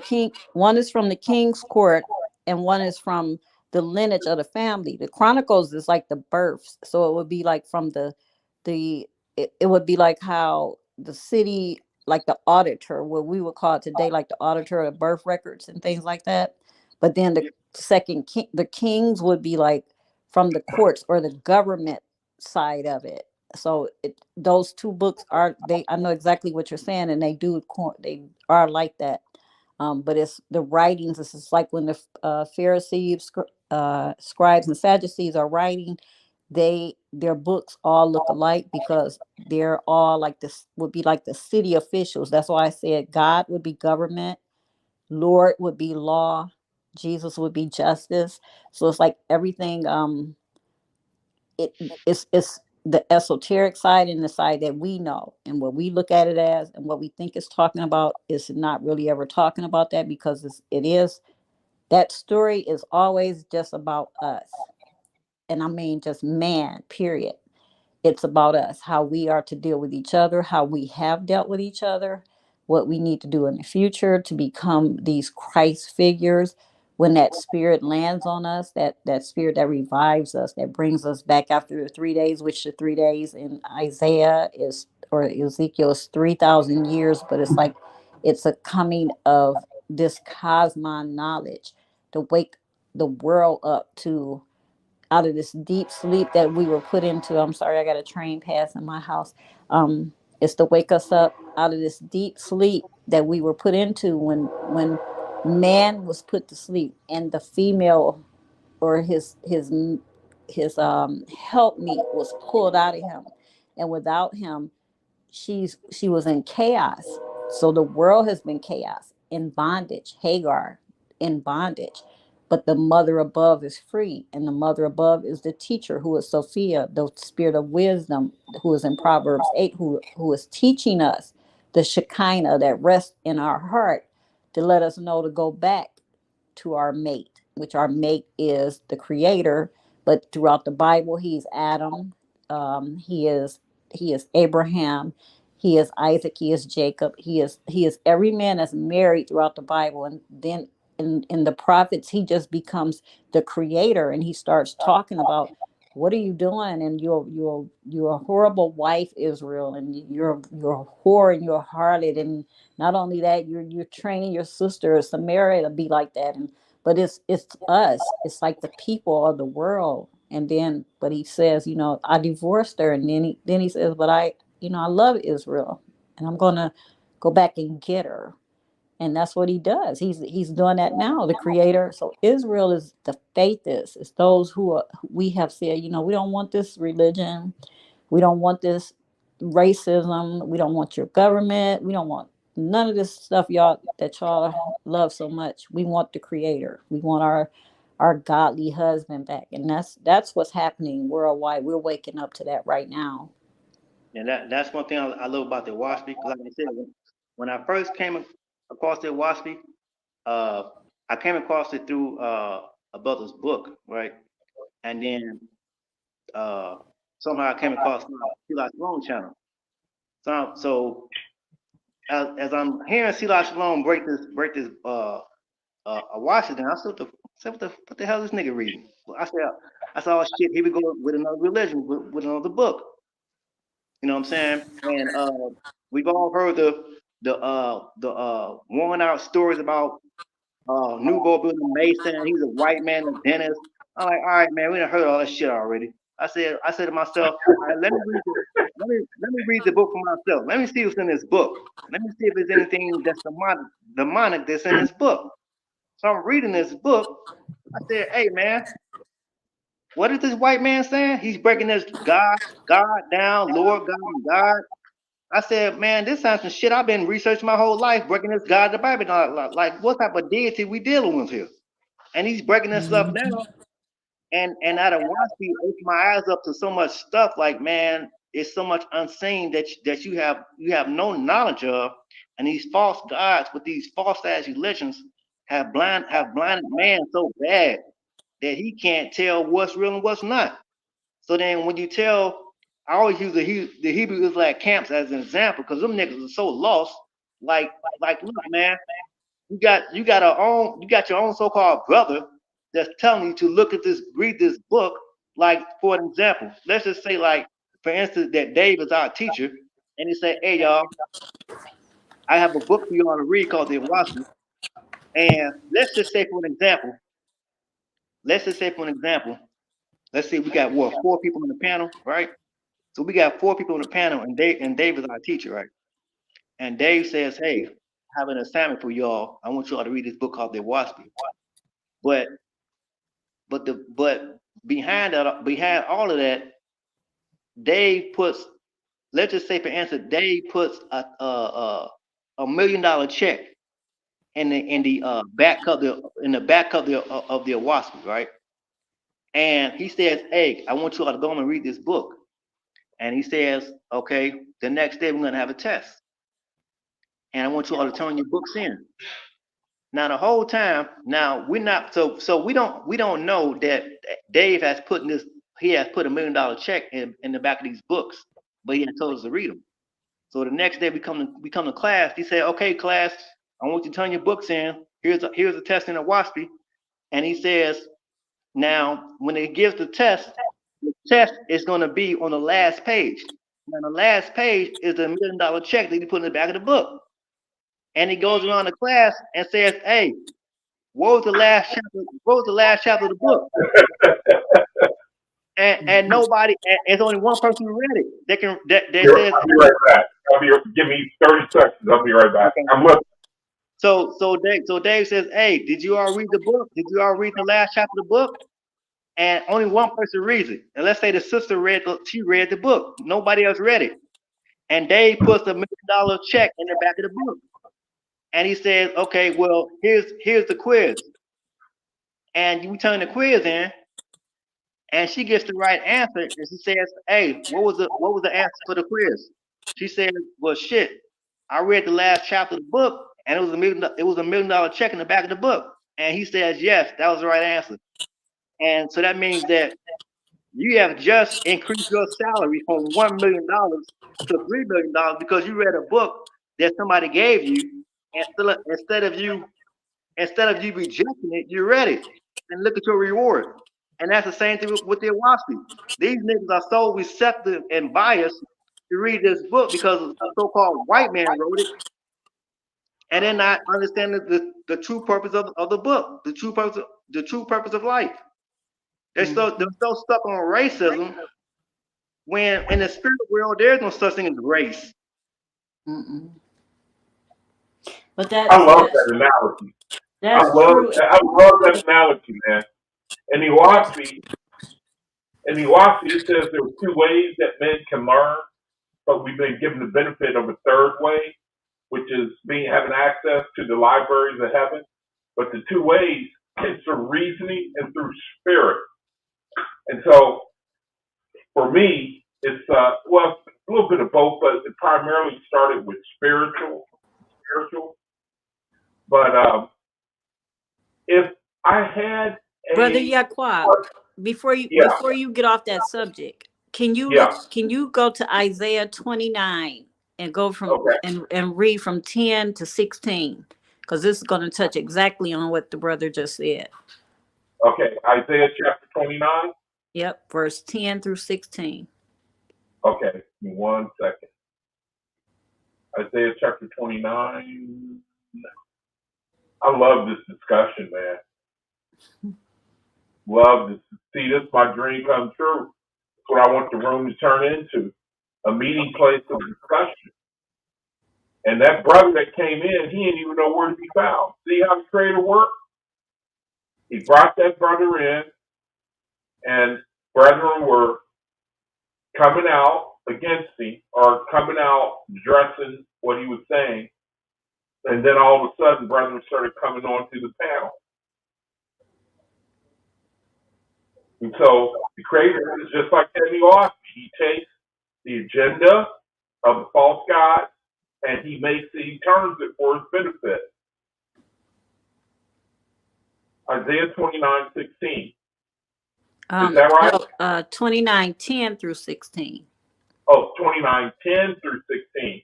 Mm-hmm. It says, "For the Lord has poured out the spirit of deep sleep and has closed your eyes. The prophets and your rulers and seers have he covered. And the vision of all is becoming to you as the words of a book that is sealed, which men deliver one that is learned, saying, Read this, I pray thee. And he said, I cannot, for it is sealed." Verse 12. May the Lord bless the reading of his word. May the Creator bless the reading of his word. "And the book is delivered to him that is not learned, saying, Read this, I pray thee. And he says, I am now learned." Verse 13. "Whereof the Lord says, For as much as this people draw near me with their mouth and with their lips, do honor me, but have removed their heart far from me, and their fear toward me is taught by the precept of men. Therefore," verse 14, "behold, I will proceed to do a marvelous work among this people, even a marvelous work and a wonder, for the wisdom of their wise men shall perish, and the understanding of their prudent men shall be hid. Woe unto them that seek deep to hide their counsel from the Lord, and their works in the dark.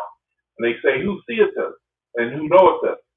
Verse 16, "Surely your turning of things upside down shall be esteemed as the potter's clay. For shall the work say of him that made it, He made me not? Or shall the thing framed say of him that framed it, He had no understanding?" Want me to keep going? Nope. So it's just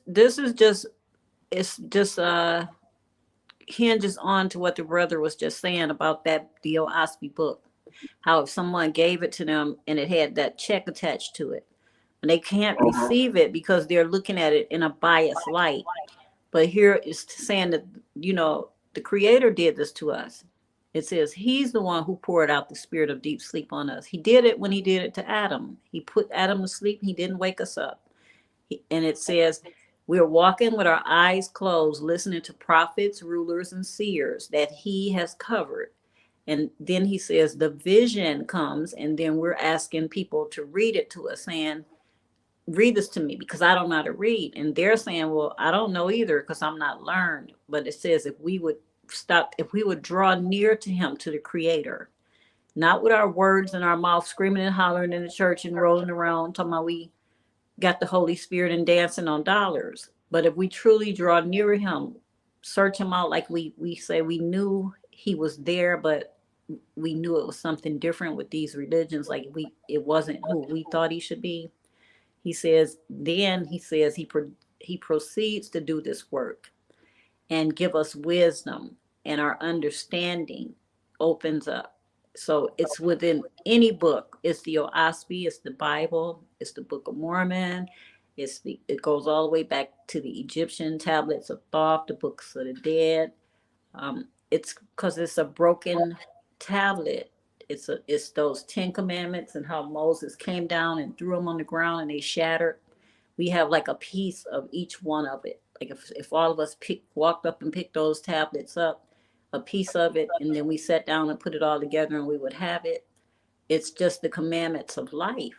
And that's what we are coming to realize with that OAHSPE, that's the final piece. We're pushing it in place with all these other books. It's interesting. See, that's so. Let me interject for 1 second because you're killing me.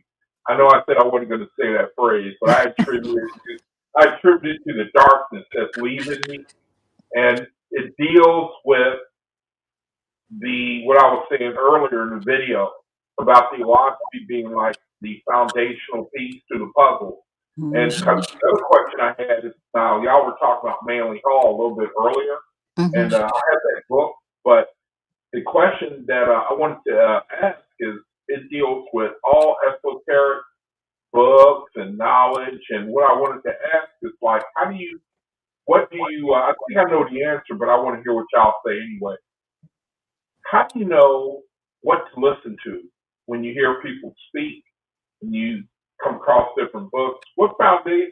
How do you approach these different works that are, when you hear people and they talk about strange things and, like Delbert Hall. I don't want to call them strange. I haven't really listened to them, but I know they talk about, spiritual things, Delbert Hall, Cars, whatever his name is, Do Billy you Carson. here's the So answer. what is? I mean, not to cut you off. Let me say this real quick. And I think that creator. I don't want to sound like proud or anything, but I think he protects me, protects my knowledge.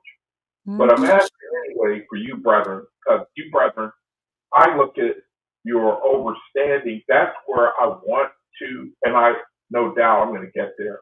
But for right now, that's the elevation that I want to certainly have for myself. But what I want to ask you and Dave and the brother Gnostic, I don't know your name, brother, but to you, like,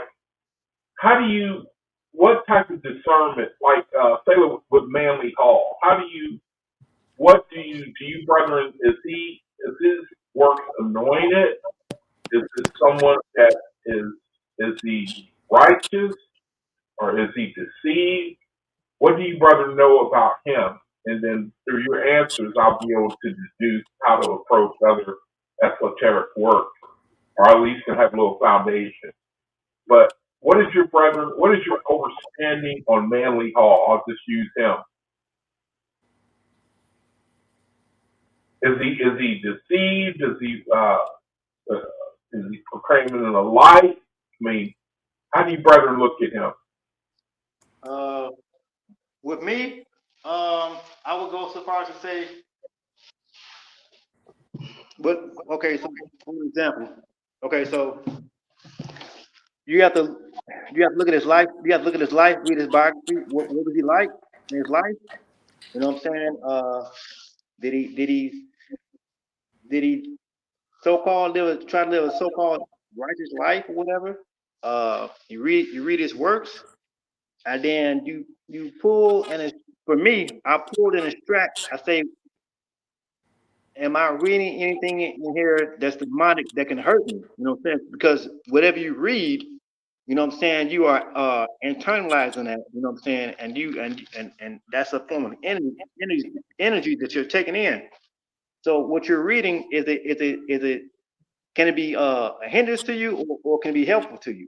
So with his works, uh, it just gave me more confirmation into the research that I was doing when it came down to uh, if you want to call it so-called spirituality or the unseen worlds. It just gave me more knowledge and light on what I wasn't privy to, dealing with things with the esoteric world, dealing with hidden meanings of the Bible, because he breaks a lot of hidden meanings of the Bible down in his work, especially in that book, The Secret Teaching of all Ages. He really breaks that stuff down. All those religions, he breaks it down. You know what I'm saying? And he was a Mason, and a lot of Masons are not they're not supposed to give this information out because they can be killed. You know what I'm saying? Like I said, this lady who wrote these two books, the Occult or Theocracy, uh, she was killed for putting this stuff out there. She went through all the Masonic lodges, giving up the secrets. Like, hey man, this is what it is. This is what this stuff is. You know what I'm saying? So, like I said, if you're dealing with so-called spirituality and you wanna build a relationship with your creator, you don't have to do all these blood rituals and sacrifices to know your creator, because it's already within you. Like say for instance, like you go to fill out a job application and you praying for this job, but your praying is only going to get you so far. You have to make things happen. You have to get up and make things happen. Now, when you get that job, who do you thank for getting that job? Do you thank yourself, or you think something outside of yourself? You know what I'm saying? So, like I said, with Matthew Hall, I don't think he was doing anything. I don't think he did anything deceptive, because matter of fact, in my research, I found out he was killed. They killed him as well. He was murdered. If you look into his life, his biography, you know what I'm saying? There's a couple of videos on YouTube, and his family members come out and say they believe that their father was killed for putting that stuff out there. You know what I'm saying? He went into UFOs and all of that stuff. So, like I said, man, I mean, it depends on you. It depends on the information you take and receive, and you have to judge. You have to judge it and critique it. Like, hey, man, is this right? Like, how do you feel about it? You know what I'm saying? You automatically know that something's wrong with it. Like with the Bible, you know something wrong with the Bible. All this killing and bloodshed, saying you can go off and kill off innocent men, women, and children, but what have these innocent babies done? These babies don't know nothing. They're a week old, they're a month old, a day old. They get killed and slaughtered. You know what I'm saying? There's a video I did on my YouTube channel called, there's a book called Eyewitness Lebanon. And in this book, it gives graphic details on how back in 1982, how the Israeli government, the Israeli military was bombing the Palestinian people, killing off innocent men, women, and children. But the Jewish people say that they're the so-called chosen people of God. Now, if you're the chosen people of God, what the hell are you doing with a military?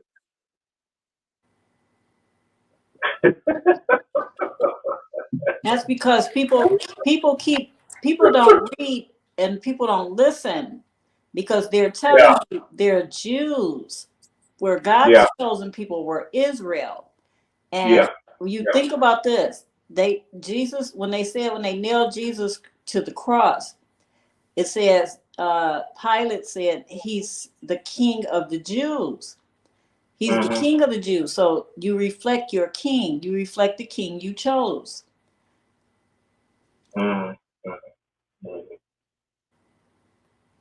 He didn't say he was didn't say he came the Israelites. Didn't never said that. Yeah, and even the people are. I talked to a Jew one day, and I asked him if he was an Israelite, and he said he was, because it was just me and him talking, But they wouldn't say that on the world stage, because scholars would just tear them to pieces. They know that, but when on the street level, they'll, But so far as what brother, Gnostic, I love it, man. So it's like the creator is saying, you can go as high as you want to go, and then you can. I just am worried about being led down dark paths. I love that you point out, and I subscribe to it, that you can rely on the spirit within you when you're dealing with these things. Because I'm very suspect toward these types of writings. And so I've never tried to, I really, what's a good word for took a chance when I got the keys of knowledge, or the book of knowledge, the keys of Enoch.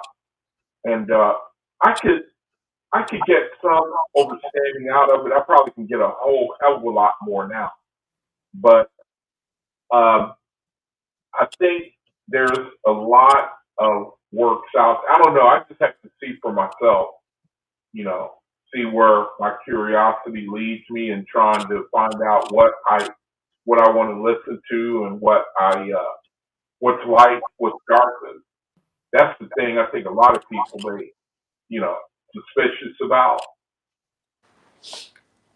Well, give Brother David Long a chance to express his answer to that question. Oh, the way I do it is I kind of have a, you might say, built-in censor. All right. Now, if I read something like a WASPE and it's correct, right, the whatever I read goes ding, ding, ding like a little. Yeah, I Now, have that too. when I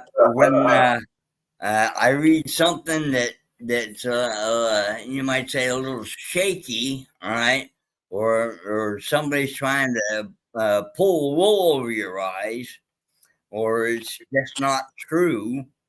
It goes thunk, thunk, thunk, like somebody beating on a hollow log because it's hollow.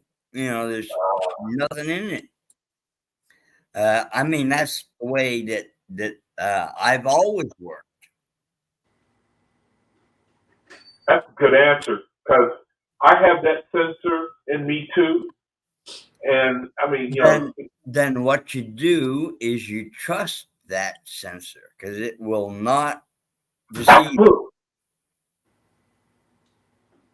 yeah, I hear you. And that's what got me. I think that you know, uh, it's caused me to, um, I think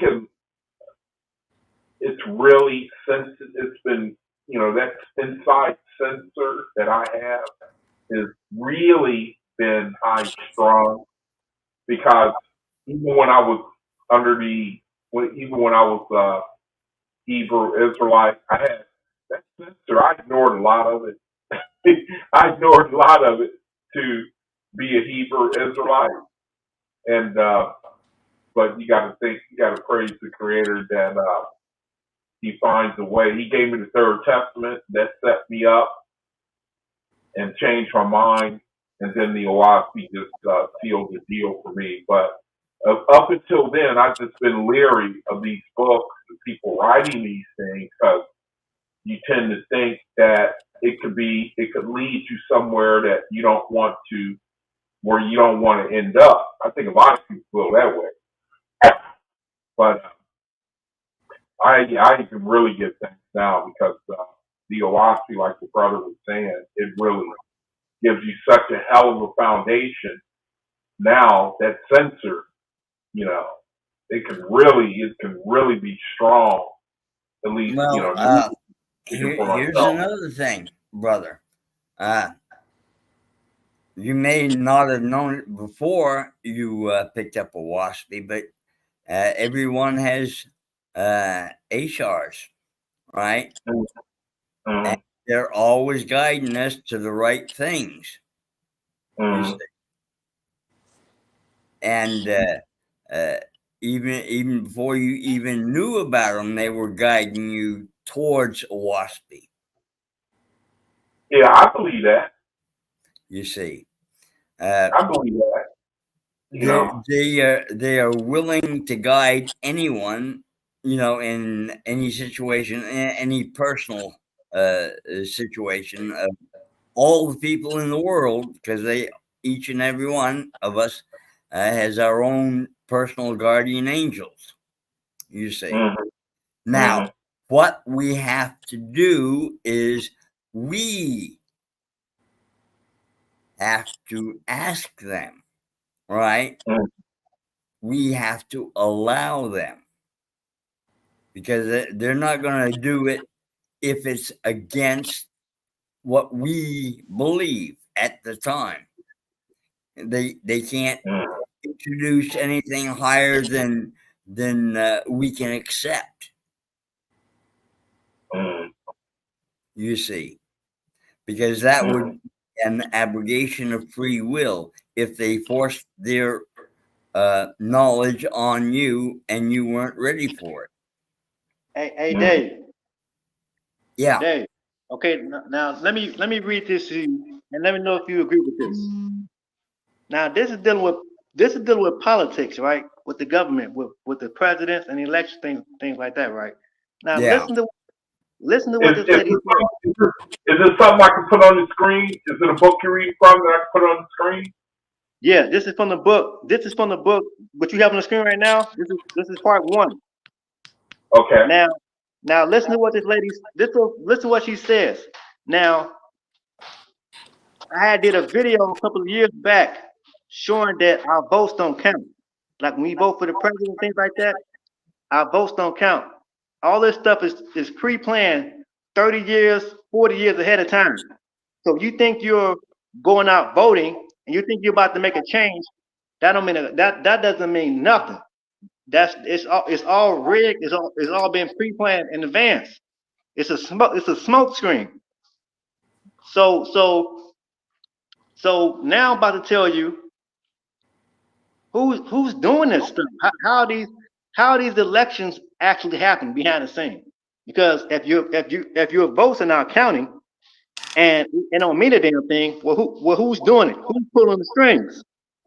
Okay, now listen to this. This is in her book. This is Practical Politics, page 189. Listen to what she said. Listen to this.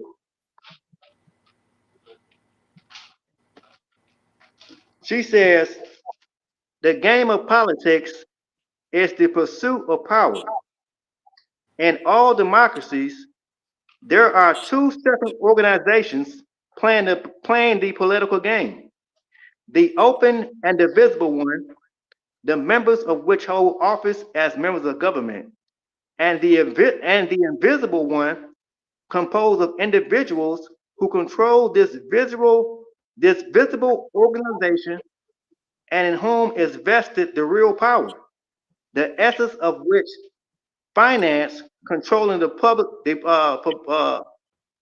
publicity which makes or unmakes its tools. So she just told you that there's a hidden government that you can't see that's controlling the political scene that we can't see. Yeah. That's true. That's the hidden what you can't see. So like that goes back into the OAHSPE. Yeah. Like with these governments that set up with these false gods, with this political arena, and people think they're going to make a change when we vote for these presidents. No, somebody else is putting these niggas in charge. Like, hey, this is what it's going to be.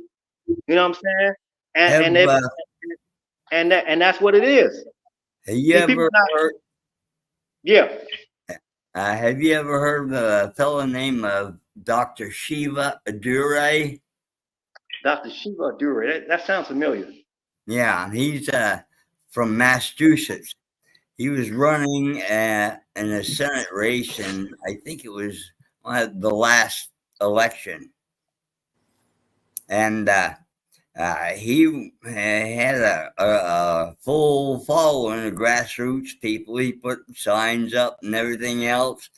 And when they voted with a paper ballot, he won. Now, when they did a machine ballot, he lost. Right? Yeah. Now, he is an MIT graduate, right? He created email and he wrote it in a Fortran program. And I got a little bit of knowledge of Fortran. The reason he called it email was Fortran. The name of the program can only be 5 letters. So E and mail, you see. Now, he got this all figured out, and he broke it on down. There is a 1/3 vote, and there's a 2/3 vote. Now he got the 1/3 vote, And the reason he got that is because those machines still have the old algorithm that I'm going to have to say black person's vote counts 1/3 of a vote. So it'd take 3 people to make 1 vote, you see. Whereas everybody else's votes count as a vote or 2/3. There, to go off what you're saying, Dave. There are a couple of books that a guy wrote. His name is Christopher Bolin, and I have all these. Yeah, yeah, And he goes into politics. yeah. He goes to politics a lot, and I use his books on my channel, and YouTube took the damn video down because I'm just quoting what the book says. The Jews come out their own mouth and say, "Hey, we are running America, and America knows it." So I said to myself, how the hell are these people running 2 governments at the same goddamn time? How the hell is that possible? Well, the senators, both Democrats and Republicans, they're just 2 sides of the same coin. Right? They'll get in that back room there and they'll make deals and they'll deal with one another, and we won't know a dadgum thing about it till they write the law. Yeah. Hey, Dave, can I interject for a second? There was somebody who made a joke about politicians. He said they're 2 cheeks of the same backside. Yeah. I'm sorry. Go ahead, brother.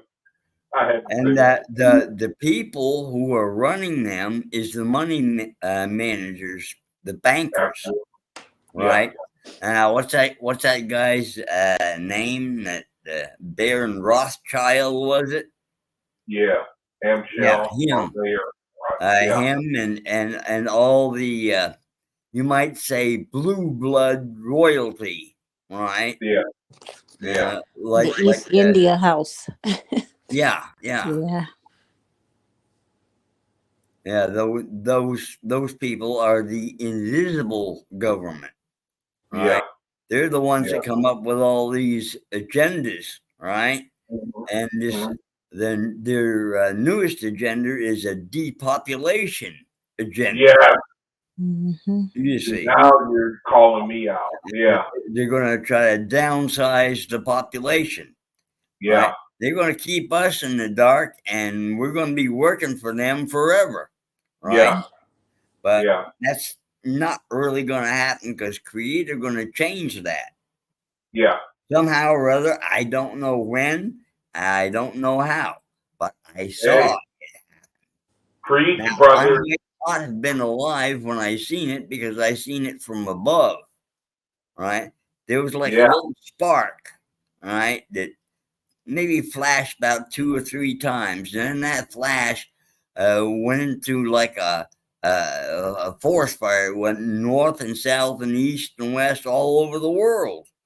Now that world was Earth, right? And I know it was Earth because I seen the continents, right? And it was spinning counterclockwise, you know. So I couldn't tell the different states. I know it was somewhere in the Southwest. And about the best I can figure out is Four Corners area. And somewhere in the states of either New Mexico, Utah, Arizona, or Colorado. And that forms a cross right there. And at that Four Corners, there's a big old vortex. Believe it or not. That's the porter opening the gate. Yep. That's a portal. Yeah. See, when you read the Keys of Knowledge, or the Book of Knowledge, the Keys of Enoch, it talks about the return of the dove. Remember that, A-Snap? Yeah, that's the Holy Spirit. Is that book written by J.J. Hurtak? It's talking about the Southwest. Actually, literally, I think Now, what I'm saying is the author J.J. Hurtak. yeah, Yeah, I've read that book. yeah, and it Me talks too. about I the read it. of in the Southwest. Now, I think it talks about the Yucatan area,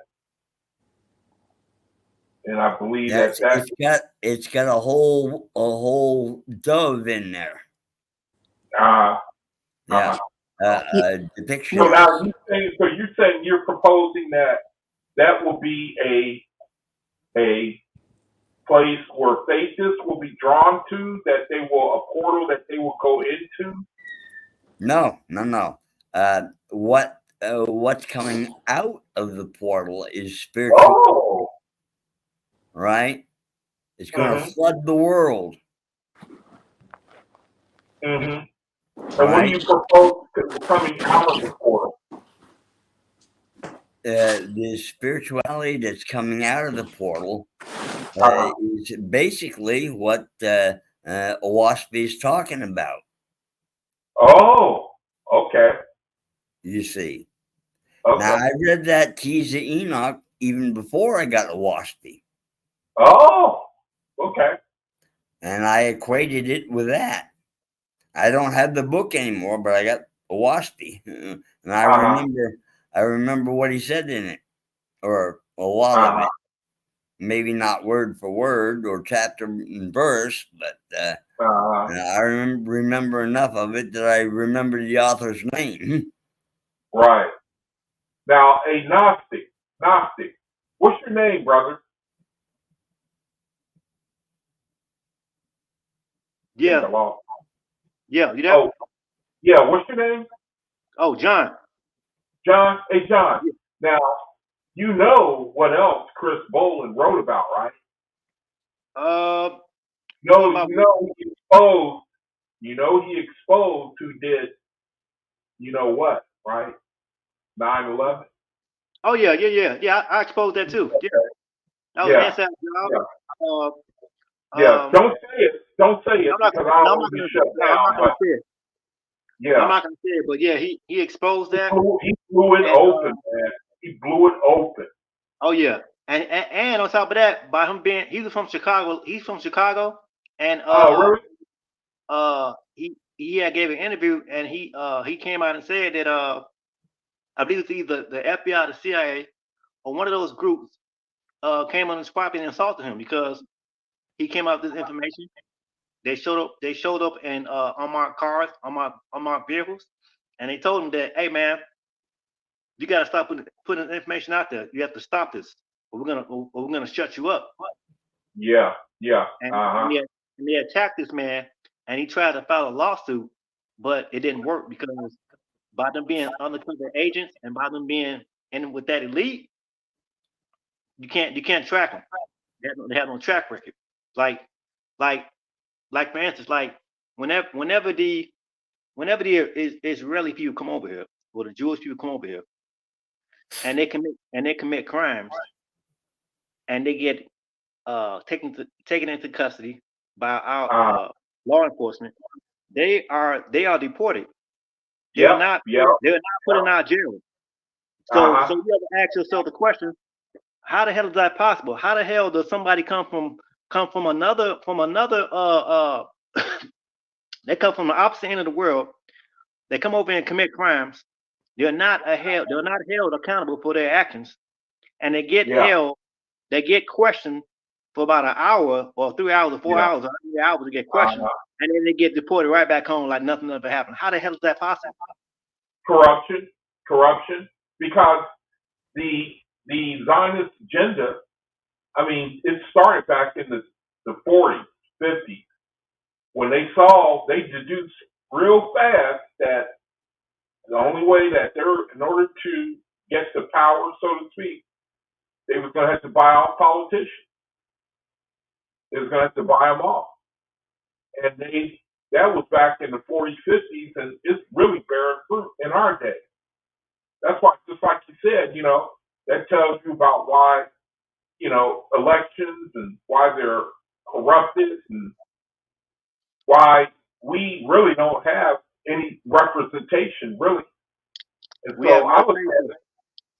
We have No, no we say got so. nothing. Yeah, of course We not. just proved it.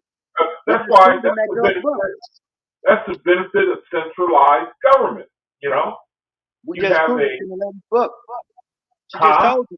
We just proved it in that woman's book. She just told you that there's a hidden government that's running this place. It's not Of course, it's not absolutely. flesh and blood. It's something you can't see. Yeah, But yeah, those who are practicing those people who are in those secret societies that's practicing that magic, that's working with that stuff, they're taking orders from those deities, from those so-called demons, whatever you want to call them. yeah, yeah, That's where they're getting the orders from. So yeah. I believe whenever that. I whenever certainly believe whenever that. whenever it's election time, you know what I'm saying, your votes don't count. And then I used this analogy last time on Still Out Shalom channel. I'm not picking on our people, so-called black folks, but I have to use Yeah. us as an example. So I use this analogy, like on Sonetta's channel. I've been on his channel before. Now Hmm. I'm not gonna down talk him. You know what I'm saying? He's put a lot of good work out there and things like that. But Is he coming around, by the way, to the OAHSPE? He seems to no, be no, his no. favorite. Sonetta doesn't believe in. He don't believe in none of that stuff. Oh, he He still just can't hear it. Okay. he just entertains it. You know what I'm saying? But Okay. um, Okay. uh, he's stuck on Kemet. Like we were kings and queens, and we did all this stuff. And the black man is a Oh, wizard okay. man and Okay. things like Yeah. that. Yeah. But Yeah. I said this on this channel. If black folks did all this powerful stuff back in the day, and we were kings and queens, and we built the pyramids, what good is that today? Like, how does that feed your family? So I said this: we can talk about the pyramids all day long. We can go Mhm. visit the pyramids and say black folks built the pyramids and did that, did this, that, and the third. But guess what? If you have a 9 to 5 job, you better have your black ass back home next day. Your license is cut off. They don't give a shit who built the pyramid. And not only the black person, but the white person too. Oh Exactly. yeah. Yeah. Yeah. And then on Any top, person got a 9 to 5. and then on You top of gotta that, take it.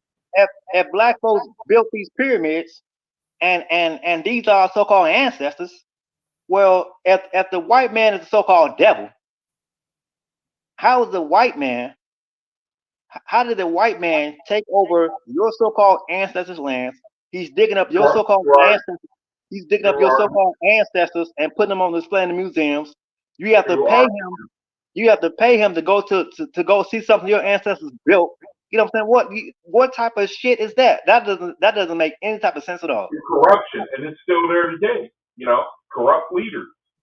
I And refuse to spend $3,000 to go stand in front of some funky ass pyramids that's not feeding my family. To go stand in front of some pyramids for an hour or two and say, "Oh man, our ancestors did that." But guess what? The next day, get your ass back on the plane and get to that job. well, That, your boss ain't trying to hear. Your boss ain't trying to hear. He ain't trying to hear none of that shit. He ain't trying to hear about your you ancestors know, building pyramids. Your ass better punch that clock. that, that type of nationalism, man, it never really appealed to me. It never. I mean, that flew out the window quick and fast growing up for me when I seen that. Basically, you still like you still a slave. I mean, I could see that just young when I was young growing up to the system. But we all were, and so that killed my whatever nationalism I had way back then, and it's still the same way today. But it's like I was saying earlier in the video, man. The Israelite doctrine or any doctrine that empowers our people, meaning Negroes, it's more addictive than crack. And so it's a terrible thing. That's the way it is. But Oh, I got but something else. I got something else to drop on you. Like I said, okay. I'm not trying to bring something down. Uh, But what the so-called conscious community think they know about so-called black people, they have no clue. Because if we are all so-called Africans, we all came from Africa, we don't do any type of the traditions that African people do.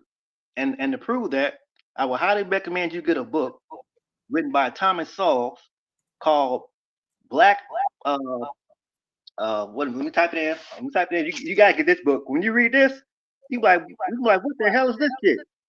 And it's gonna pull the layers back, the lies back about so-called black people. Like why do they act the way they act? Why do they do the things they do? Why do they talk the way they talk? Who did they learn that? Who did they learn their speech from? Let me type this. Let me type it in so you get this book. You gotta get it. Black rednecks, white liberals. So Thomas Sowell put it out, huh? Yeah, Thomas Sowell put this book out, and it's called Black Rednecks, White Liberals. Something along that frame line.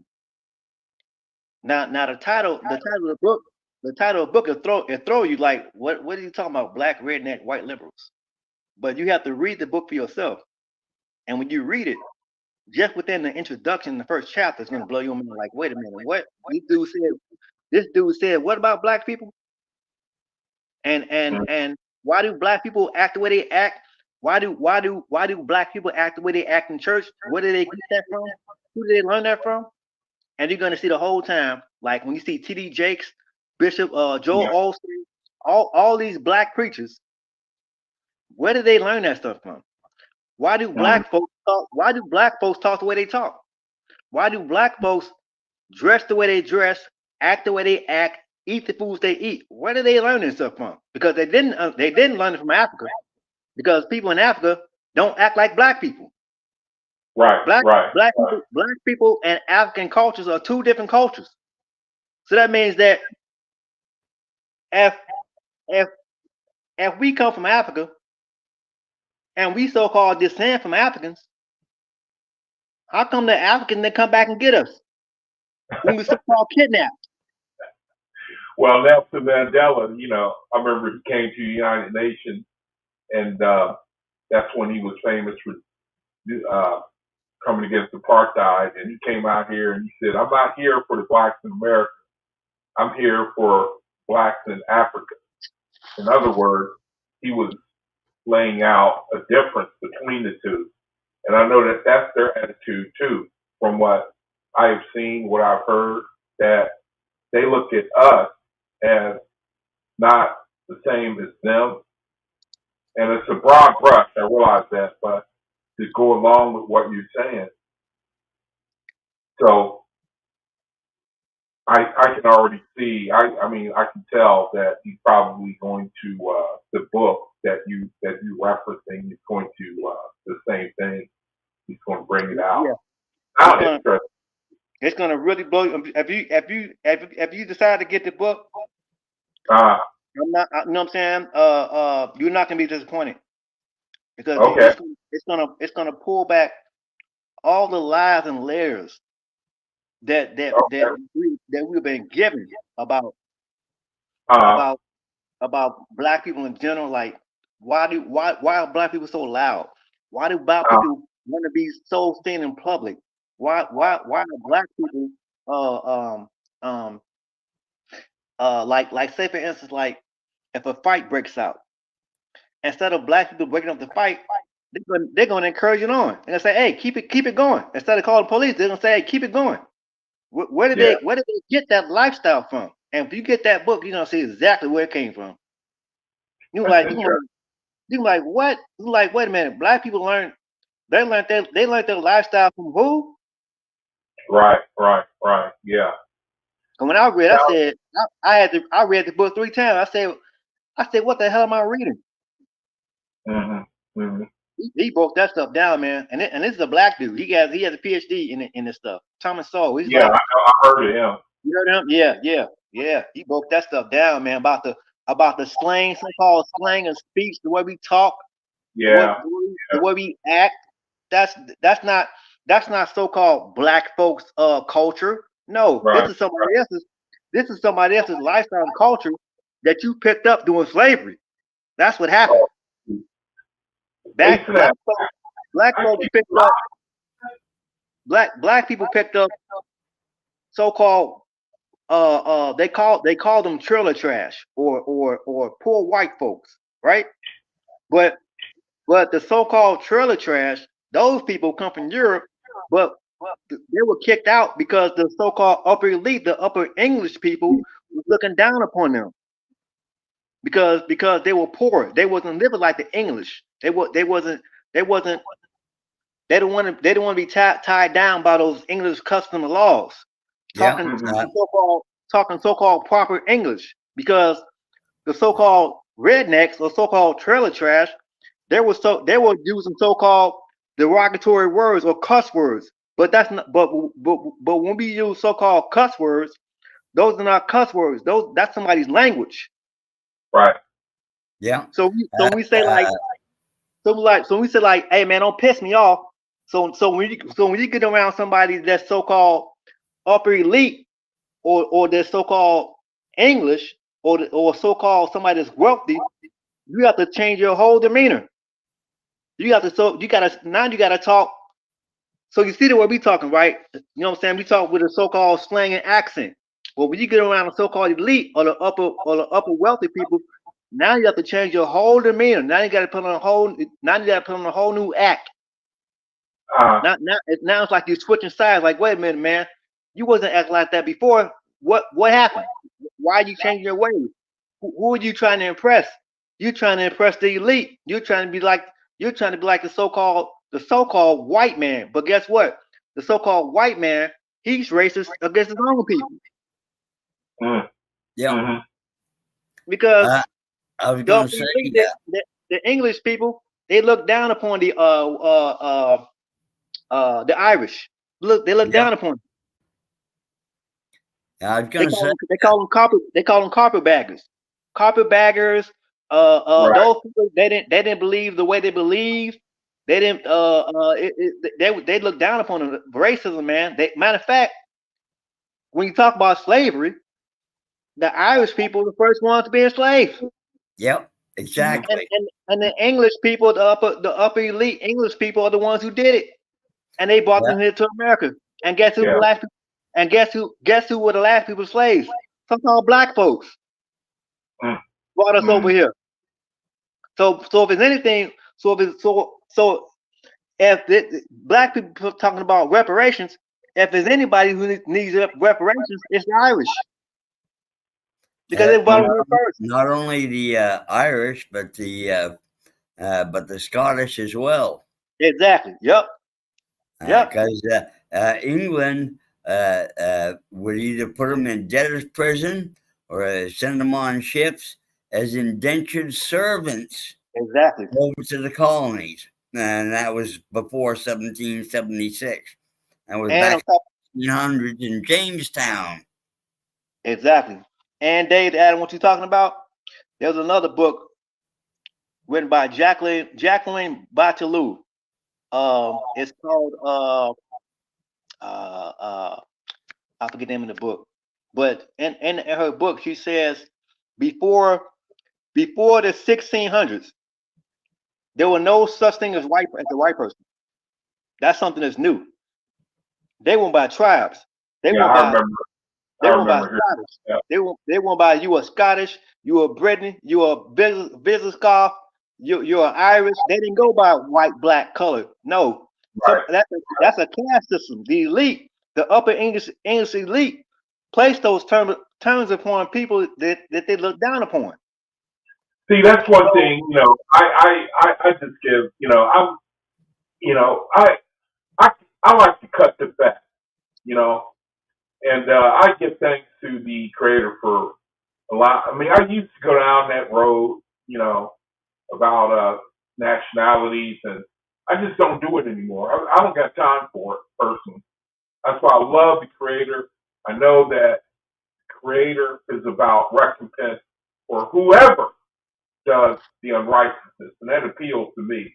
That's how I look at when you're talking about the relations and, I just wrap it all up and I hand it to the Creator and I say, and I know that he is going to bring whatever recompense needs to be brought against whoever. So I kind of sum things up like that. I know that, I know that mankind, I know that only the Creator is able to, I know that He's the only one that can rectify the ways, the things, the crimes that we have done against each other. So that comforts my soul. Nobody gets away with nothing. And I think that we in this situation, we're closer now than ever to seeing the Creator move and the recompense to come. I think that we're on the doorstep. But about time for me to close it up, man. Man, this is more than what I expected. This is a dream come true, man. This is what I bought the software for Bernie to come on like this. Hey, John, I Yeah. hope this ain't the last time you come through, man. If you want to find me, man, just all you gotta do, man. If you want to find me, just type my name on YouTube. What you see right now, Gnostic Warrior, and you will see the vortex. And when you click on the video, you'll recognize my voice. You know what I'm saying? You'll automatically recognize me. And everything that I'm telling you right now is everything I said in my videos. So just make sure you send me your channel though. Yeah. So I can put it in the description area. Okay, let me see. I'm trying to get it to where I can get brethren on to anyone. Now, Brother Yak, about time for me to back on out of here, so I'm going to give you the unity sign here. Okay, let me see, because I'm doing mine differently now. I'm going to do the sign of Jehovah. I don't think I can. Okay. Let me see, the circle. I can't do it with that little screen I got. It'll mess up. Well, you know what it is. The circle, line, and the sign of the leaf for the sign, and the name is the circle, and the up and down vertical line, and the line going across in the leaf. And so I can figure out, I might as well give you the sign, and then until I figure out a way to give you Jehovah's name and sign. All right, well, if anybody, last word, if John, blessings, brothers and sisters. See you later, Dave. And I'm out of here. See you later. All right, Dave or Asenath, you want to give a final word before I close off the video? I want to thank y'all for coming, man. It's really, oh man. If you want to say anything, then I'll wait about another 20 seconds, and if not, then I'll close it out. Well, like I said, man, I just so happened to stumble upon your channel, man. Like I said, I was just doing just random searches. I came across your channel. I said, okay, this man talking about the OAHSPE. And I looked in your description box, and I recognized the names that the brothers that you are affiliated, that you have in your description box. I said, I'll talk to them guys majority of the time. You know what I'm saying? So I said, okay, let me see what he's talking about. And then, like I said, I had stopped making videos. It's been about 2 years since I stopped making videos. You know what I'm saying? And I come on from time to time. Sometimes I might join somebody's live stream and see what they're talking about. If they're putting out anything that's new that I haven't never heard of. You know what I'm saying? Or I might just give my input and try to shed light on something that somebody never heard of before in their own research. Right. You know what I'm saying? So I don't profess to know everything. You know what I'm saying? I'm a book advocate, man. I just buy books. And like I said, besides me working and spending time with my family, I read books 24 hours a day. I don't watch TV. There's nothing but trash and garbage coming out of those. Yeah, same here. Constantly educating myself on knowledge that's been hidden. And then when you bring the knowledge out, somebody's gonna say, "Hey, man, where you learn that from, man?" Because have you ever read Malcolm X autobiography? And when he was in jail, when he came out, and when he's going to this those politicians, say, "Hey, man, where you got his knowledge from? What is your alma mater?" He said my alma mater is books. You reading all goddamn. Yeah. Yeah. Well, brother, you welcome here, man. I like to come on Monday, Tuesday, Thursday, Friday, Wednesday. I'm going to be in Bible study tomorrow. So I won't be on tomorrow. But Monday, Tuesday, Thursday, Friday, I'm on doing these videos. Saturday, I take the weekend off. Saturday, Sunday. I'm glad to have met you, man. I hope that you continue to come through. You really blessed me. I know that. I appreciate it, man. Like I said, whenever you're online, man, if I see you online, I hit the link. Whatever conversation you all are indulging in, you know what I'm saying?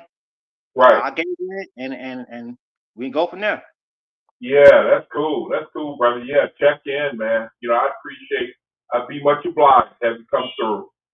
So, all right, let me go ahead and close it out. Man, Okay, man. Take care. All right. All Peace, peace, love, and light to you, brother. All right, man. Wow. Isn't that something? Be careful what you ask for. You brethren have heard me asking for or wanting to turn this channel into one where brethren come together, talk to one another. And I think that tonight is the start. At least I hope so. So I want to give thanks to the Creator. Pray that this blessing falls on all you brethren and those who will see this video. Oh man, oh man, oh man. I cannot give enough thanks. Thanks for everybody who participated and sharing. Brethren, Creator bless you mightily, man. That really, really did me a world of good. So until I see you again, peace, love, and light. Shalom.